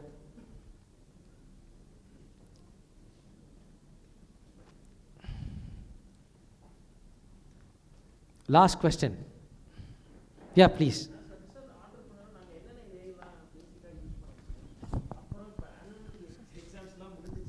கிட்ஸுக்கு ஏஐனா எப்படி எங்களோட இது எப்படி inputs எப்படி கொடுக்கணும், ஒரு யூடியூப்பில் என்ன பார்க்கணும், இல்லை என்ன மாதிரி இப்போ நம்ம முன்னாடிலாம் கேடு அந்த மாதிரி நம்ம வெளில போய் C++லாம் படிச்சுட்டு இருந்தோம், ஆரக்கிள் அந்த மாதிரிலாம். இப்போ அவங்களுக்கு அந்த மாதிரி யூடியூப்லேயே என்ன மாதிரி கொடுக்கலாம் ஒரு அஃபோர்டபுளாக. அப்புறம் ஒரு ஹைப்பர் லோக்கல் மார்க்கெட்லாம் இப்போ எப்படி இருக்குது ஸ்டார்ட் அப்பில் ஹைப்பர் லோக்கல் மார்க்கெட்? ஆமாம் சார். சரி, ஆக்சுவலாக ஏஐயில் எங்கே ஸ்டார்ட் பண்ணலான்னா let us become a consumption market. நம்மளால் அதான் இப்போ பண்ண முடியும்.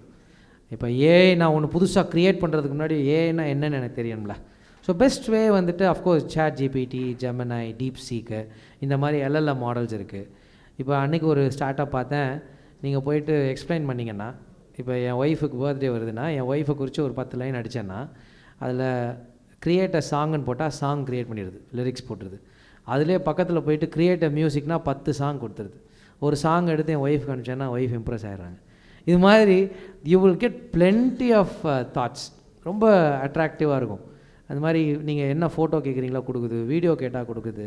ஸோ இந்த மாதிரி கன்சம்ஷன் வந்துட்டு ஈஸியாகிடுது. இப்போ என்ன நடக்குதுன்னா ஏஐ வந்துட்டு ஒரு த்ரெட்டனிங் ஃபேக்டராக நீங்கள் பார்க்காம it is actually enabling, quickening the things, வேகமாக நடத்துறதுக்கு help பண்ணுதில்ல.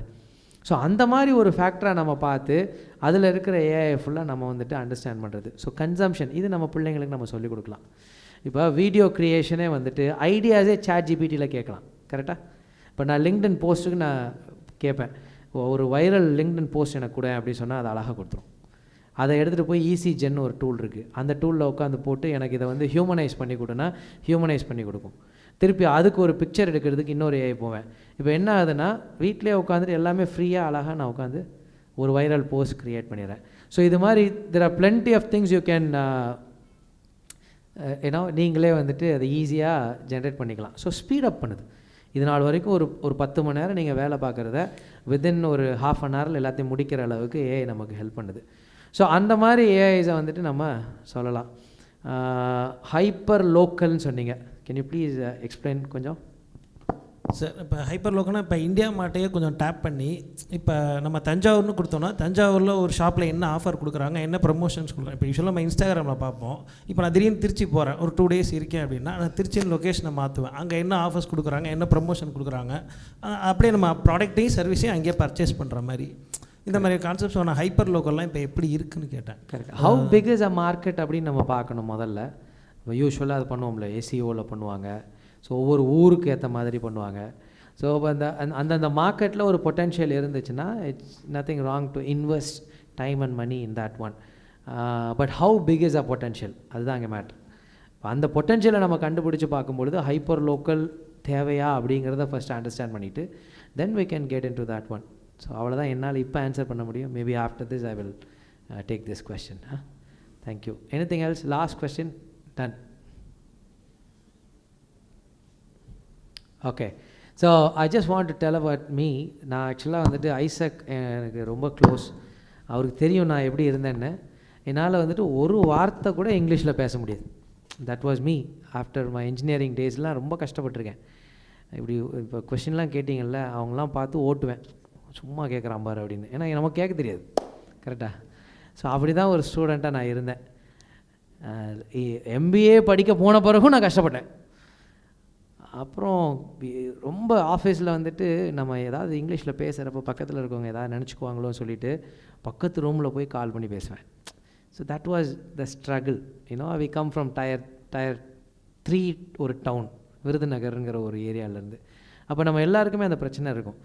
But believe me, it's all within you.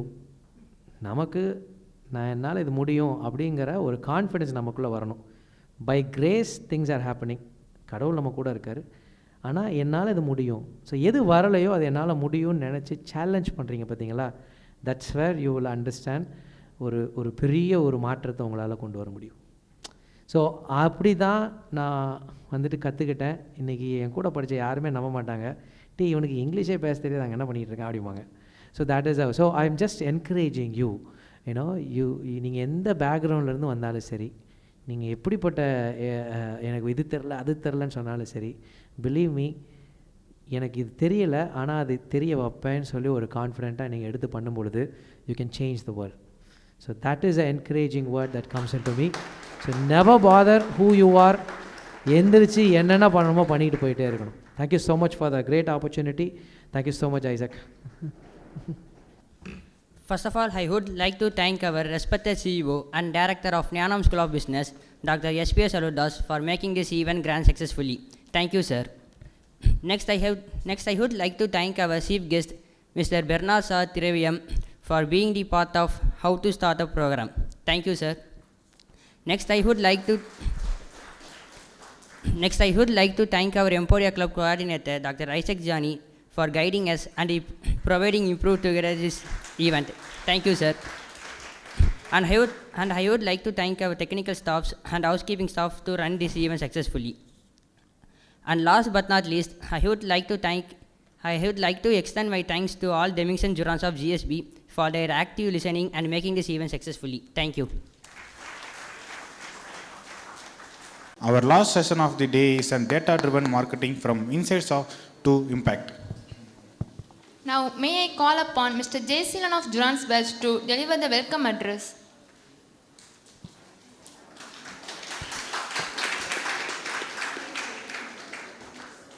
People don't buy what you do, then buy why you do it, said by Simon. Good evening, one all gathered here. Now, I would like to welcome our chief guest, Mr. Dr. E. Sivasankar, Associate Professor, NID Trichy. Welcome you, sir.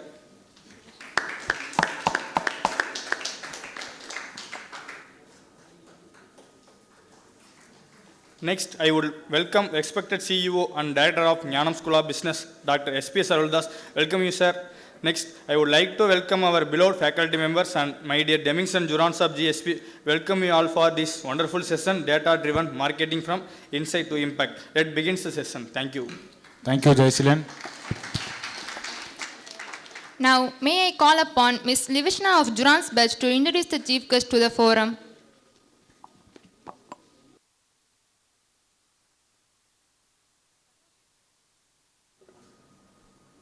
As Associate Professor in the Department of Computer Science and Engineering at NIT Tiruchirappalli, he holds a PhD in Computer Science and Engineering from Manonmaniam Sundaranar University, specializing in data mining.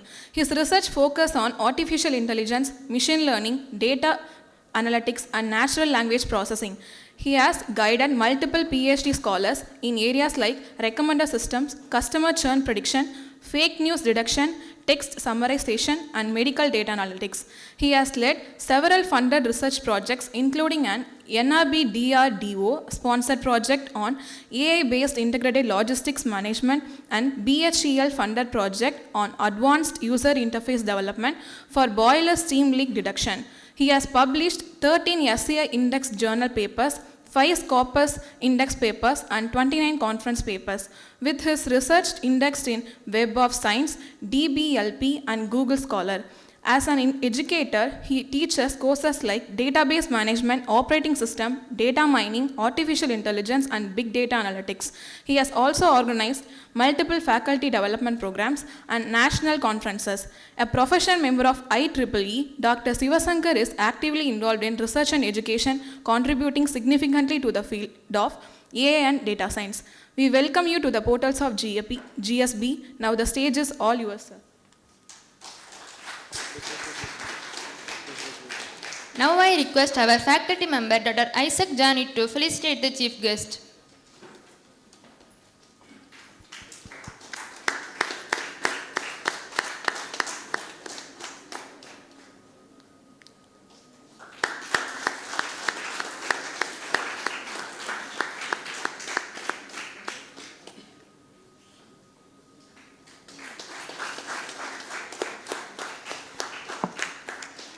Professor at NIT Tiruchi to share his expertise on how data analytics in shaping modern marketing strategies. Let's welcome him with a big round of applause.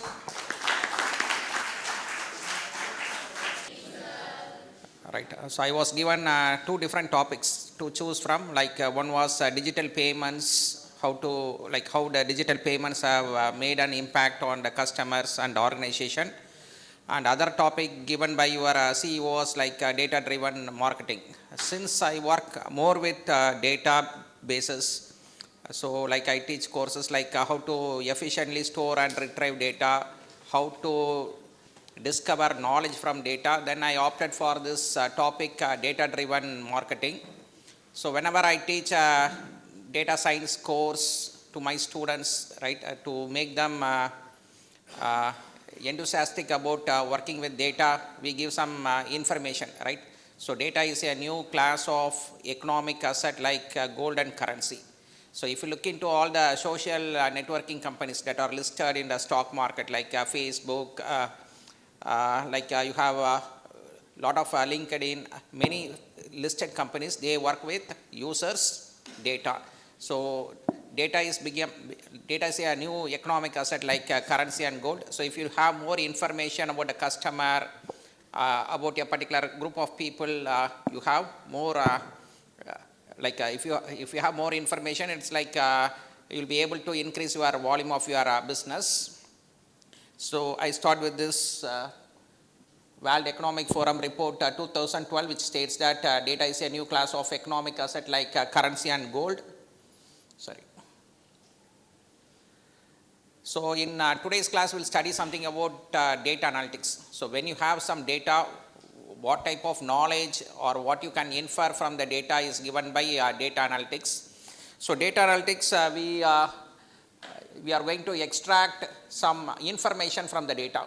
So in other words, like we define data analytics as knowledge discovery in databases, right? So you have data.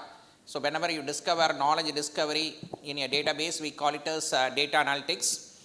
So it is used by many industries to make a better decision.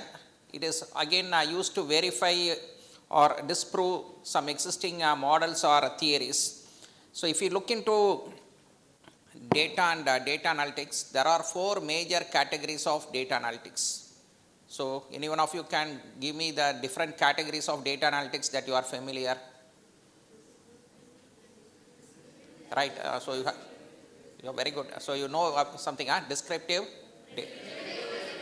predictive and yeah, right.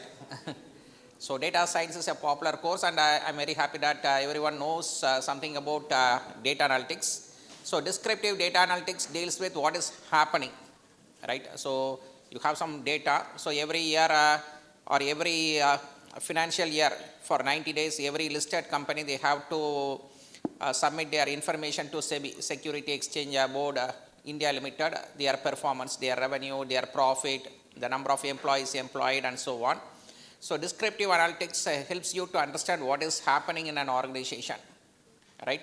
And then we have something called diagnostic analytics, which deals with why it is happening, right? So like maybe in a quarter, your revenue may be increasing.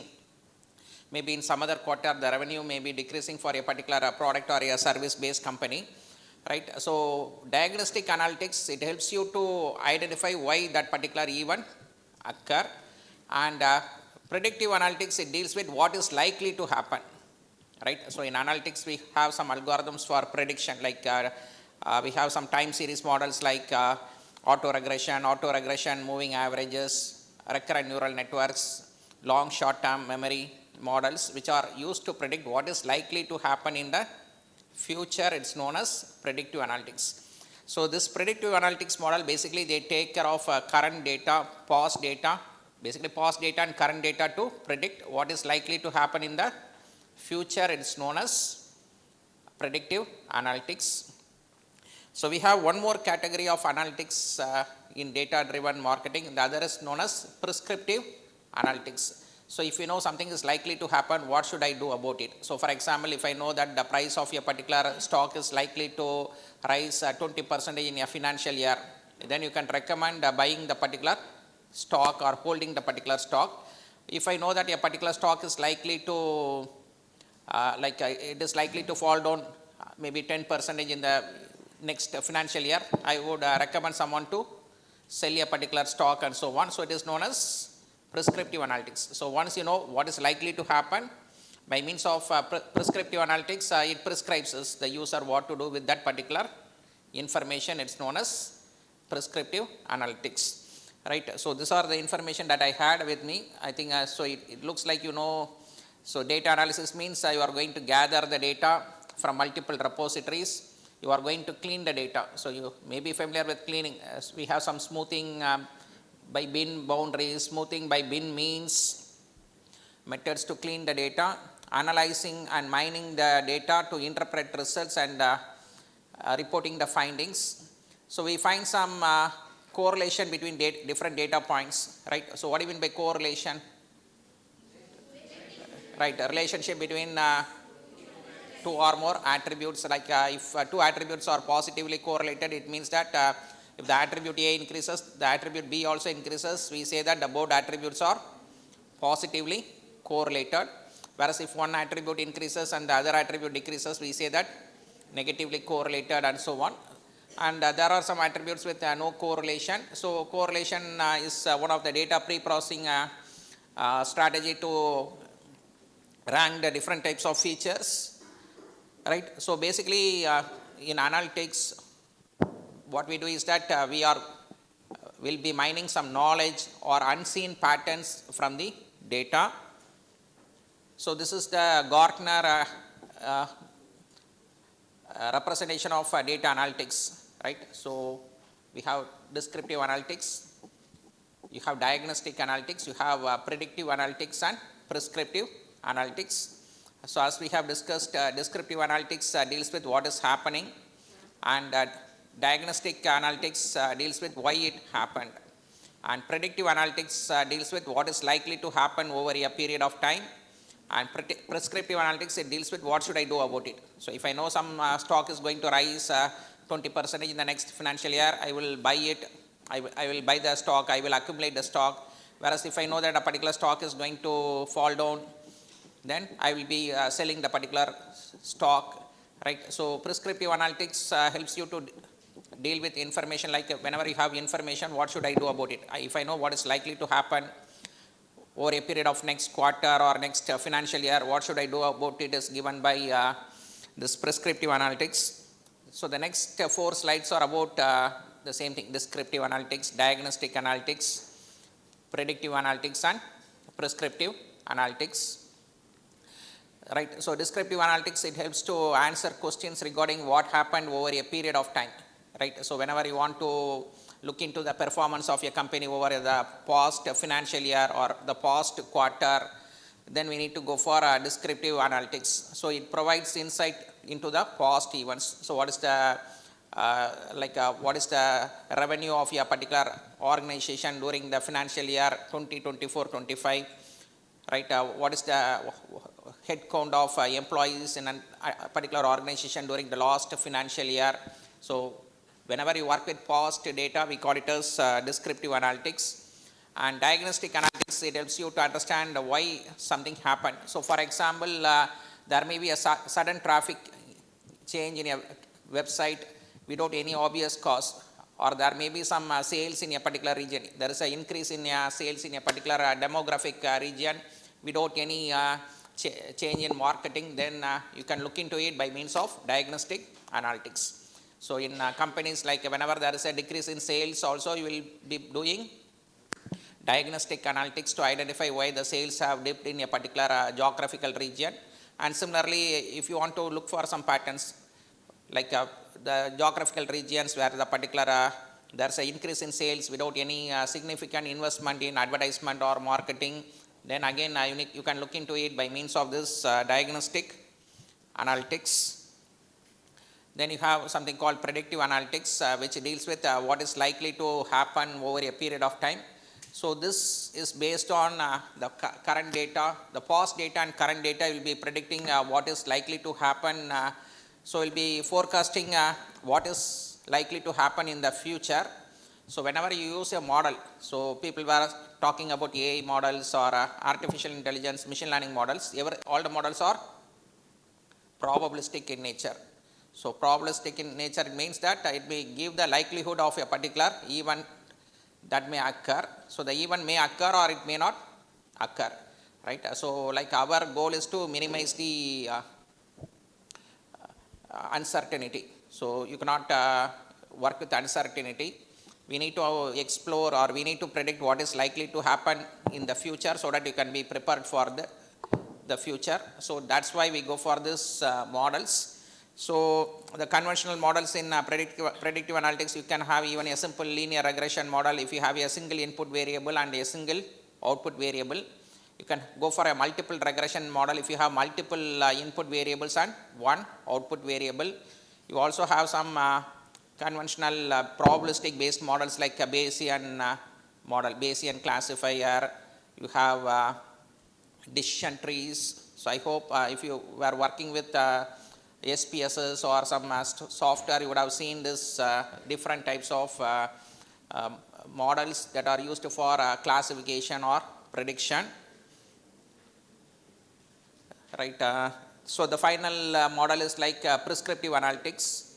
So it helps you to answer the questions like what should you do about the data with you have. Like if you know something is likely to happen, what should I do about it? So this type of questions can be answered by prescriptive analytics. So the use cases are like self-driving cars, right? You can analyze the environment to make decision about changing the route, lane of a particular car, speed of a car, the best route to take, and so on. And prescriptive analytics, the use case in your marketing is like we have dynamic pricing in flight ticket booking, right? So whenever you book a flight ticket, like based on the demand supply, the price of the ticket varies, right? During a peak festival season, the prices are highly inflated, right? So if you consider the normal time and the festival time, the prices are inflated 2x times. And airlines automatically they adjust ticket prices based on customer demand. Similarly, gas prices. So even this automobile companies, they adjust prices based on the customers' demand and so on. Right. So in analytics, we have some 10 components. One is like classification. So classification is like mapping data into some predefined groups or classes. So examples of classification is like as you would have worked with something like an Bayesian classifier, support vector machines, and so on. So we also use some ensemble models. So what do you mean by ensemble models? So this at least I think you may not be familiar with what do you mean by an ensemble model? What do you mean by a random forest model? So everyone knows something about classification, right? You know something about classification, right? So classification is used to map data into some predefined groups or classes. We call it as supervised learning. So like it's a category of machine learning where we train the model with set of inputs and the class label, and whenever you give an unseen data, it will be able to predict the class label for an unseen data. So classification ensemble models are popular rather than base models. So ensemble models means you are going to combine multiple decision trees to predict the class label rather than using a single model. Right. So what do you mean by ensembling? Instead of using a single model, you are going to use multiple models. Will be combining the output of multiple decision trees. We call it as random forest. Whereas if you are going to combine multiple, you can also combine multiple models. You can have 3 different models like a Bayes model, support vector machines, and you may have a back propagation neural network.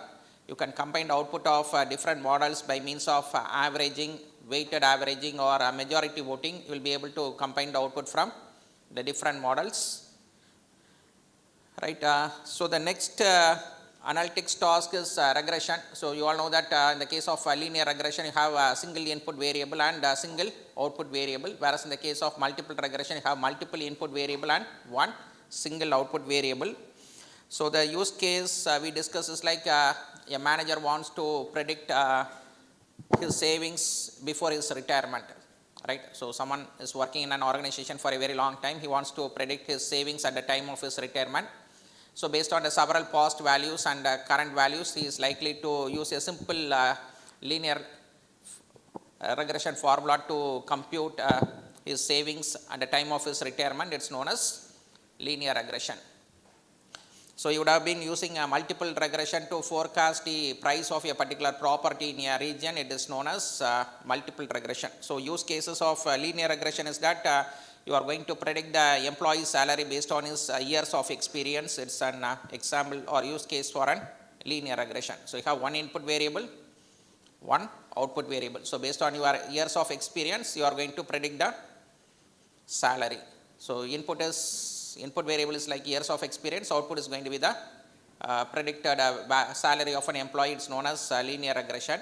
Whereas in the case of multiple regression, whenever you need to predict the price of a property. So for example, you want to predict the price of a 3 BHK house in Tiruchi. So it may be dependent on multiple factors like square feet of a particular plot. It may be dependent on the location of the particular plot, the crime index in that particular region, right? The level of connectivity, the number of BHKs, bedrooms, halls and kitchens available in a particular plot and so on. So in this case, you have multiple input variables and single output variable, which is going to be the price of a particular house in a particular locality. We say it as multiple regression. So regression, we say that we are going to map your data to a real valued prediction variable. Generally, we can go for some linear equation or logistical equation. Y is equal to ax plus b, or y equal to a plus bx1 plus cx2 and so on. So either it may be a linear equation or it may be a logistic equation. So we also have some algorithms for time series analysis. So how many of you have worked with time series analysis? So like you all belong to management department, right? So you are expected to know some basic models for time series analysis.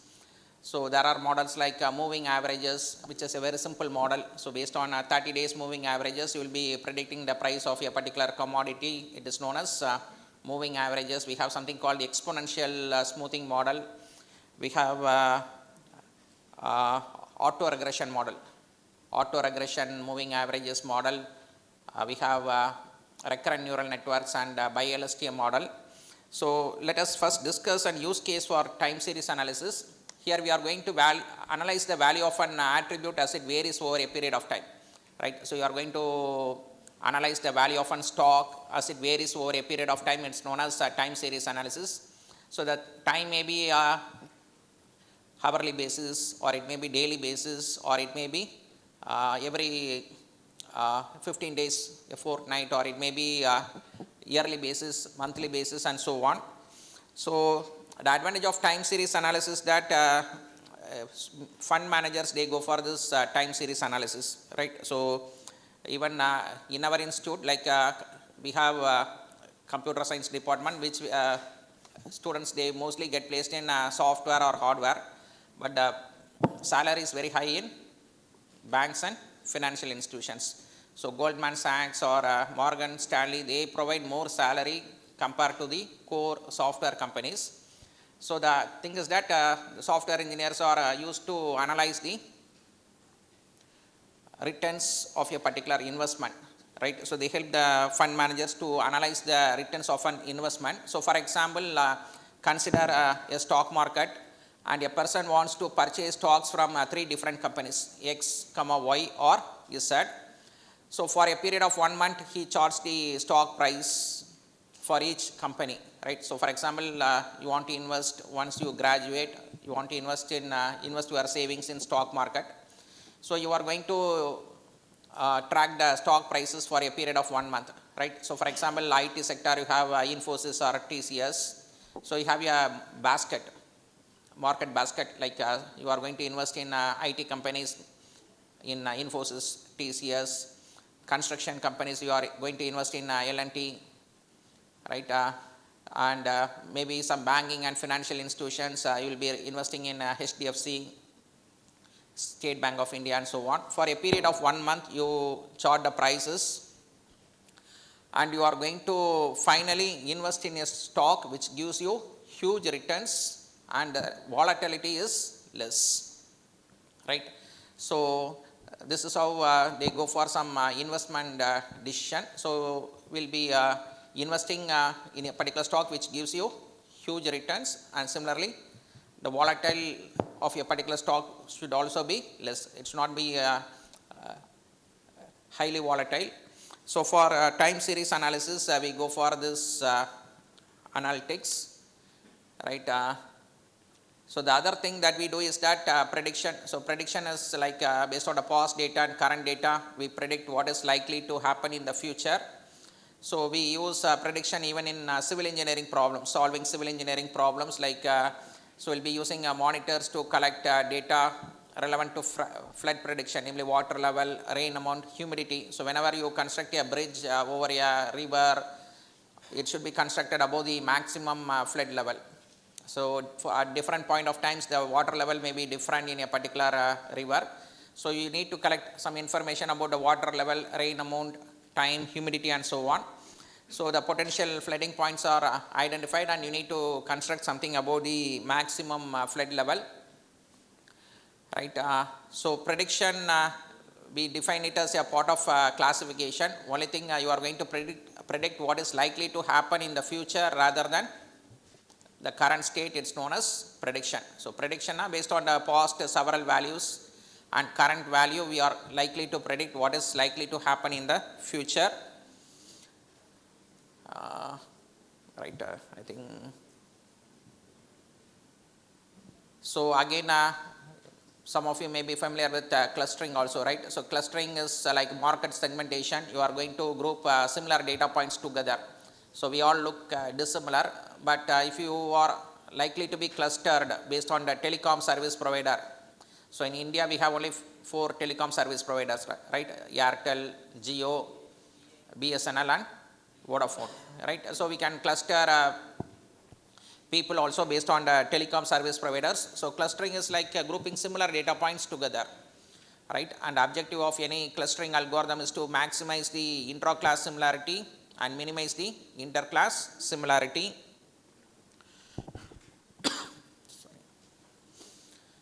Have you heard about this association rule mining in data science, data analytics?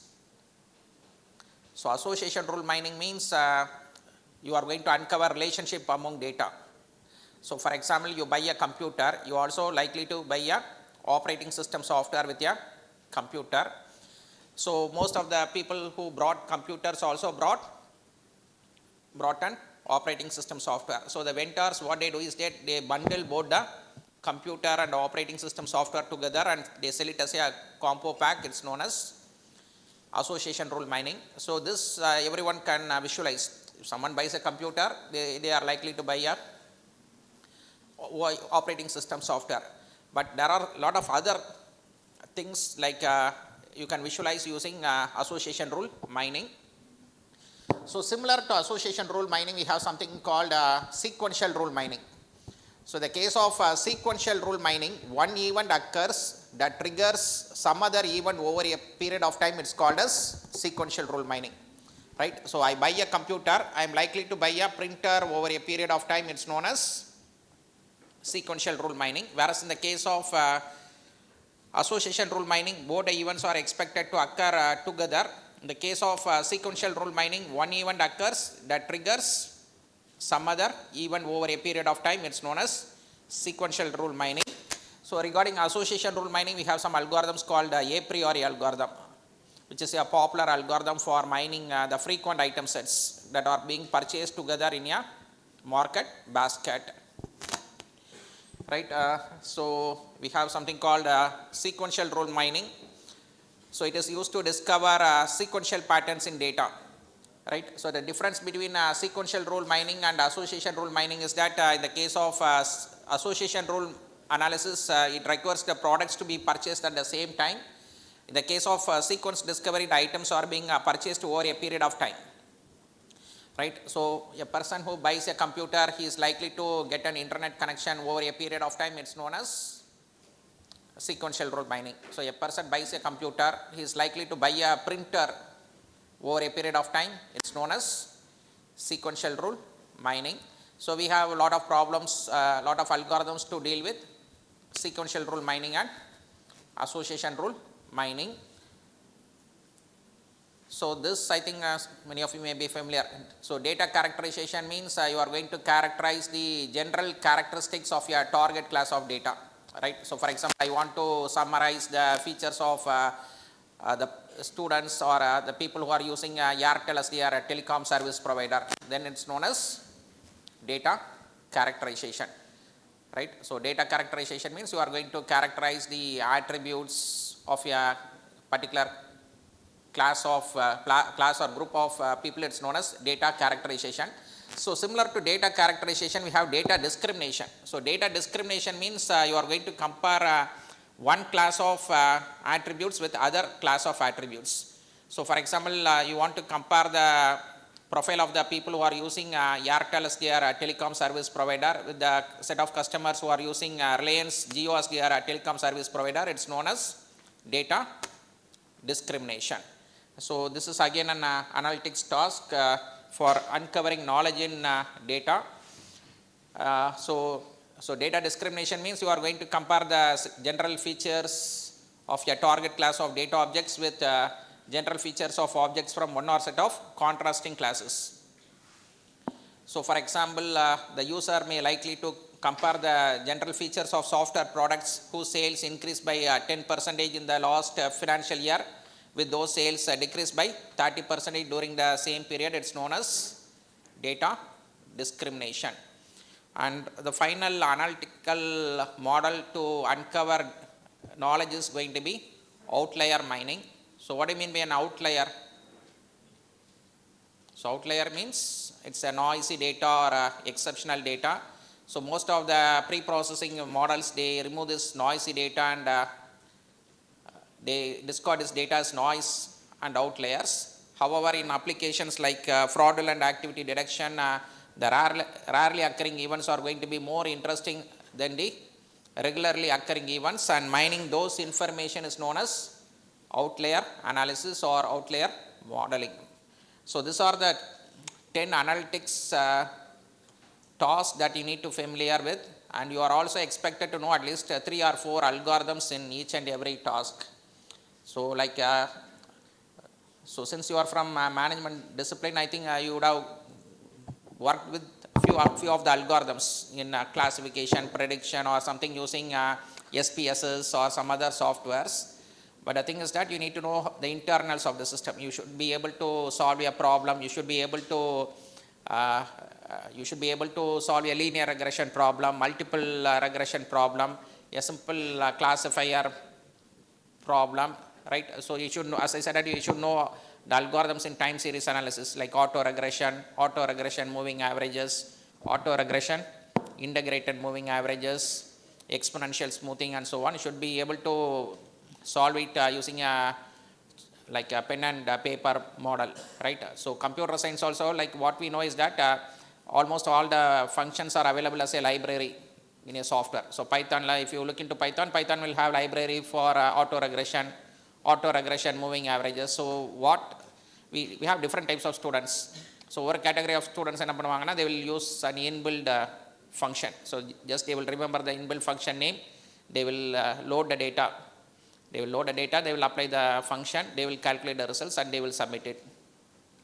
And the creamy students, what they do is that they work it with pen and paper. They know how they will look into the algorithm, they will understand how it really works, so that they can fine tune the model, right? So what I find the difference with our students and the students from other institution is that the students, they are good in numericals, they are good in analytical skills, so they used to solve the problems, and we used to build our own applications rather than using libraries for working with a system, right?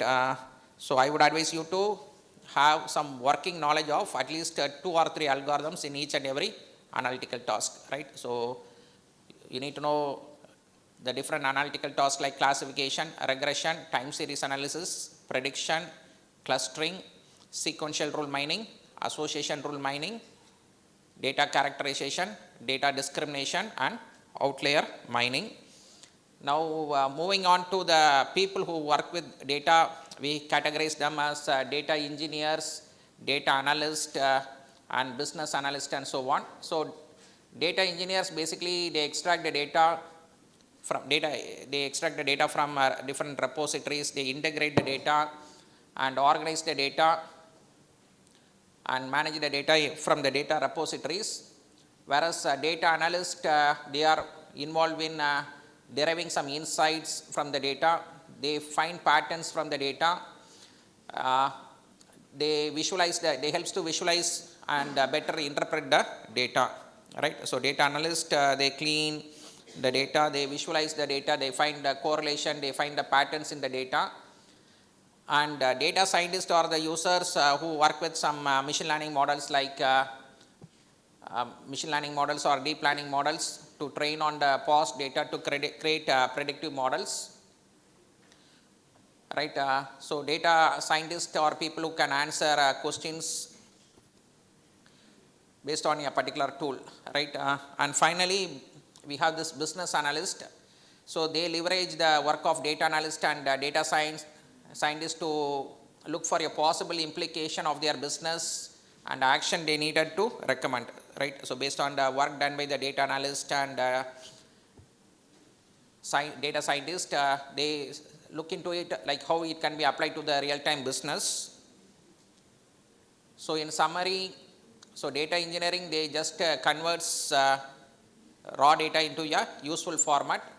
Data analysts are used to generate some insights from the data, and data scientists, they use some data analytics and data engineering to predict the future from the current data. They use some ML models, machine learning and deep learning models to predict the future, whereas business analysts, they used to identify decisions or they make predictions that benefit their business. So how this analytics can be used to benefit their business is given by this business analyst, right? So let me show you some use cases for this data driven marketing. So we have studied what can be done with data, what are the analytical models that can be done with data. So in business data driven marketing, we use data analysis to make informed decision about marketing strategies, right? So that we have a difference between decision making and informed decision making.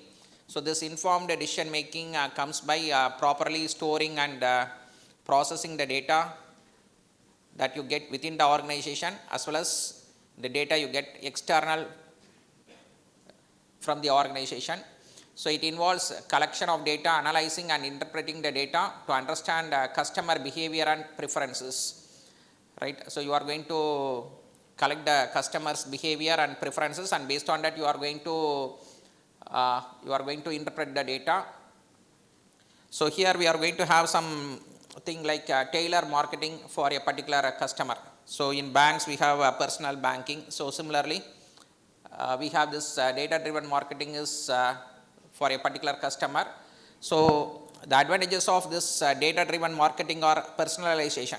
So instead of targeting a particular product to all the particular people, we are going to recommend it, or you are going to deliver it as an personalized package to a particular customer. So this helps you to have some increased engagement with the customer and conversions. So it also helps you to go for some better return on investment. So whenever you analyze the data, what is buying, what he is likely to buy, you can have some better returns of investment. So like we have some algorithms called content based filtering and collaborative based filtering in recommender systems. So whenever you would have used like Amazon or Flipkart, you would have seen that the service provider recommends some products or services to the end user. So in the case of content based filtering, based on your past history, based on the products that you purchased and stored it in your past history, it recommends some product or services to the end user. It's known as content based recommender systems. Whereas in the case of collaborative based filtering, it looks for similar users or similar items, right? So if you buy a product in online market or an online store, it looks for similar users based on some similarity metrics like cosine similarity metrics or Pearson correlation similarity metrics. And based on the similar users, it will recommend a product or a service to you. So it gives you a better return on investment compared to the conventional models.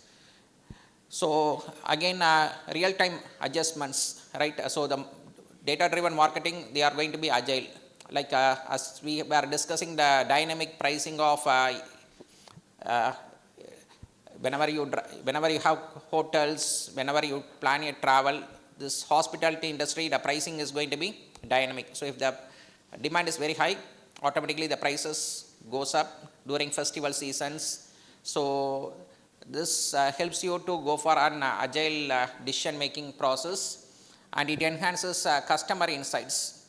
Right, so it helps to understand customers in a deeper way. So let us look how we can apply this data-driven marketing. So the thing is like, so whenever you go for this data-driven marketing, you get a personal tailor-made solution for a particular individual. So rather than giving a generic solution to a particular class of people, we are going to give a tailor-made solution to a particular individual.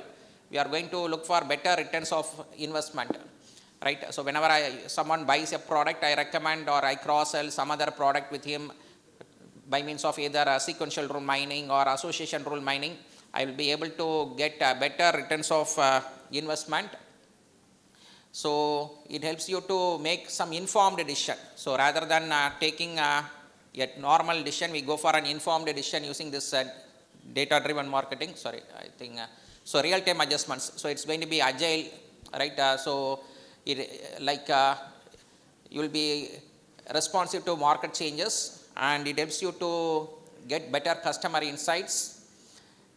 So if you look into the architecture of a data-driven marketing, so the following are the key components in data-driven marketing. One is collecting the data.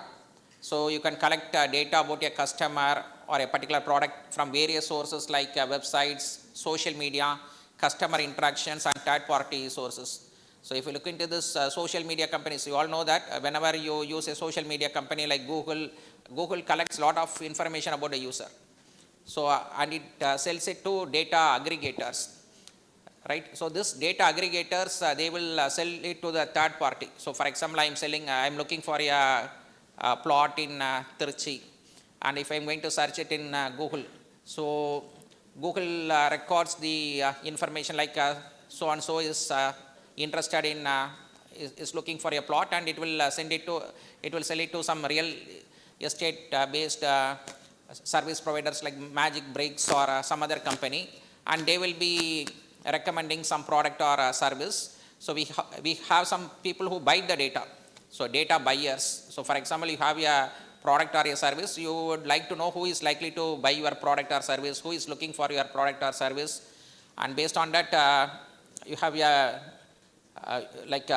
have data aggregators and data buyers who are involved in collecting data. So in the data driven marketing, the first step is like you are going to collect data. So data can be collected based on the social media activity of a particular customer or a particular user, customer interactions from the third party sources and websites.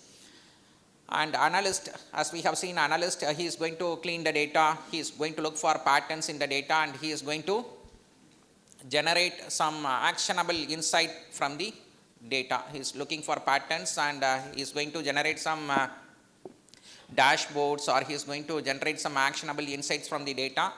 Segmentation, you all know that you are going to group similar data points together in the case of segmentation. So you are going to group customers into segments based on the common characteristics so that you can deliver some personalized content and data, right? So we have different people with different areas of interest, so we'll segment or group people with similar interest into segmentation by segmentation, so that you can offer different services to different set of customers, right? So the step is like data gathering. The next step is going to be you are going to analyze the data using data analyst and segmentation. The next is going to be automation. So using automation tools and platforms, you are going to streamline the marketing process. We have something called A/B testing, right? So you are going to test different versions of marketing materials to identify which works best. So it is also known as A/B testing is also known as split testing, where we are going to have two or more versions of a variable. Like you have two or more variations of a web page or an email to show different segments of audience to determine which performs based on some specific metrics, right? So this split testing means whenever you are going to send a mail to a particular end user, or whenever you are going to design a website, so the same thing which works for a particular individual may not work for some other individual. So it may be based on the gender, it may be based on the locality, right? So you may have to customize things for different geographical regions. So the split testing means you are going to have different versions of websites or different versions of email for different segments of customers, right? So this is called split testing, right? So by this you will be able to do some marketing in a better way, right? So in any management problem, we have to show you some use cases to make you believe that data driven marketing works. So Spotify is a Swedish audio streaming and media service provider. So it uses artificial intelligence for this streaming services. So like I think most of you would have known that YouTube also follows the same thing, right? So it collects information about the users' musical choices over the period of year. It creates an statistical or it creates a model for the most heard songs by a particular user, the genre that is being played by a particular user, and the minutes they played. So it creates a own playlist for different types of users. So YouTube, I think you have this facility. So it creates a playlist. So if you are going to watch a particular song frequently, it creates a customized playlist for the particular end user. So Spotify is a Swedish company which introduced this playlist, customized playlist for each and every user. Right. So again, Spotify developed a personalized content for every user. It creates a personalized playlist for each and every user, and it allows the user to add the audiobook onto your social media platform. So if you have some pictures or images or video clippings, it helps you to add the particular music onto the social media clipping. And by using this, by integrating social media platform and audiobooks, it was able to increase its revenue. Right. So again, the people who use it, we have a company, Berry. It's an brand based. It's a UK based website. So here they are going to combine the geolocation to customers' homepage. So basically, it's a clothing store, but it uses geospatial locations of the customers. Right. So spatial data means not only you are going to collect the user's personal information, we are also going to collect the latitude and longitude of a particular customer. So where the customer comes from, where he is viewing the particular website, and so on. So it is going to integrate customers' data with geospatial data. So geolocation, it helps to identify where the customer is using the website. Right. So based on the location, it will change the price and language. Right. So as a clothing store, it is used to figure out the current climate of the particular location. Right. So this company can figure out the climate of the user's location, and it would present links to winter wear or summer clothing. So since it is going to gather the information about the latitude and longitude of the customer, it knows the climate of the particular customer's location, and it is going to recommend either winter clothing to the customer or summer clothing to the customer. Right. So we have a few more use cases. So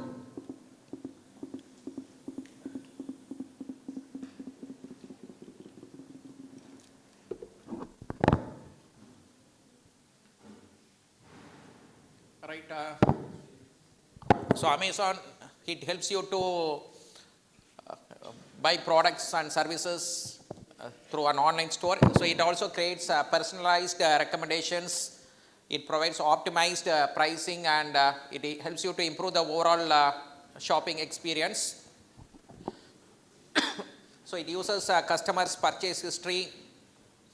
Based on whatever the customer has purchased, search history, it creates some personalized marketing messages to different customers. So the other real world examples for data driven marketing are Netflix. So Netflix, it gives recommendation based on the movies that the user has watched. So based on the genre, based on the actor, it will recommend movies to the customer. So Netflix uses this data driven marketing strategy.